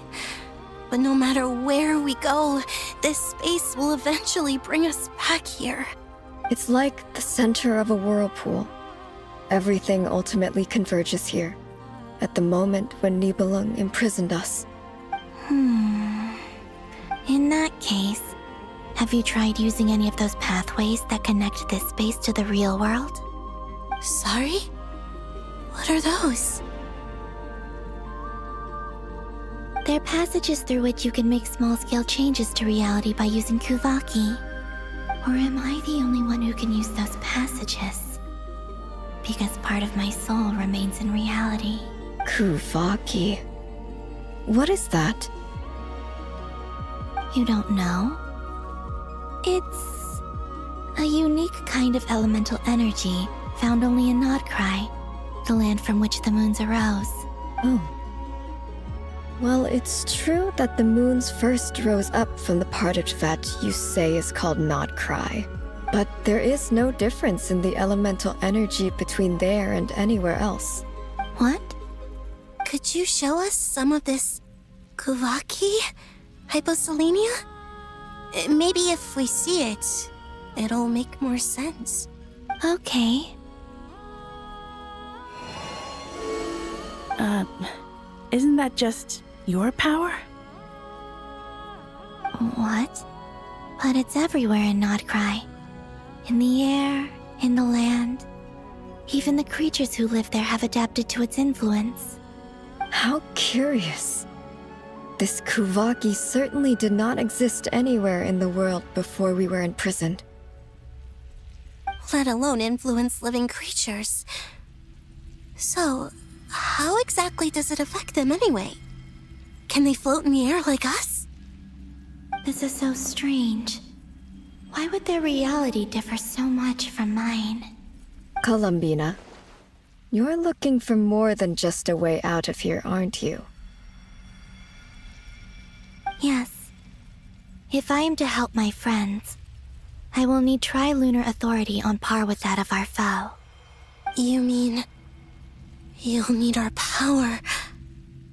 This sounds extremely risky. The three moons' powers are not mutually compatible. Concentrating them into one goddess will be a very painful process. And if anything goes wrong, it could tear you to pieces. I know. But I'm willing to take that risk. Even so, let's say we successfully transfer our authority to you. How will you take it outside this prison? Nibelung constructed this realm specifically to prevent us from using our powers to interfere in his war. No moon goddess can leave this place alive. What if I don't leave alive?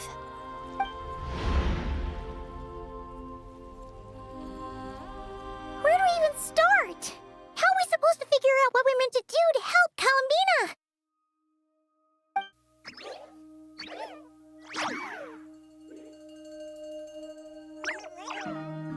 Columbina, What do you need from us?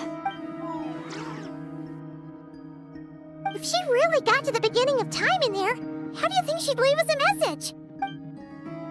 You don't think she'd write it down on a stone tablet somewhere in the hopes that we'd find it, do you? Seems unlikely. Columbina may not talk a lot, but she thinks deeply about issues like this. Let's review what we know. This is the Columbina who fought alongside us against the Reikir of Solnari, and with whom we celebrated Moon Prayer Night. She knows our personalities, our ways of doing things, even our unique strengths and abilities. So, if she wanted to tell us something from a long, long time ago, what would she do? Oh.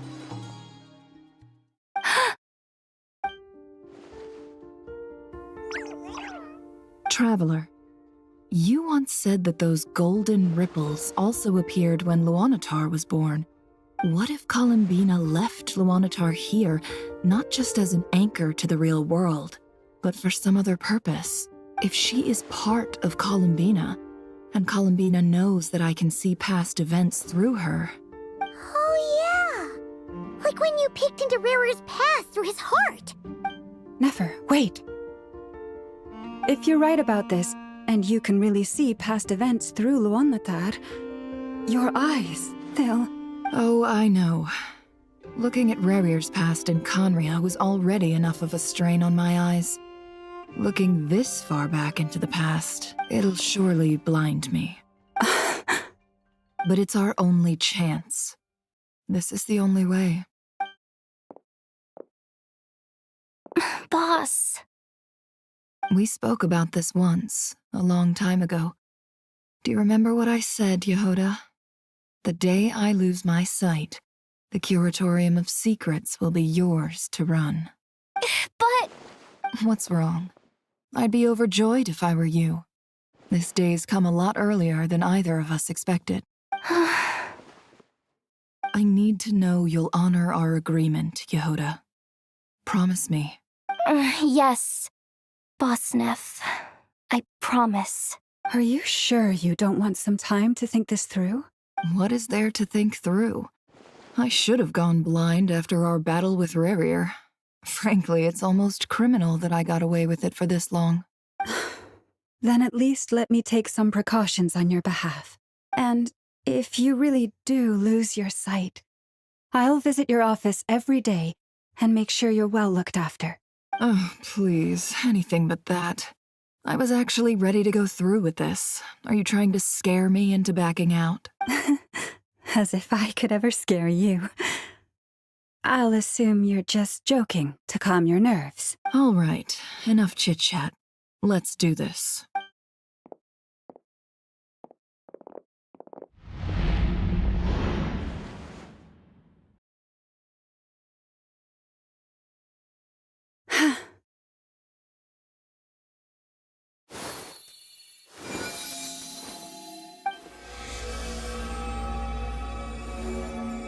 All done. Good. Now give me some space. Come on then, little one.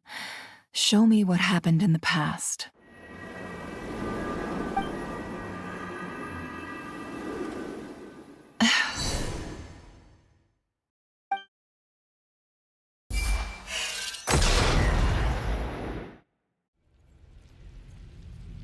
Between the Trilunar Authority, Kuvaki, and the sole-surviving moon, the Frost Moon, I think I might know how to get back. But I will need my sister's help. Time to go talk it over with them.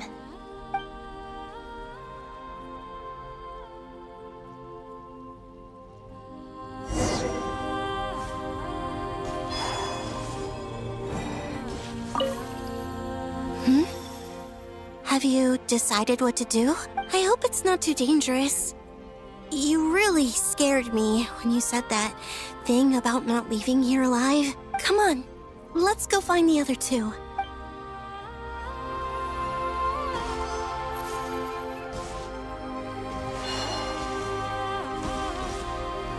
It seems you have reached a decision. I'm all ears. What do you propose?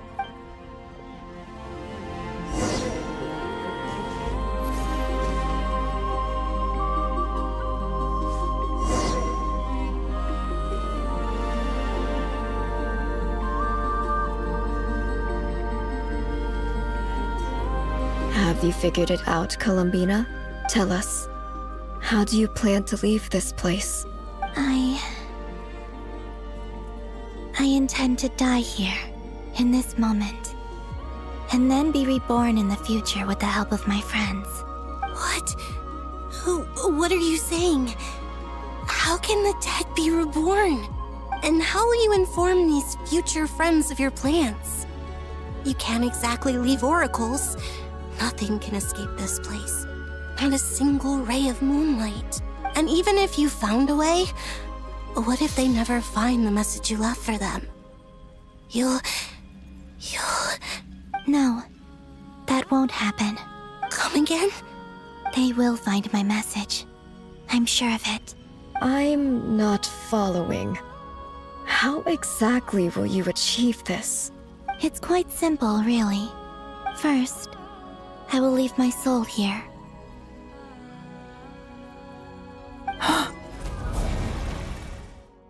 I see it. Your soul?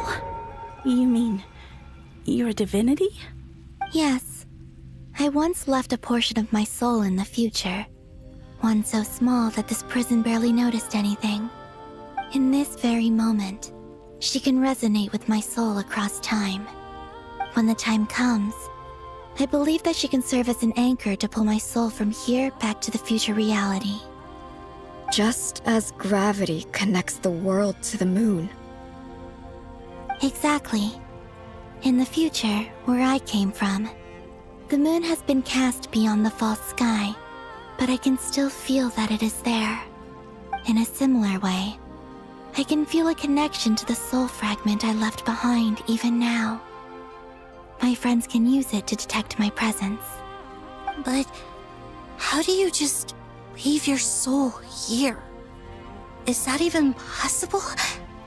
On my way here, I met an ordinary mortal who entered this place long before I did. Her body is long gone, but her soul remains. And before that, I encountered an old enemy whose entire soul survives here intact, while the power that once corrupted his body has faded away. So, perhaps this space is specifically designed to imprison divinity and authority, but not the physical body. Still, even if your body can escape, would it not just be a lifeless husk without the soul inside? Wait, is that what you meant when you said you wouldn't leave alive? Yes. I shall turn my body into moonlight and pour it over Nodcry.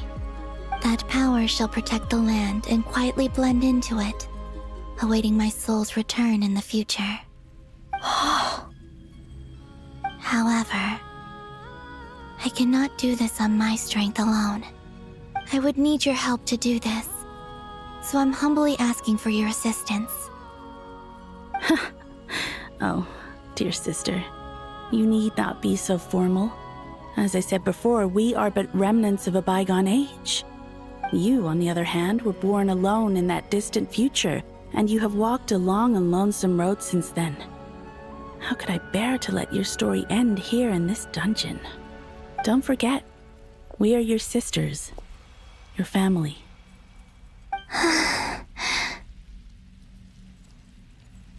Arya's right. Actually, I've always wanted a little sister. Can you imagine how it's been for me? Getting nagged by two older sisters all the time. Now, I finally get to be the big sis. And not just that, but I get to help you return to your world, too. How could I say no to that? Sonnet. Canon?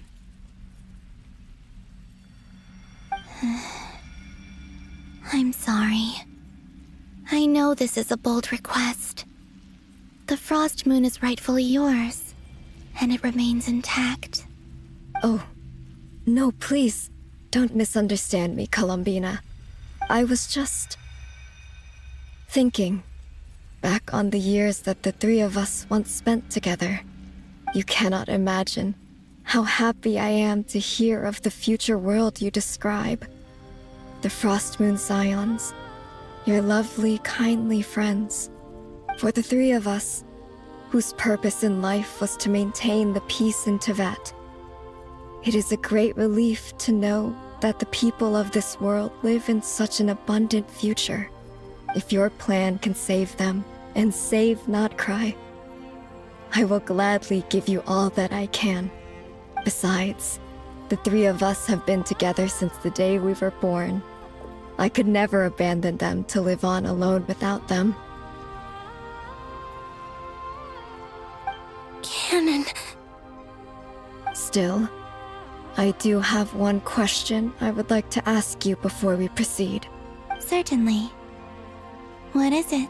Why do you cover your eyes?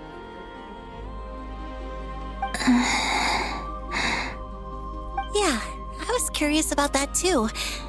But it seemed personal, so I didn't want to intrude.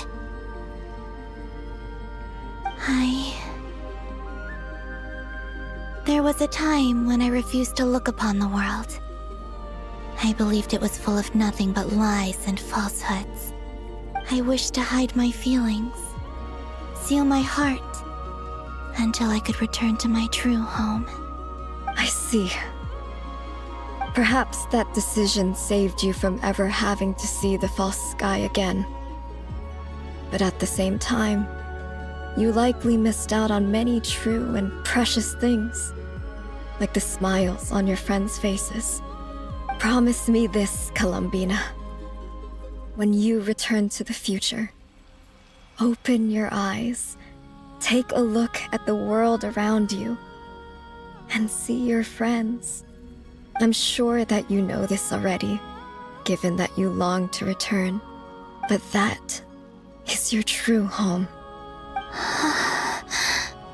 Give me your hand, Columbina. Arya, Sonnet, you too. Okay. All right.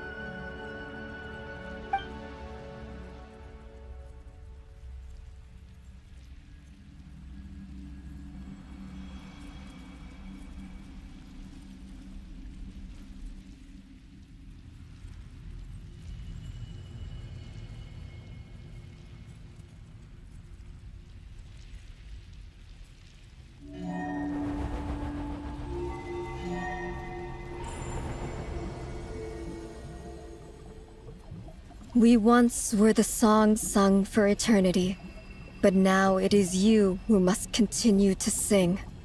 We once were the tides in the great river of time, but now we subside, and you arise. We were the messengers of madness and inspiration.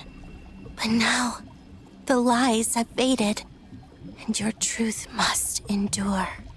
We are souls awaiting the sun. You must return to be with those who smile when they see your face.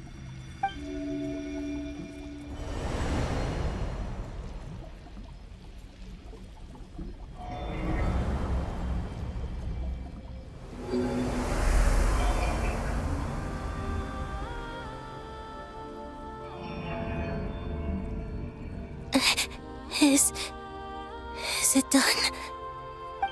Yes. We have transferred the authority over all 3 moons to Columbina Hyposelenia. From this moment on, she is the Tri-Lune Goddess, the one and only moon goddess of this world.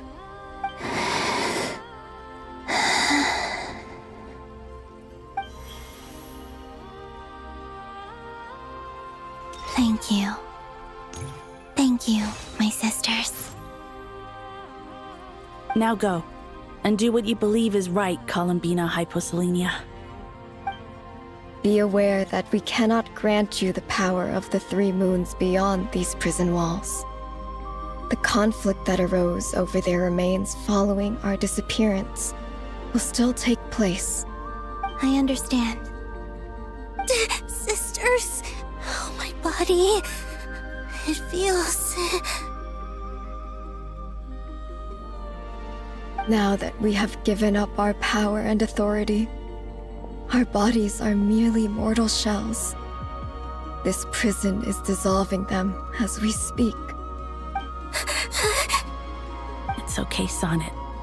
The end must come for every god, just as it does for every human. That's all this is. The final destination of our lives. Canon and I will be by your side the whole way. We have one final request, Columbina. Could you use the Three Moons' power to send us back into the real world? Now that we have lost our powers, I doubt this space will seek to hold us further. It's just... we would like to spend our final moments together in the only place we ever called home. Of course. Gladly.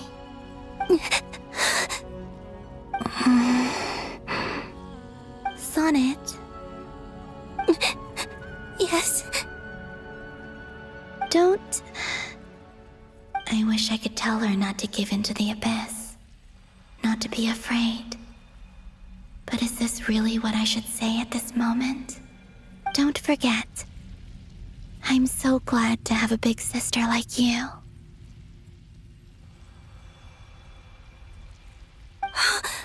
No, Hypo. Thank you. I'm okay. I'm not afraid.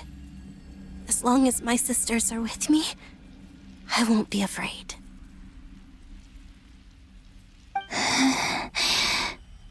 It looks like this is goodbye, sisters.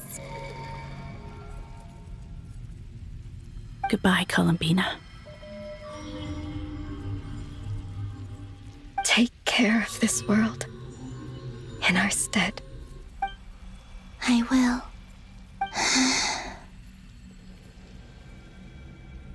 And now, it's time for me to bid farewell to my body, too. May it become the moonlight that keeps Nodcry company through the long years ahead. So this is why Nodcry was not always home to Kuvaki. It only appeared after I poured my body out upon this land, and only this land. Kuvaki responds to me because it is me, my body, answering the call of my soul. And the golden energy I've encountered on my way here was, in fact, that very soul, which I am about to leave here to guide me. O power Triloon, eternal moonlight. I, Columbina Hyposelenia, lay aside my body. Let it be cast into the dark night to illuminate the future. May it be a companion to all who dwell beneath the moon.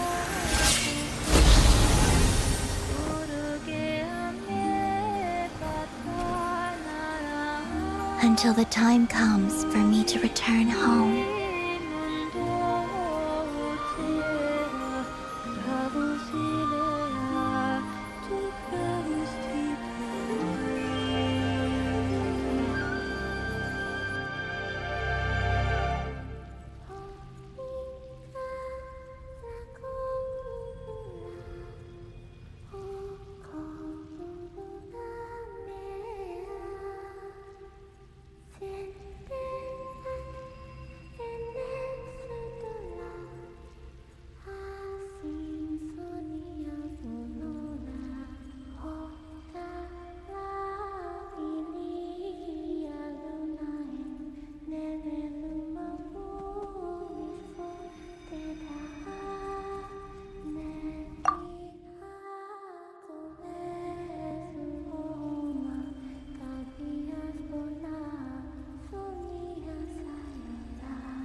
That was crazy!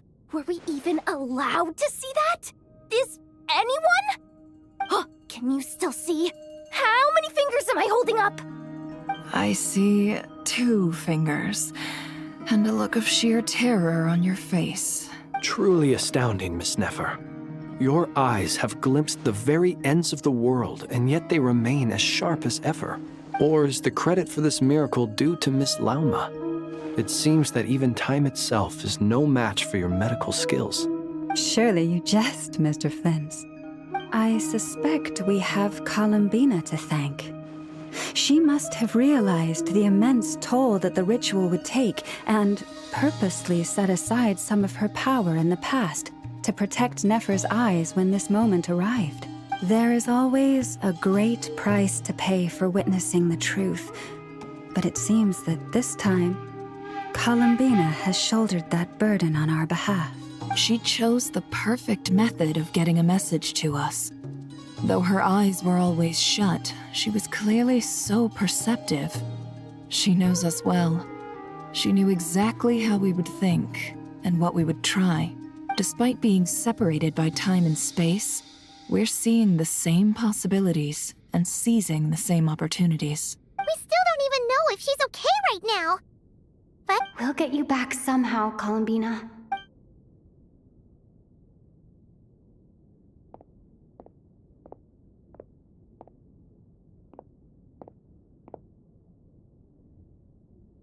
Well, based on the information we now have, let's figure out our next moves. Thanks to these gentlemen, we have a much clearer picture of the situation with Dottore. The civilian population has been moved to safety, so we no longer need to hold back.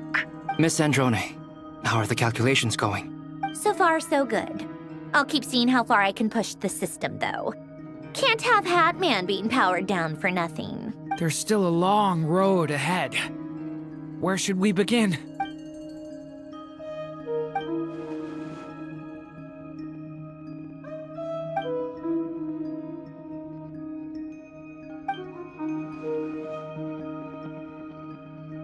Our plan is clear. Time is short, so let's get moving. There's just never enough time, is there? Time is the bane of my existence. Ugh. Anyway, I'm gonna get back to work. all right, we'll do our part too. Yeah.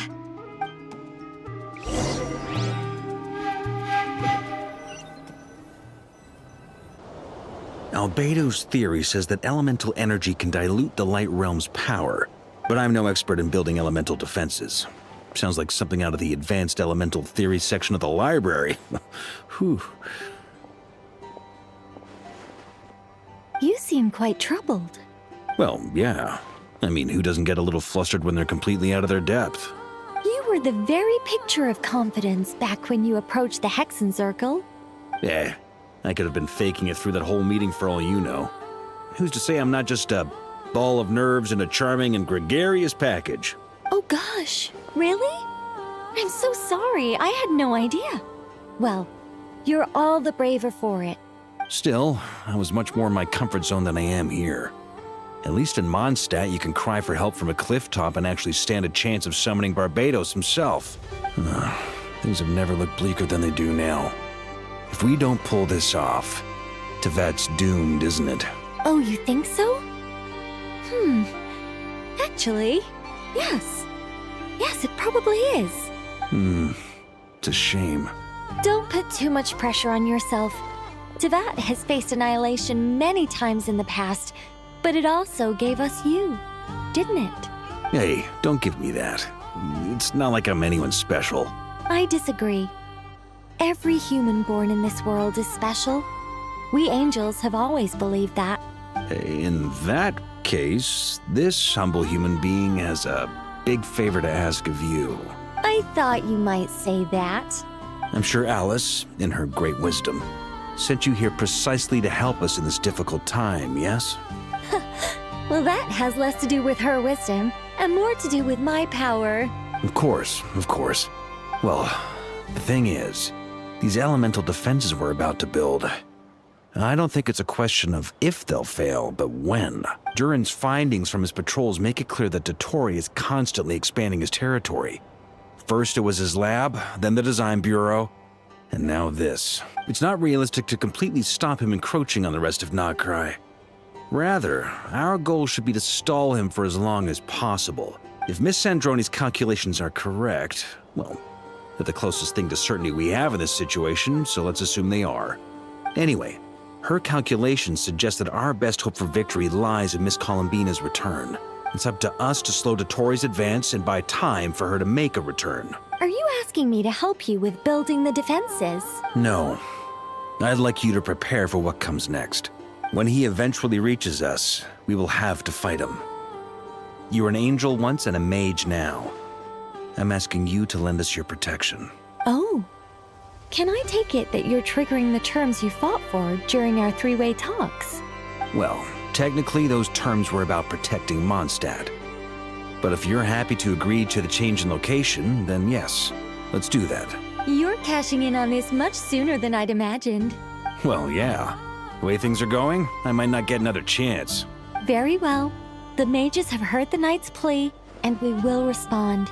To tell the truth, Alice and I had already discussed how we might help you all, so I didn't come empty-handed. I always like to be prepared.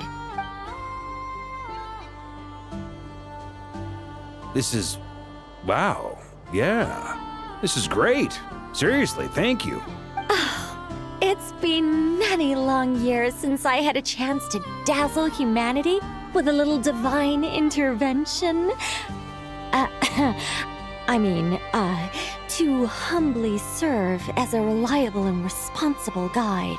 Anyway, Knight of Boreas, please accept this gift in recognition of your great virtue. Go now.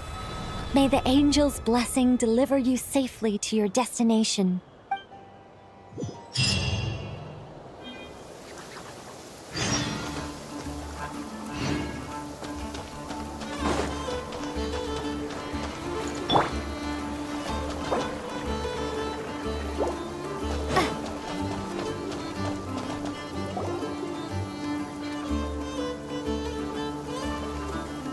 You're here.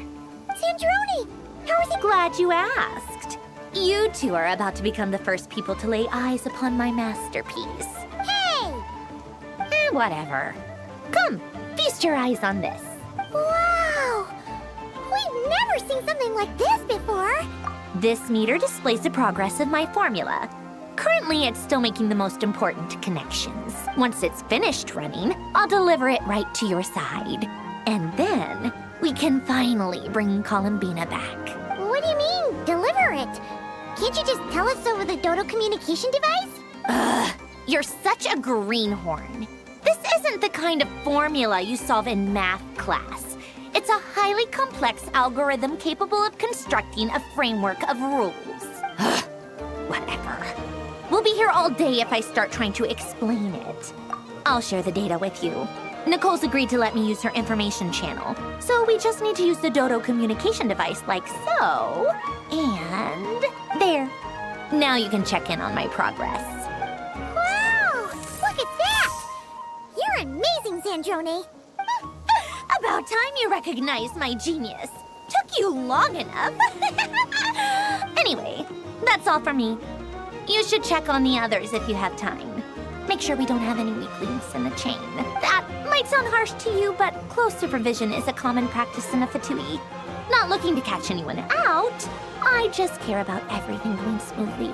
That's all. I'm kinda stuck here while the formula's running, so I need you to be my second pair of eyes in the meantime.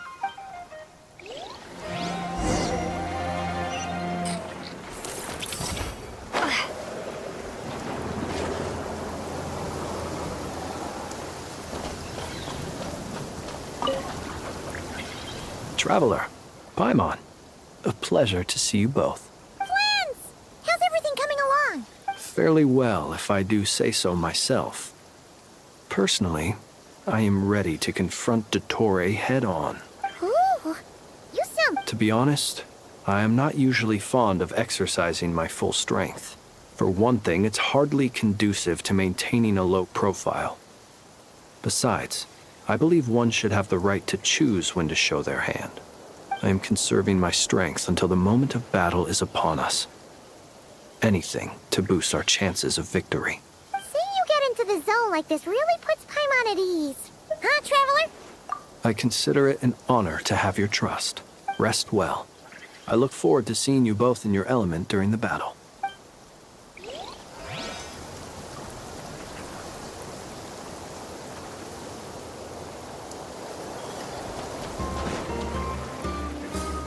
Thankfully, Miss Nicole has come to our aid. Golden Flame. Yes, that's Nicole's power, all right. Based on the latest message from Grandmaster Varka. It sounds like they've reached an agreement. The situation should be more stable with her assistance. Everyone will have at least some degree of protection. Albedo! Durin! Hello there, you two. Are you well rested? That's good to hear. As per the plan, Albedo and I will be in charge of Nasha Town. As Dottoro's energy field expands, it's creeping ever closer in that direction. We fought side by side many times before, and always with great success. I believe this time will be no different. So don't worry about us. Focus on fighting Dottore.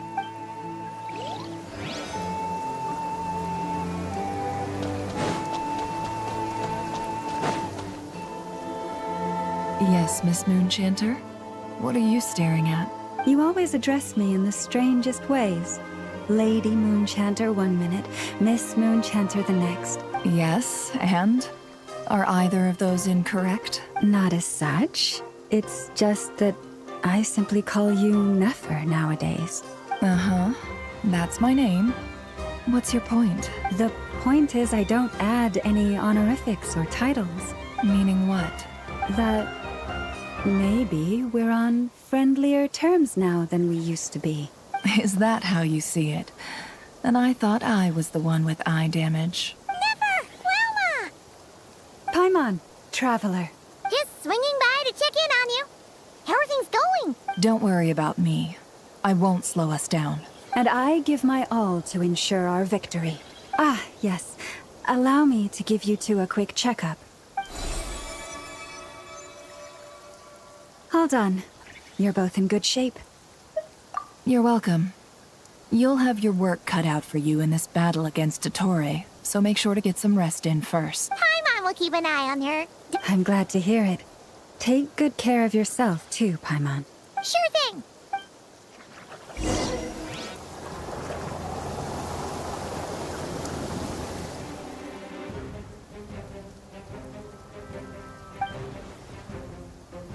Here they come. That's quite a horde. As we expected. Get ready, everyone. Take your positions and prepare to engage. Let's begin. I'm at the ready.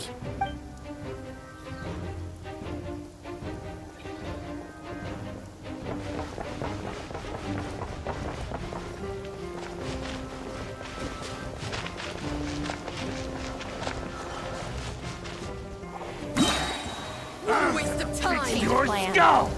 Wipe out! Water jet! The night cometh. Close your eyes. It's too long. Another one. Fear the dark. Water jet!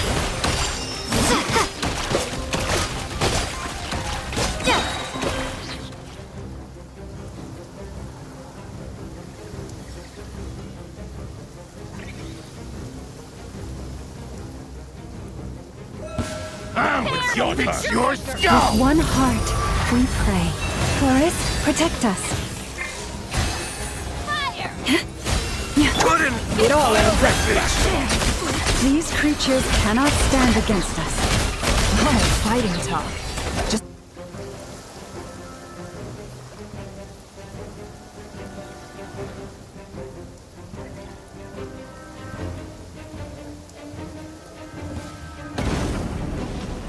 Coming to be. Get back! The abyss is burning shadow! That was easier than I thought. Naturally. What do you mean? Is it because as created beings go, we're...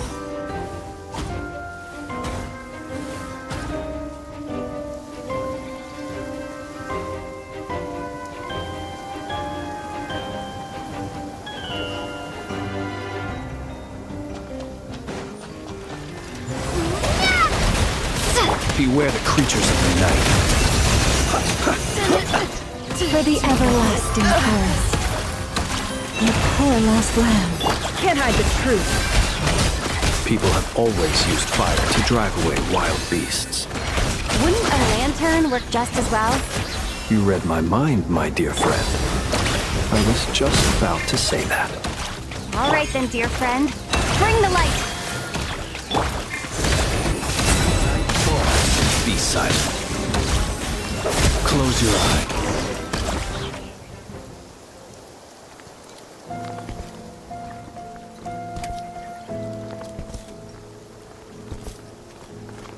You're looking well.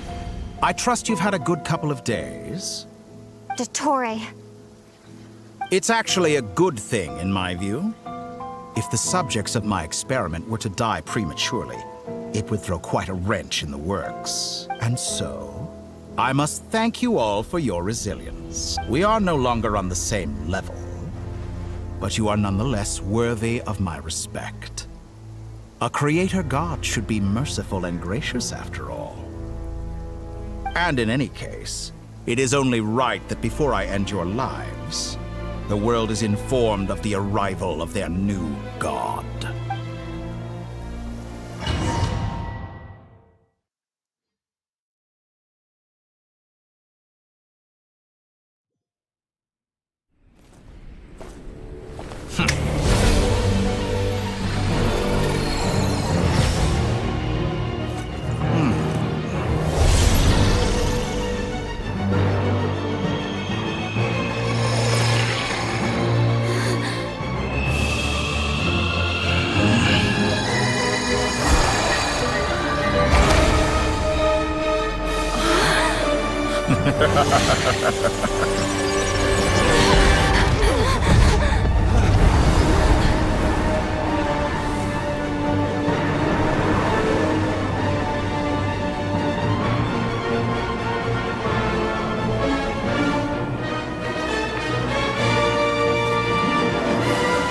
The experiment begins.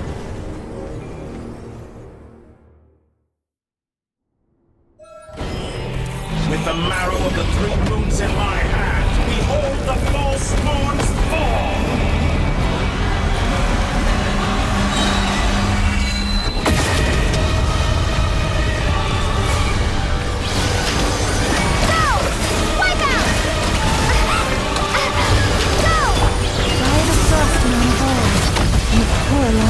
The mystery unravels. You cannot face me! It all adds up. Moon's remnant! That's more like it. Some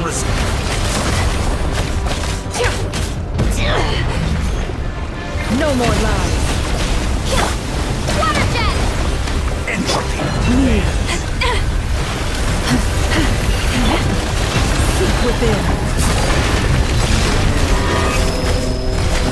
Excellent! You barely managed to touch my first, like an ant in my palm. Be silent. Close your eyes. I've been moved inside another space. And it's sealed off. Looking at the structure of it, it seems like the Tory intends to trap us here. There's no exit. Our endurance is about to be put to the test.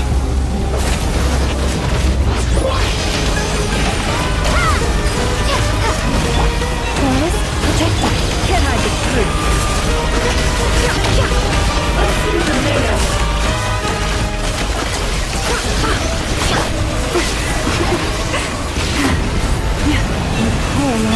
Pathetic. It all adds up. The deception ends here. Good. Keep it up. I'm still coming. Me. By the frost in my veil. Leaving openings on purpose. Confident, aren't we? Go! Along the way! Stay your hand. No more lies.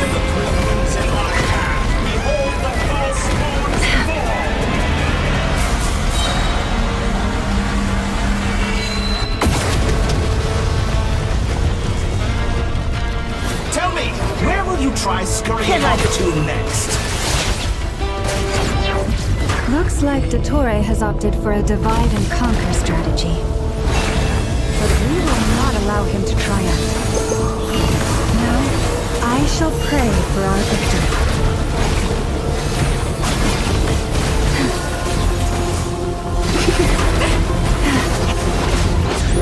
Entro bends to me.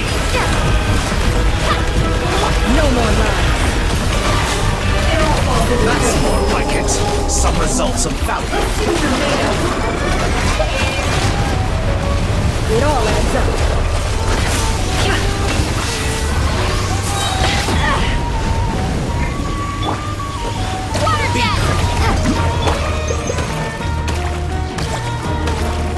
Seek within.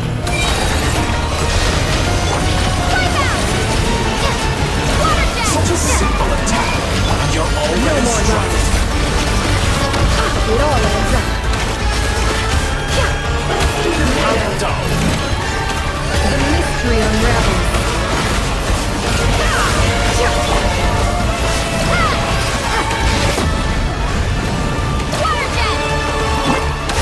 Can't hide the truth. It all adds up.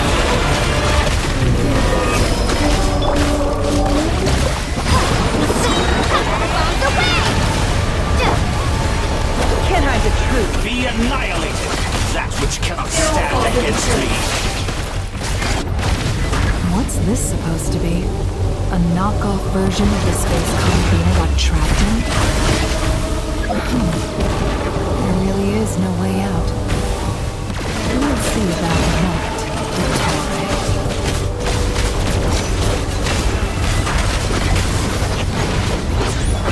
My apologies. I had not intended to take your teammates from you. You have a choice. Obey, and I can release them. An excellent deal, if you ask me. Won't you consider it? Entro bends to me.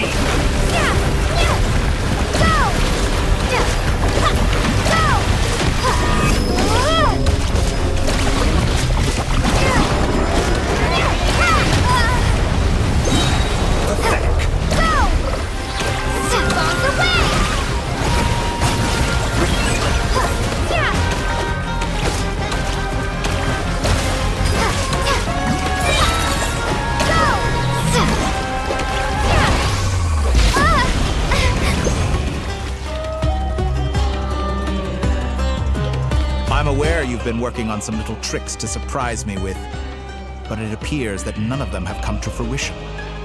My guess would be that you're trying to bring Columbina back. But then, where is Sandrone? Or are you trying to buy time for her? I always found their friendship to be a curious phenomenon. Two highly incongruent personalities, and yet they share a deep connection. Speaking of Columbina, I once saw her as like a younger sister. We got along quite amicably while she was with the Fatui. But then one day she suddenly decided she would refuse to take part in any further experiments. It's such a pity. I could have had a sister, a family. But alas, she grew to dislike me. You're not fit to be family to her. That I can't deny. So many people, all obsessed with playing out the same. And then there's you. You had every opportunity to reach the right conclusion.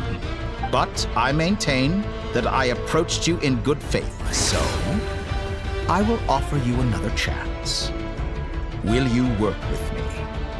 You have until I count to 10 to make your choice. 1, 2, 3. Not in a million years.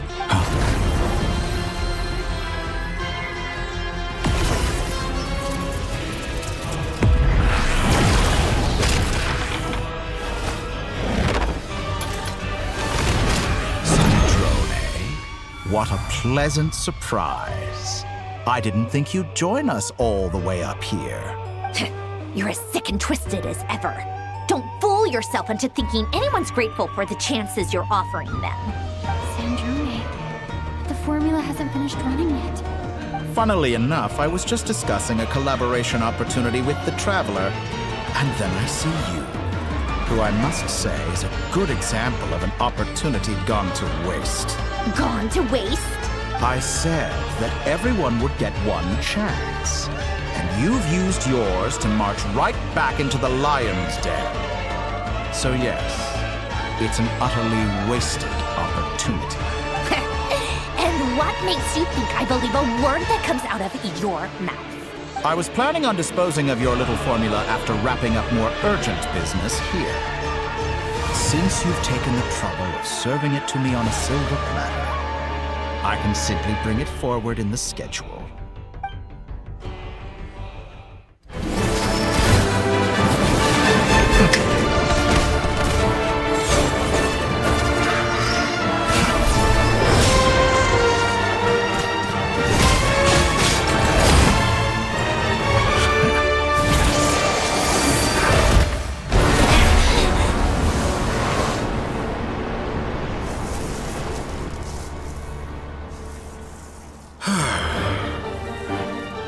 Is this your life's work? This piece of trash?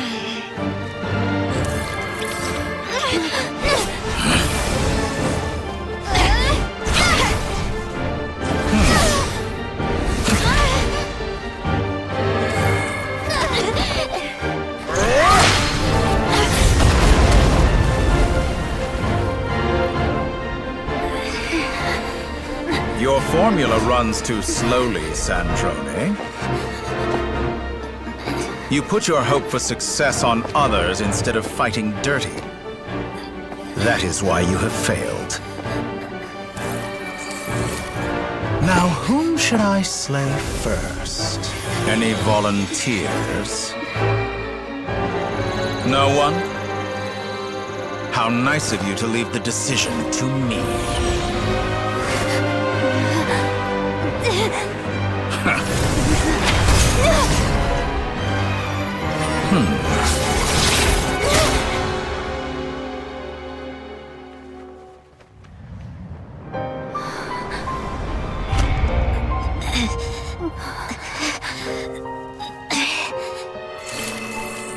Oh, how unexpected. Sandrone, any last words for me, comrade?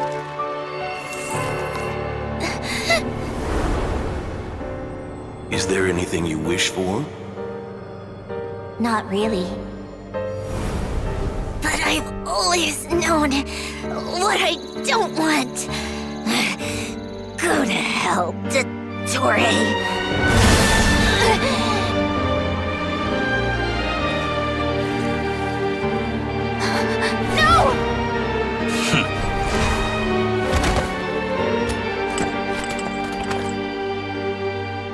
And now, you have failed.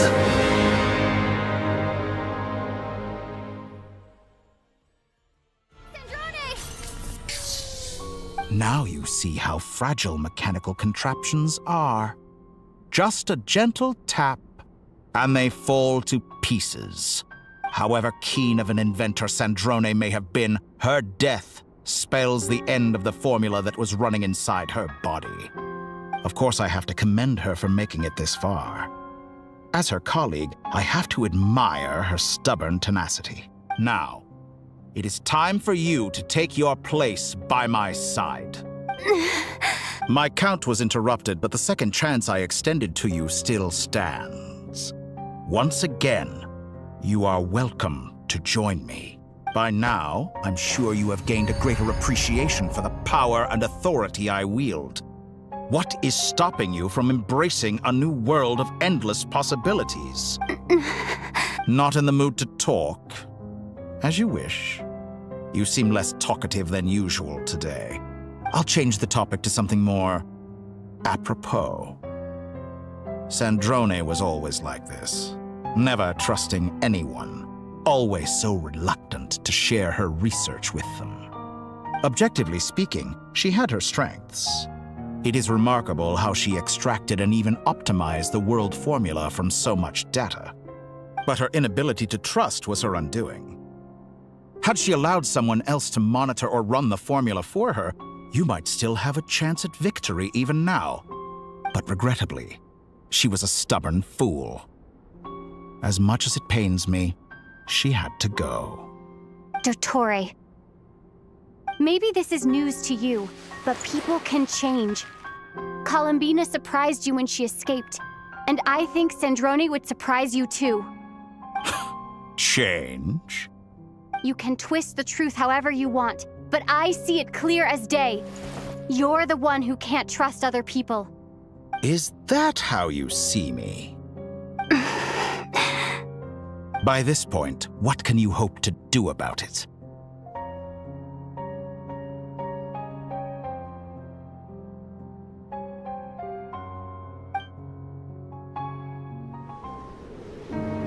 It is pointless to fight on. You've already lost.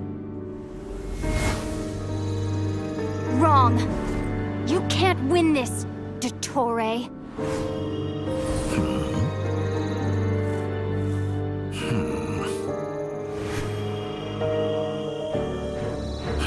What?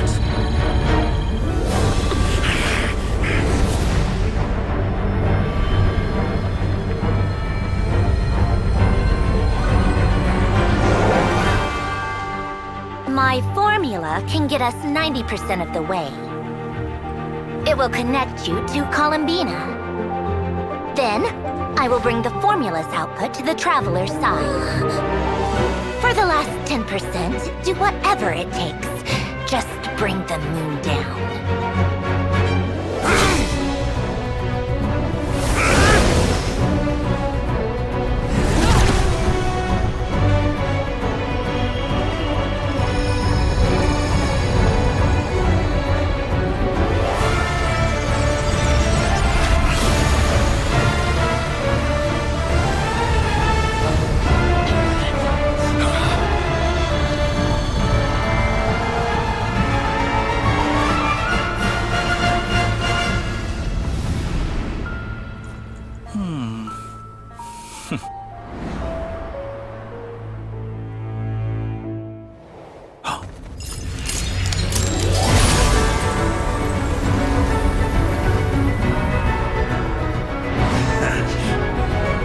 The moon will never be yours.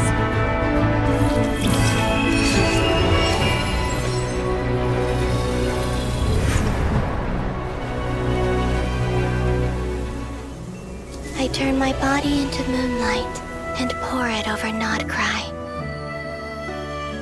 My soul I leave here to inform my future friends. Lastly, I will hide the Trilune Authority within the Frost Moon.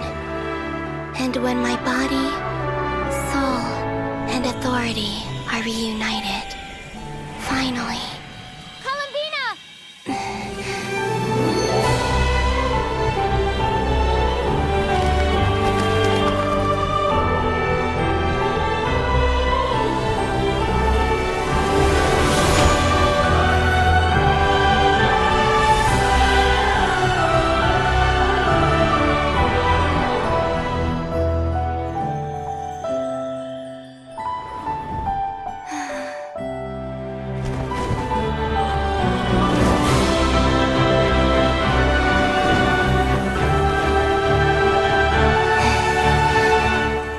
It's been too long.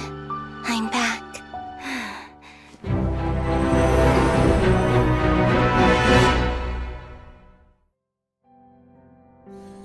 Stay focused on the battle, Traveler. What a touching reunion. Though I personally find myself repulsed by the sight of weaklings unforgivable.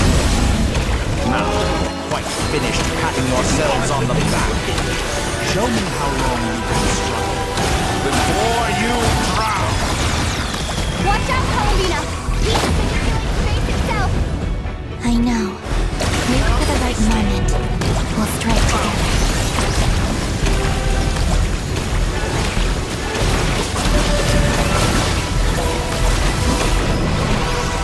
Go! Water jet! Ha! Countdown!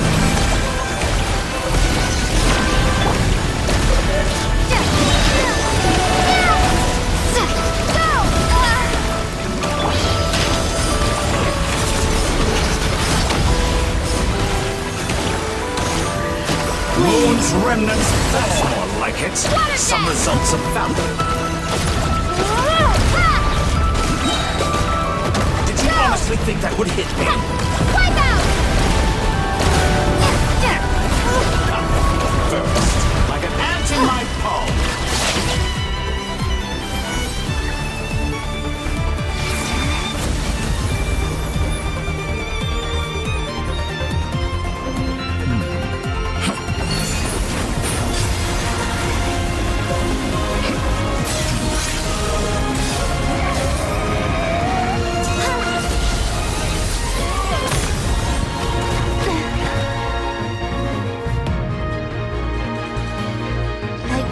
The new moon's blessing.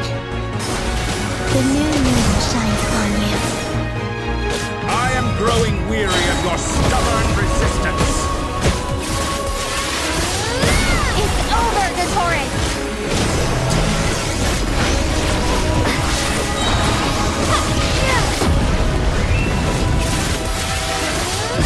Time to pick. No longer must the world cower in the cold. I was so close to the new world. Our future is... Let the moonlight dispel the darkness. Rather wallow in this rotten, decaying world. Everlasting as the moon.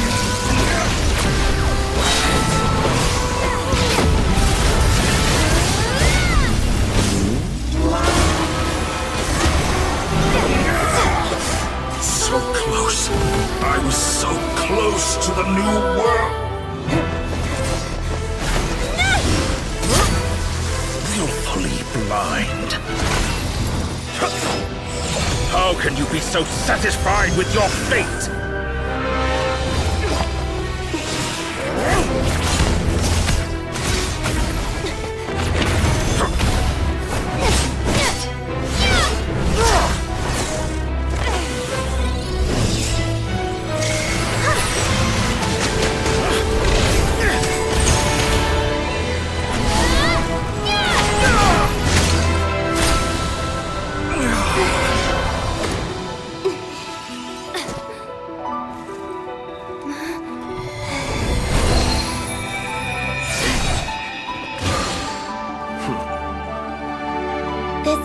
Was never about fate. It's about friends, family, and the home you stole from them. So dull. Only the weak rely on each other for comfort. Useless. Once I transcend fate, you will be nothing but fodder for my grand experiment. That will never happen.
No, this world is our home.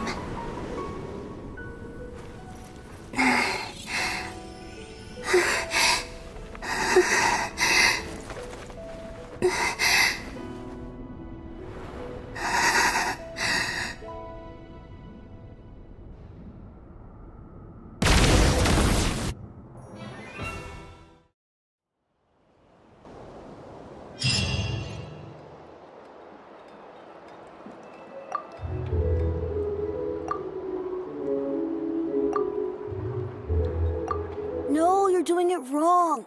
The moon looks like this now. What are you trying, children? The new moon, Mom.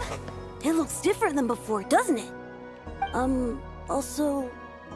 Can I go buy a sugar sculpture today? Please? Just one? All right.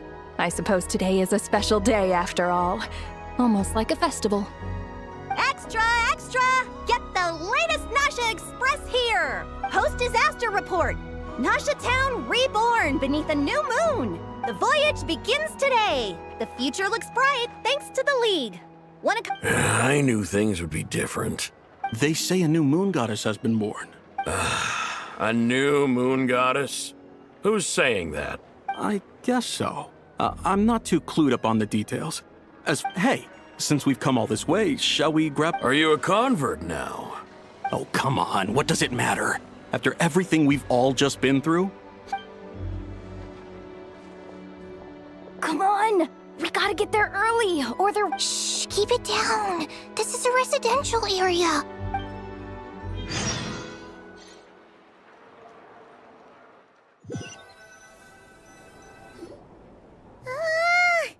Why is it so noisy outside? It's okay. Paimon was pretty much awake anyway. What about you? It's still winding down from everything that's happened? Or are you wondering how our friends are doing? Okay, if you say so. What we just went through was... Luanatar disappeared after Columbina came back. Apparently, she was part of Columbina's soul. Still, Paimon kind of misses Luanatar somehow. But anyway, you did great. So did Paimon. So, chin up, Traveler. You should pay. Don't poke fun. Paimon didn't think you'd mention it. You have no idea how anxious Paimon was. Well, if you really want to show Paimon you're sorry, you're gonna need...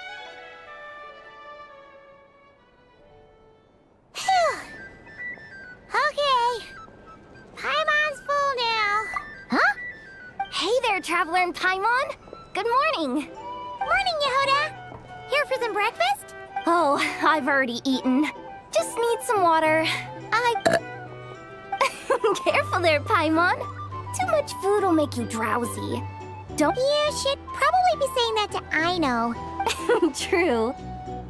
You know, I'm surprised that all these competing groups are actually coming together to try to solve things together. Well, nothing like a region-wide calamity to bring people together. After that... Try telling Boss Neff that. She's not exactly convinced that people are gonna get with the program. Really? But if she's so pessimistic about it... Probably 'cause... even though Unity sounds like a pretty far-fetched idea, I think things will work out, though. Paimon's with you on that one. All right. Everyone's been rebuilding these last 2 weeks. Life's slowly returning back to normal. Which means... my workload's probably... were you about to head out?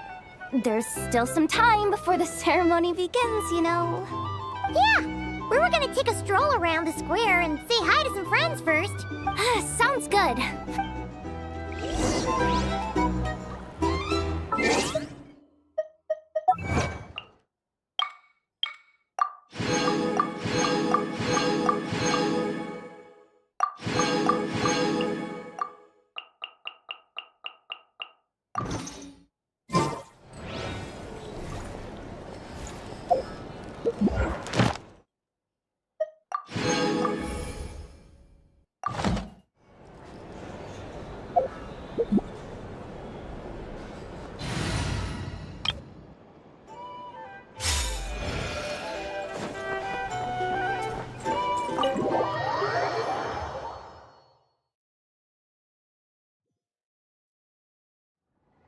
Please accept today's boon. Have a nice day. Are Paimon's eyes deceiving her, or... Hello there. Would you like a feast of the moon, along with some snacks of the day? So, what's new, Anefa? And Aino, too? What are you talking about, Paimon? We're just here to help, duh. In the wake of the disaster, it's all hands on deck. We responded to Lama's request for support. At times like these, the smallest good deed can inspire others and help them through the hard days ahead. And we're using eggs and heating tubes to make that a reality. In true Krumkake Crab Shop style! Enough! Did you hear that? The Traveler said I did good. The Traveler! That's because it's true, I know. Proposal. If you can resist eating today's dessert, I will provide you with compliments, too. No way! Well, that proposal got shot down quickly. I need something to get me through the hard times too, you know. Mom! Yes, dear. Go right ahead. Excuse me. Could I take a photo with the robot lady? She helped us get safely out of Notcry, and she helped us get back home too. She's the best. Of course she is! And since I'm the whiz kid who built her, that makes me even better than best, right? But you stole my snacks, though. Oops. Shall we move to the open space near the center? Thank you! Aren't you the better pick for this job, Flint? You underestimate yourself yet again, Master Ilua. Not at all. I rarely come by Nasha Town. I don't know any of the big shots here. All in good time. Socializing is a step-by-step journey. But you're much further ahead on that road, aren't you? You're not seeing the full picture. You know the truth now. My friends do not understand my habits. There is no question about it. The Lightkeepers need a representative in the League. Someone who is upright, cares about other people, and can realize their self-worth through group action. You say it like you wouldn't make the cut. I am most flattered that you think I would. Sigh a little less, Master Ilua, and have more faith in yourself. All the Lightkeepers agree that you're a very promising young man.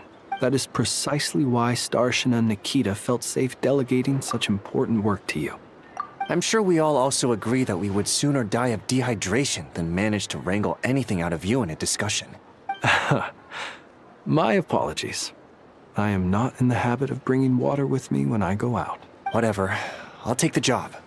By the way, who else is part of this? Oh, it's quite the who's who of Notcry. There's the Moon Chanter of the Frostmoon Scions, the boss of the Curatorium of Secrets, a representative of the Voynich Guild, and even someone from the adorable Krumkake Craft Shop. I'm sure you will find speaking with them to be a genuine pleasure. If you say so. I've never done this work before, so I'm honestly a little scared of making mistakes. But I'll do it. Not only is it our duty as Lightkeepers, but because I want to make Notcry a more welcoming place. An admirable attitude to take. The beacons are lit, Ilua. We're but one step away from breaking through the blizzard. We have the chance to band together and build our shared homeland into an Elysium. This is unprecedented for Notcry. Yeah, you're right. Quite a few familiar faces have arrived. Let's go, shall we?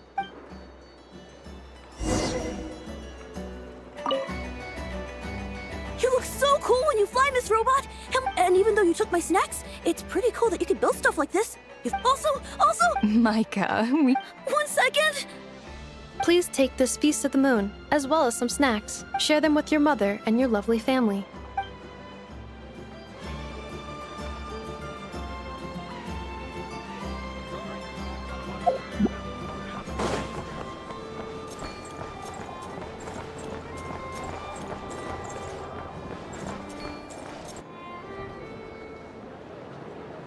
Wow! Everyone's here! You seem well rested. I know no one's asked, but I'm sure you all want to know, so let me just say, we're doing great.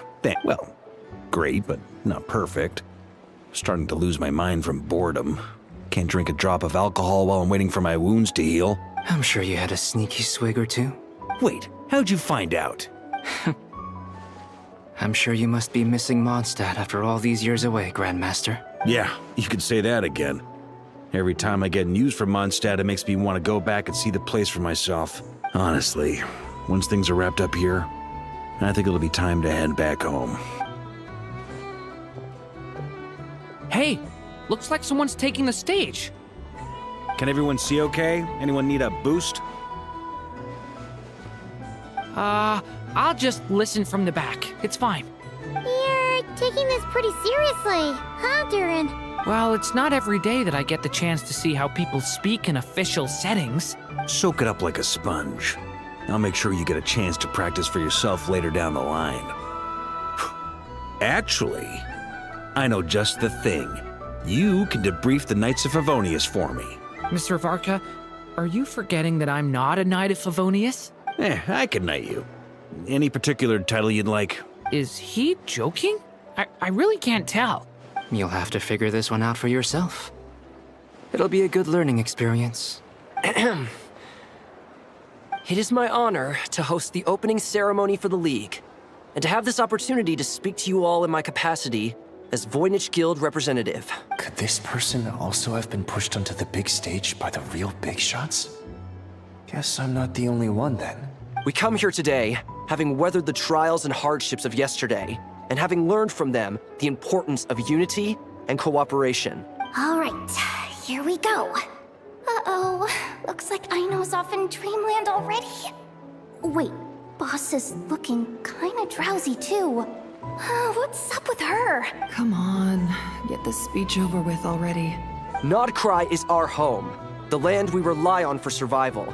And as we chart a course for the future, may we persevere through the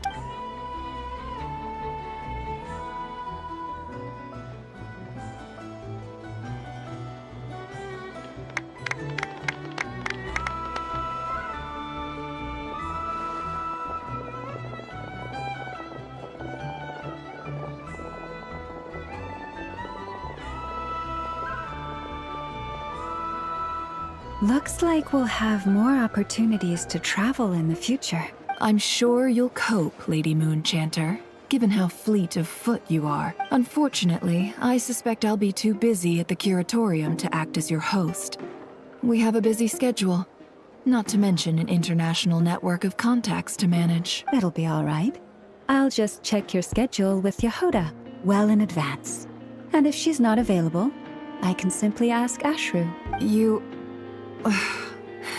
So giving my employees extra workload isn't enough for you? You're really going to drag my cat into this too? I thought you'd approve.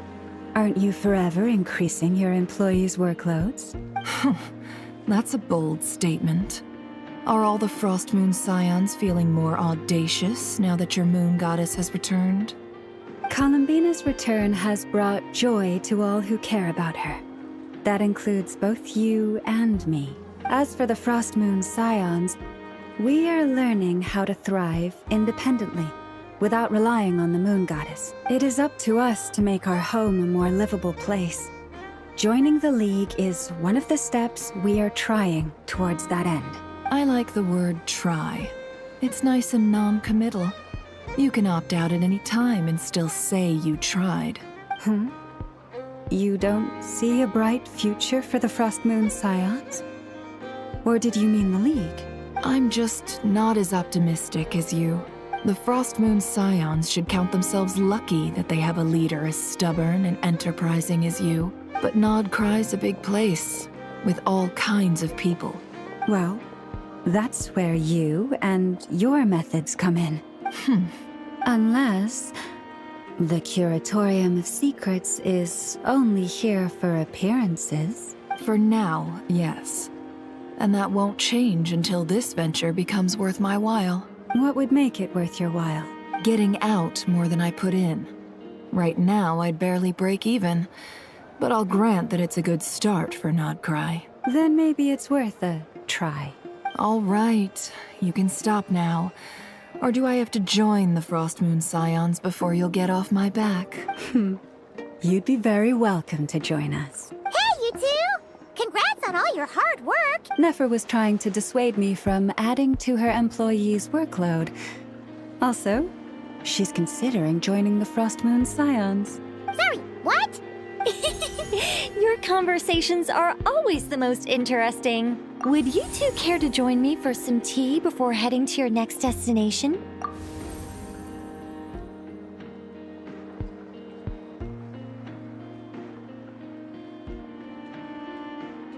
Nicole?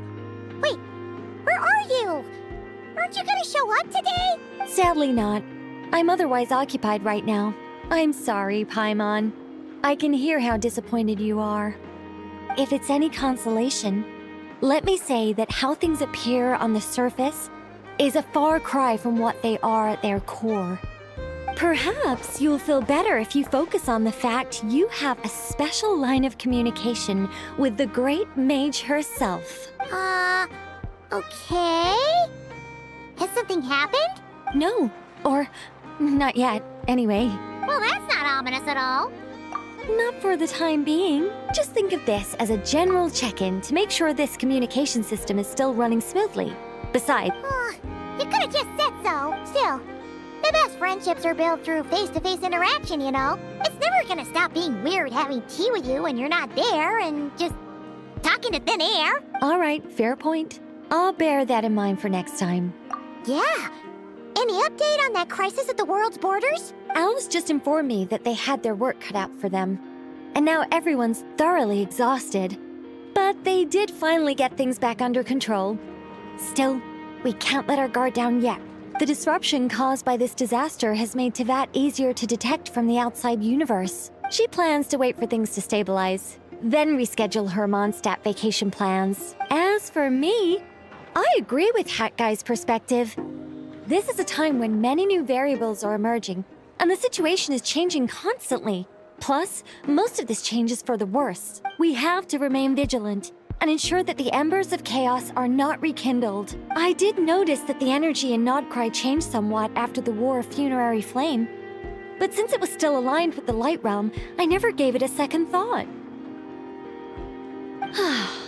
It looks like I'll have to examine the connections between phenomena I observe more closely in the future. Just doing my duty. It's more or less second nature by now. Of course. To give you the full picture, I'd have to start with the substance from which angels were formed. Never mind. Paimon's right. Showing off my knowledge would be much more satisfying in person. By the way, you did receive the gifts from the Hexen Circle, yes? I'm not trying to claim credit or anything, but my pride demands that I at least mention it. They're quite similar to the protective talisman that Alice gave Dory, but with some very special enhancements. Oh! So that's what kept our friends safe when Dotori trapped them. Indeed. We went to great lengths to make sure they were invisible to his eyes. I'm so happy they came in handy. Still, not fishing for gratitude, by the way. I just want you to be aware that sometimes your friends may be protecting you in ways you cannot perceive. Anyway, I'll contact you if anything else crops up. If not, you know what they say, no news is good news. Oh, my angelic instincts are tingling. They say you should head to the docks next. Your friends are about to board their ship home. The soul like piping hot food. The people here somehow seem even freer than those in Mondstadt.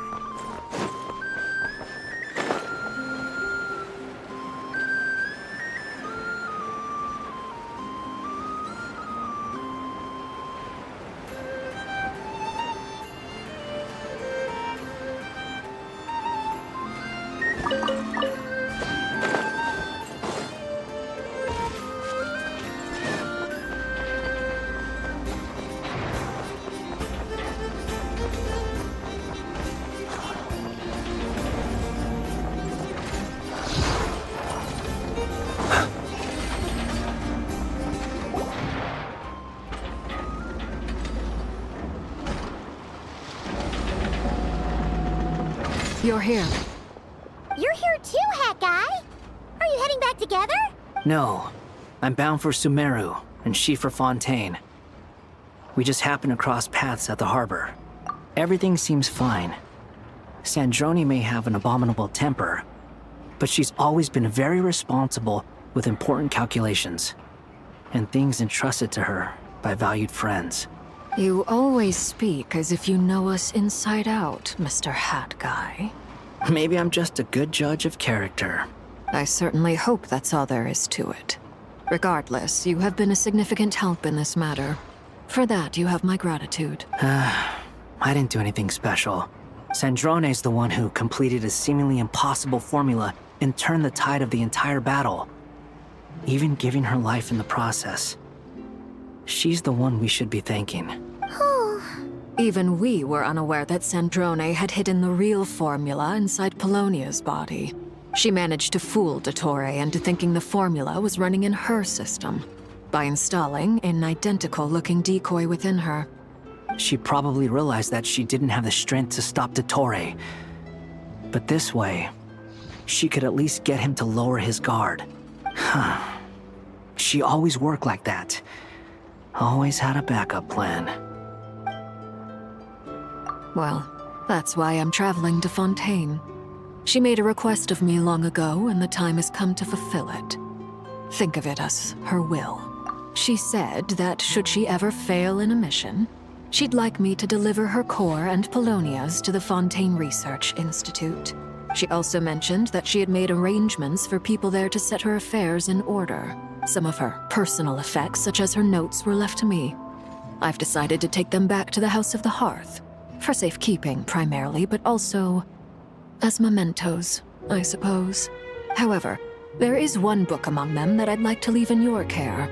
I'll have someone deliver it to your residence at the flagship at a later date. No, I was specifically warned not to tell her. This is her last wish, and I will abide by it. I can only hope so, but none of us here can know for certain. I bade farewell to Columbina earlier today. As promised, she turned the iridescent moon's marrow over to me. She spent a long time with Sandrone's body, saying her goodbyes. Oh, is she all right? Sandrone's passing has left a great wound in all of our hearts. It will take time to heal, but Columbina surprised me. She offered me some words of comfort before I departed. Despite being grief-stricken herself, she showed an awareness of the feelings of others around her. She never used to act like this. Clearly, she has grown.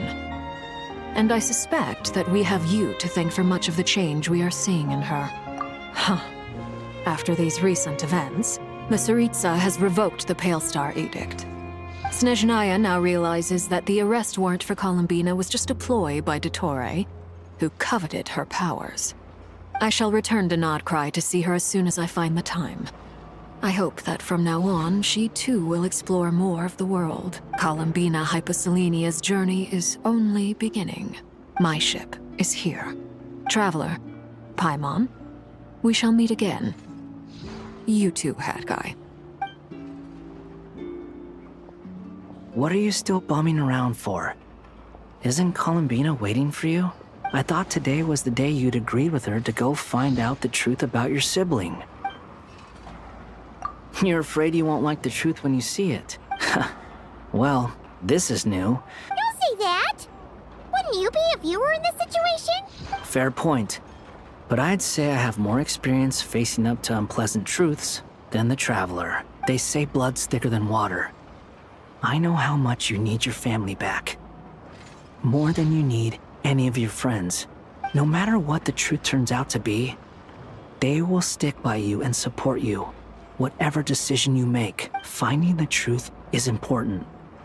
But more important still is what you choose to do once you've found it. At least, that's the life lesson I've learned from my experience. Grappling with the truth. What? Now that Dottore's dead and gone? A little, I guess. But it hasn't solved everything. Maybe I regret not getting to end his life with my own hands. Or maybe it's something else. But for whatever reason, I still feel like I have a chip on my shoulder. Either way, I'm going back to Sumeru. Lesser Lord Kusanali is gonna need help dealing with all the chaos Dottore left in his wake. Not just from this incident, but everything he did in the past, too. You should continue with your journey, as you've always done. Who knows? Maybe we'll meet again someplace else. So, what should we do now? If you want, after all, When Columbina said she knew where your ship was hidden, Paimon promised to give you two some alone time with the truth. It hasn't been all that long since we were last apart, sure, but...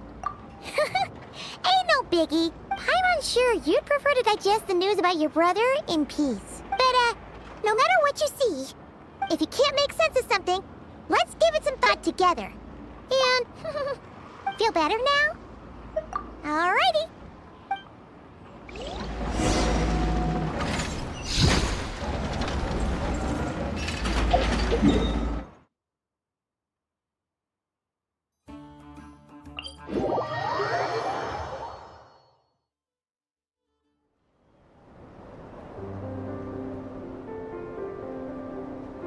Columbina, we're here! Can't quite believe we're meeting out here. We've gotten used to walking over to Silver Moon Hall whenever we go see you. Well, you're still welcome to go there whenever you want to see me. It's just, now that it's all over, I've decided to make some changes. Try and fit in with the Frost Moon Scions, like Lama suggested. The older generation are still timid around me. They don't dare get too close, and they bow their heads when I walk by. But things are much better with the children. I see more curiosity in their eyes. Hopefully, by the time the next Moon Prayer Night comes around, I can enjoy the festival with them as myself, without having to pretend that I'm only dressed up as the Moon Goddess. You'll do fine, Columbina. Paimon's sure they'll realize you're super nice once they get to know you better. You really think so? When we first met, you thought I was a little up in the clouds. We were just starting out then, come on! So Lama told you, huh? I'm only teasing. I know that I have you to thank for pulling me back down to solid ground. It feels good to finally stand firm on the earth where I was born. Oh, that's great! Thank you. I'll make sure not to lose it this time. Well then, are you ready? Ether, what happened to our spaceship back then? Why did you leave? It's time to learn the truth at last. I'm ready as I'll ever be. Good. Then let me open the way for you.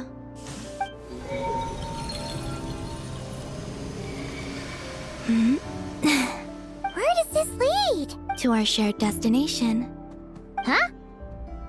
Do you remember me telling you about my missing prologue back when we just met?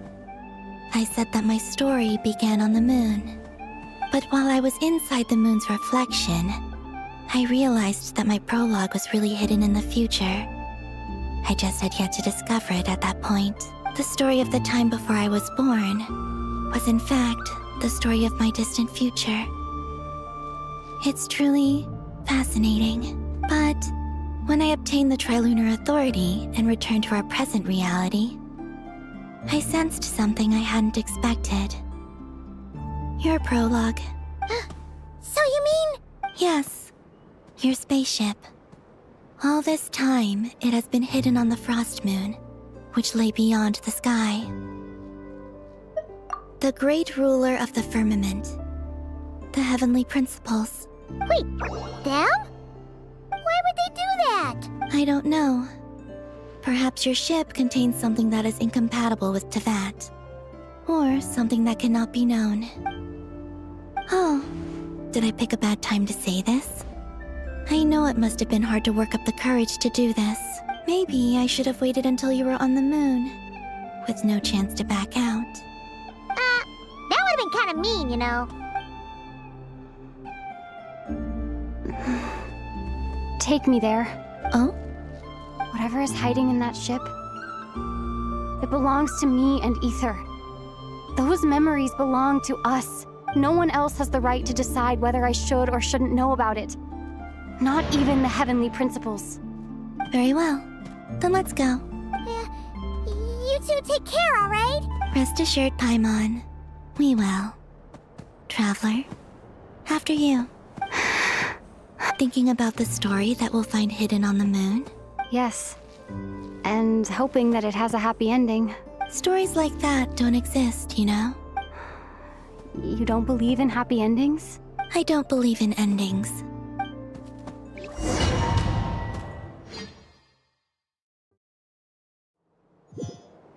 Where am I? This is the pathway I built between Tevat and the Frost Moon. The moon is very far away from us, so it could be a long journey.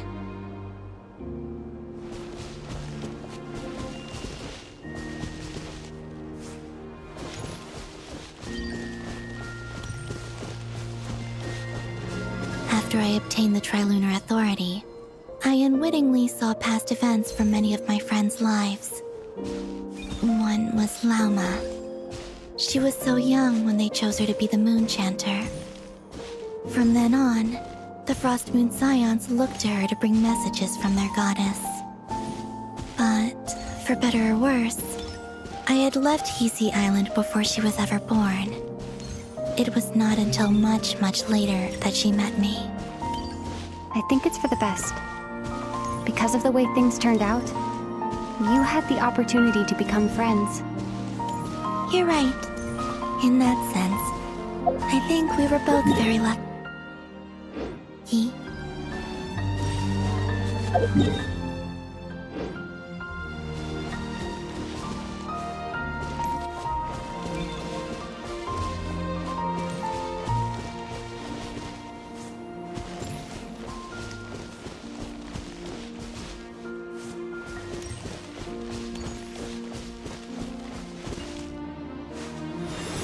Oh, and about that mage, Nicole. I only recently learned that she has lived in Tevat since the time of the Three Moon Sisters. The Moon Goddesses always had a good relationship with the angels.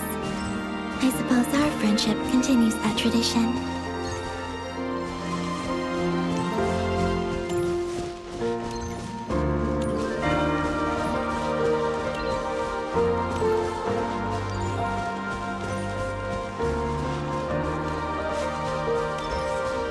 And then, there's Zandrone. I never knew that much about her, beyond the fact that she was created by someone called the Lord Artificer. She, too, suffered for a long time before joining the Fatui.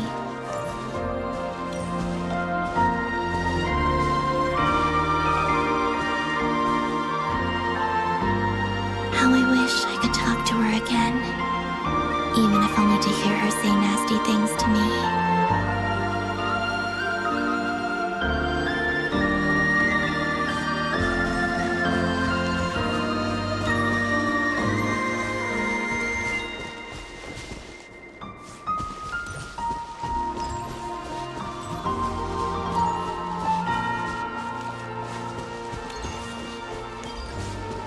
Also, I saw your sibling's story. I'm afraid I didn't see much. It seems that he rarely came to the surface, where the moonlight shines. But I did notice that back when you first set out on your journey, he would often appear nearby, gazing at you from afar with a guilty look in his eyes. Ether. Let us speak no more of the past. I probably shouldn't reveal so much about my friends. It's not my place. Let the moonlight carry us forth. We are very close now.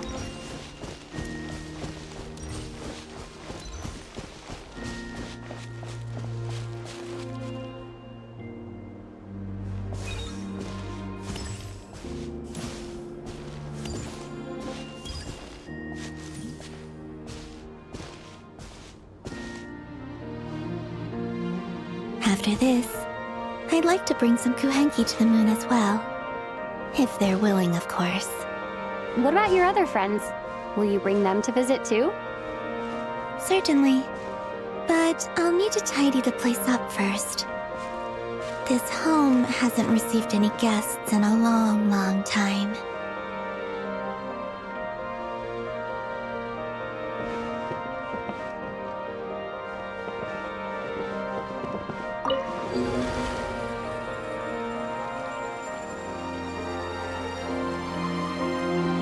I remember writing something similar with you on Moonprayer Night.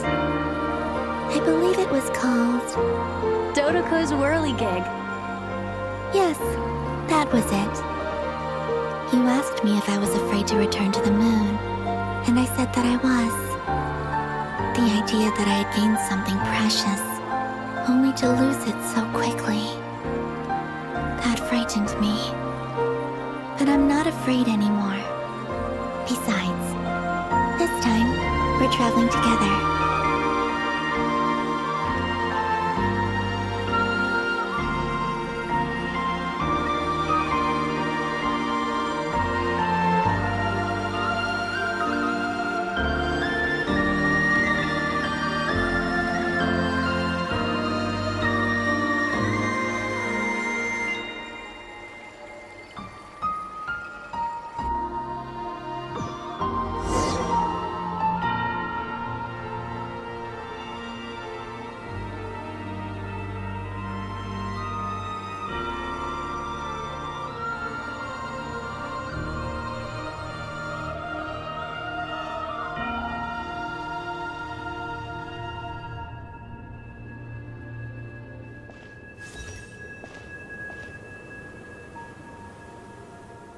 We're here.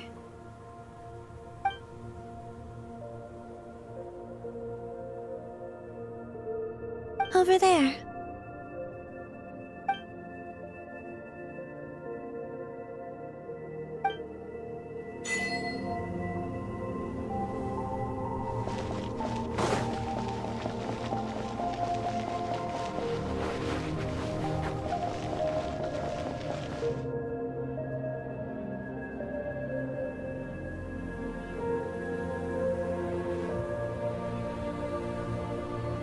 Our spaceship. It's huge. I suppose that the moon is the only place one could hide it. It'll be alright. Huh? The way you feel in this moment, I went through it too, on Moon Prayer Night. The door was right in front of me, but I struggled to find the courage to step through. Solitude for me once meant living a life in which even I was absent. Before I met you, that was the only life I knew. But that night, solitude meant throwing away the life I had gained after meeting all of you. Columbina. Go. Retrieve the part of your life that was once lost. Trust me, you will lose nothing by doing so. Look, Tevat is right there. All of our friends are down there, waiting for us. You're right. Thanks, Columbina.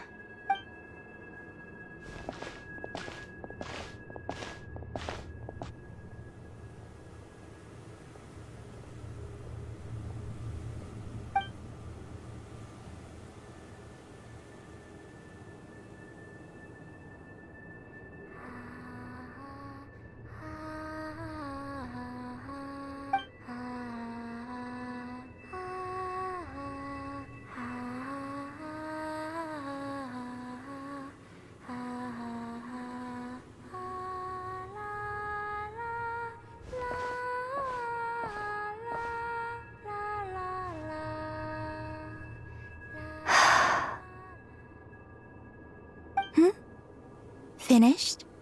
Yeah. Why did you take your eye mask off? Well, since my return, I've decided to take more opportunities to see the world with my own eyes. Besides, I've always wondered how Tevat looks from the moon. And what do you think? It's beautiful. I could spend a whole day here just gazing at it. What about you? What do you think of the truth you found? I haven't looked at another person's expression in a long time, but... I think yours is saying... it was neither good nor bad? Keep this up, and it won't be long before you give Nefer a run for her money. Oh, I don't think that's going to happen. I'm much more used to sensing what's going on around me with Kuvaki. I think I'll save my eyes for seeing special moments I really want to remember. I read the spaceship's flight logs. I always assumed that this was my first time in Tevat. I thought that Ether and I must have been hibernating in space for centuries on end, but the logs show that our spaceship flew over the skies of Tevat once before. A long, long time ago. Flew over? So you didn't land? No. The ship barely came to a stop before flying on again. After that, it continued traveling through space for a long time. Some of the data is corrupted, but I suspect that it kept flying for thousands of years. It was only after that that the ship made a forced landing in Nodcry. When Ether found me, he came from outside the ship. Could this mean that he left the ship long before I did? Maybe even during our first pass over Tevat? Are you alright? Yes. I can feel that the truth is coming together, one small piece at a time. I remember Ether telling me that when he first arrived in Conria, he could not recall the past. So this might be something that even he doesn't know. Here, I made some space for you. Your mind must be racing, and this seems like the perfect place to relax and clear your head. Oh, wait, there's one more thing. What is it? Wait here a moment.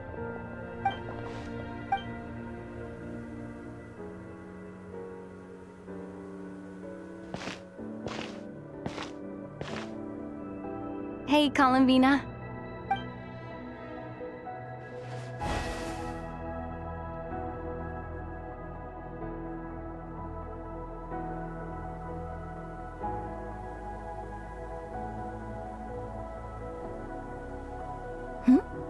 Is that a new outfit?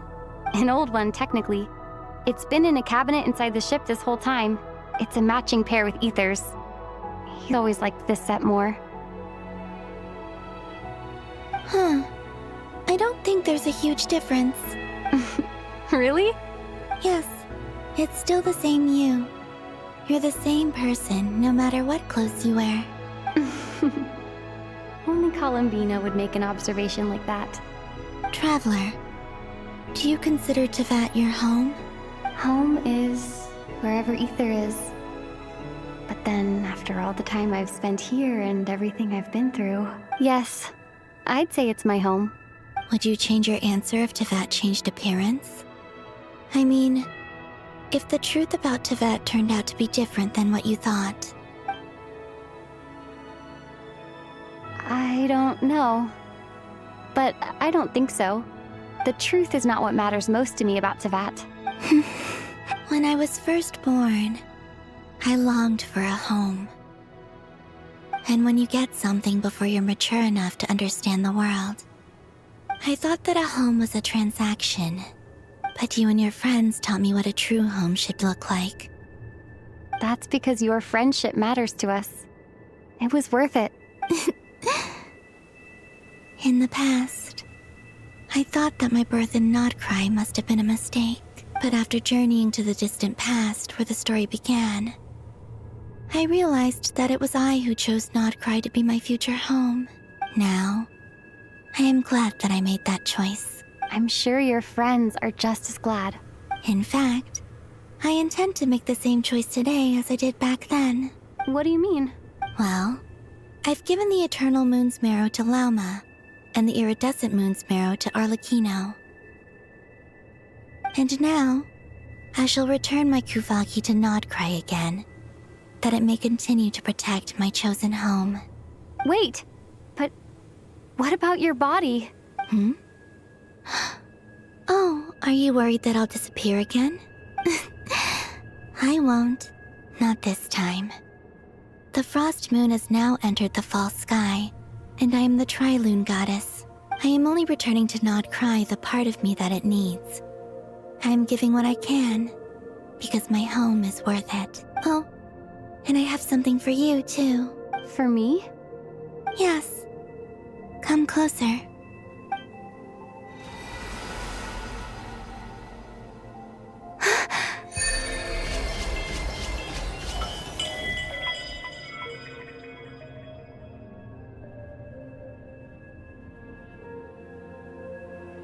What was that? I lifted some of the restrictions this world placed on you. I trust this will help in your future adventures. My power. It feels like it's grown. I can use the elements more freely now. Thank you. This will be a great help. You're welcome. I see you as family, and after everything you've done for me, In fact, no. It's not because I owe you. It's because you're worth it. Here, this flower is for you.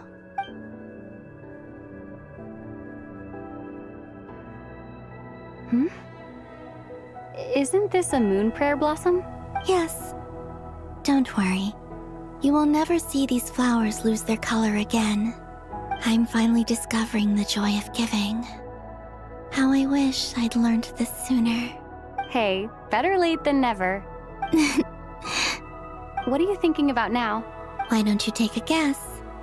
You get 1 shot. I don't think I'll get it in one guess. But I'm sure it's a happy thought. That's kind of a sneaky answer.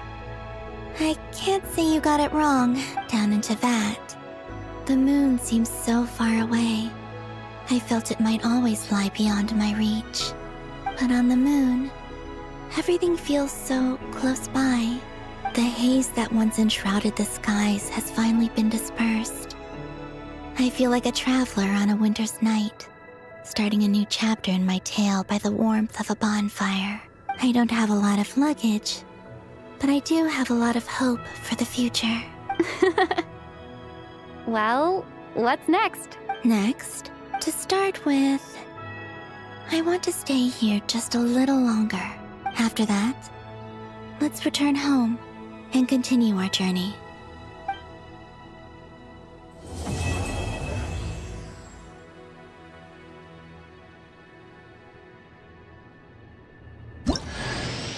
These clothes bring back so many memories.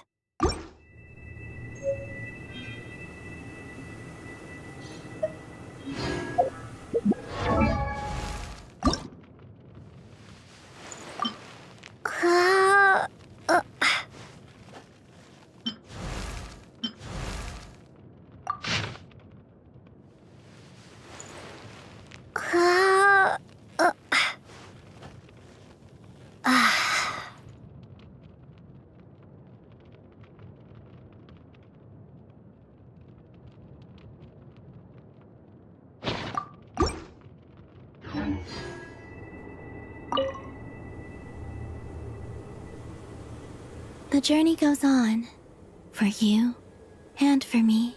Like I said, this is not the end. I don't believe there has to be an ending. Oh, is that your next destination? Most people would probably tell you to pack some warm clothes. But I experience things differently than most people. In fact, it is home to quite a wondrous heat source. I think they call it Kreshnik's torch. Every city in Snezhnaya is built around one of those. I sensed the energy it gave off as I was passing by on a railway train. It felt grand and distant. I also recommend the Korolievsky troupe in Snezhnograd.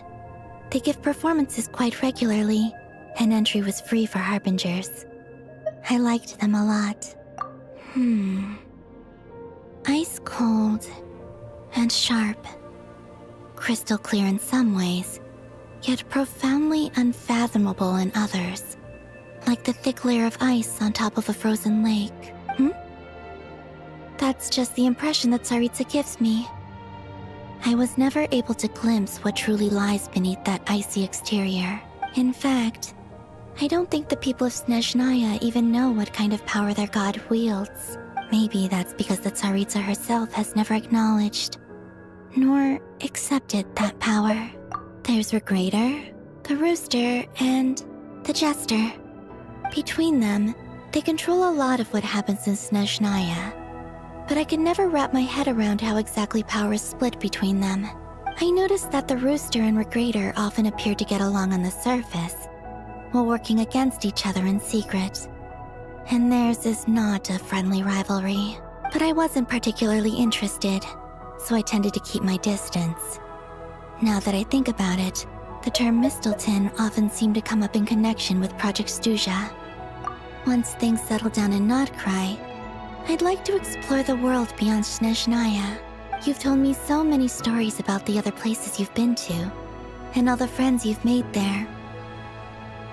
I'm curious to visit those nations and see them for myself. It would also help me learn more about the journey that has made you into the person you are today.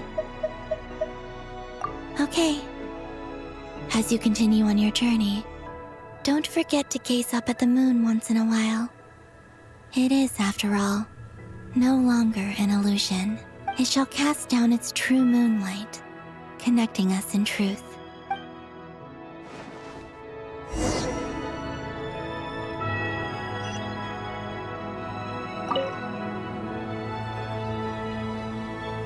The journey goes on, like I said. This is not the end, okay? As you can, it shall cast down its true moonlight.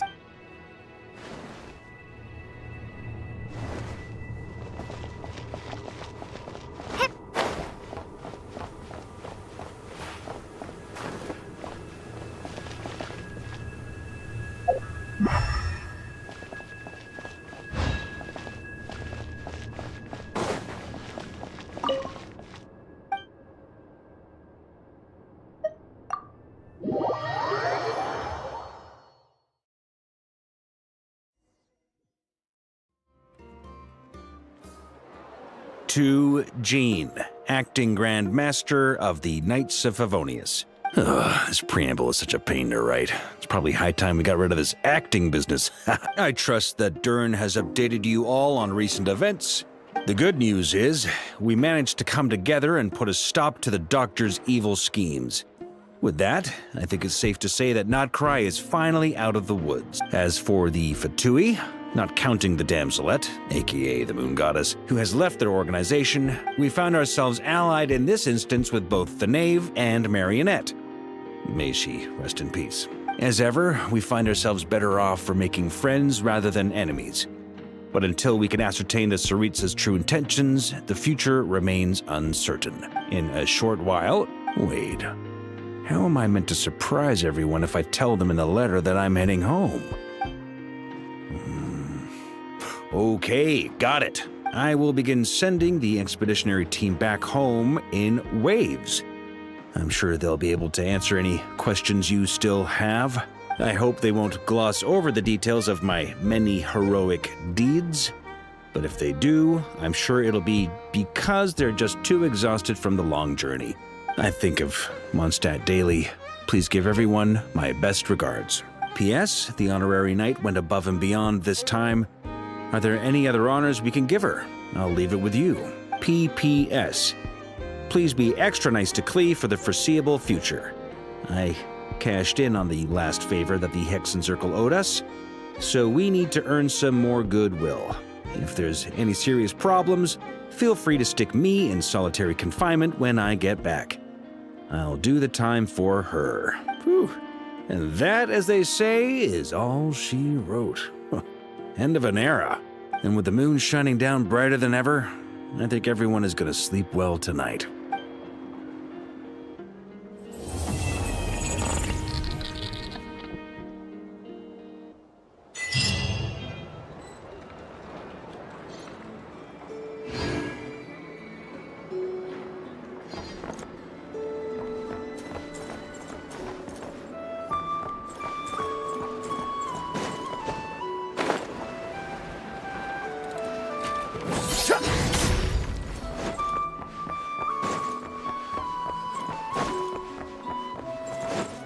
Ad Astra.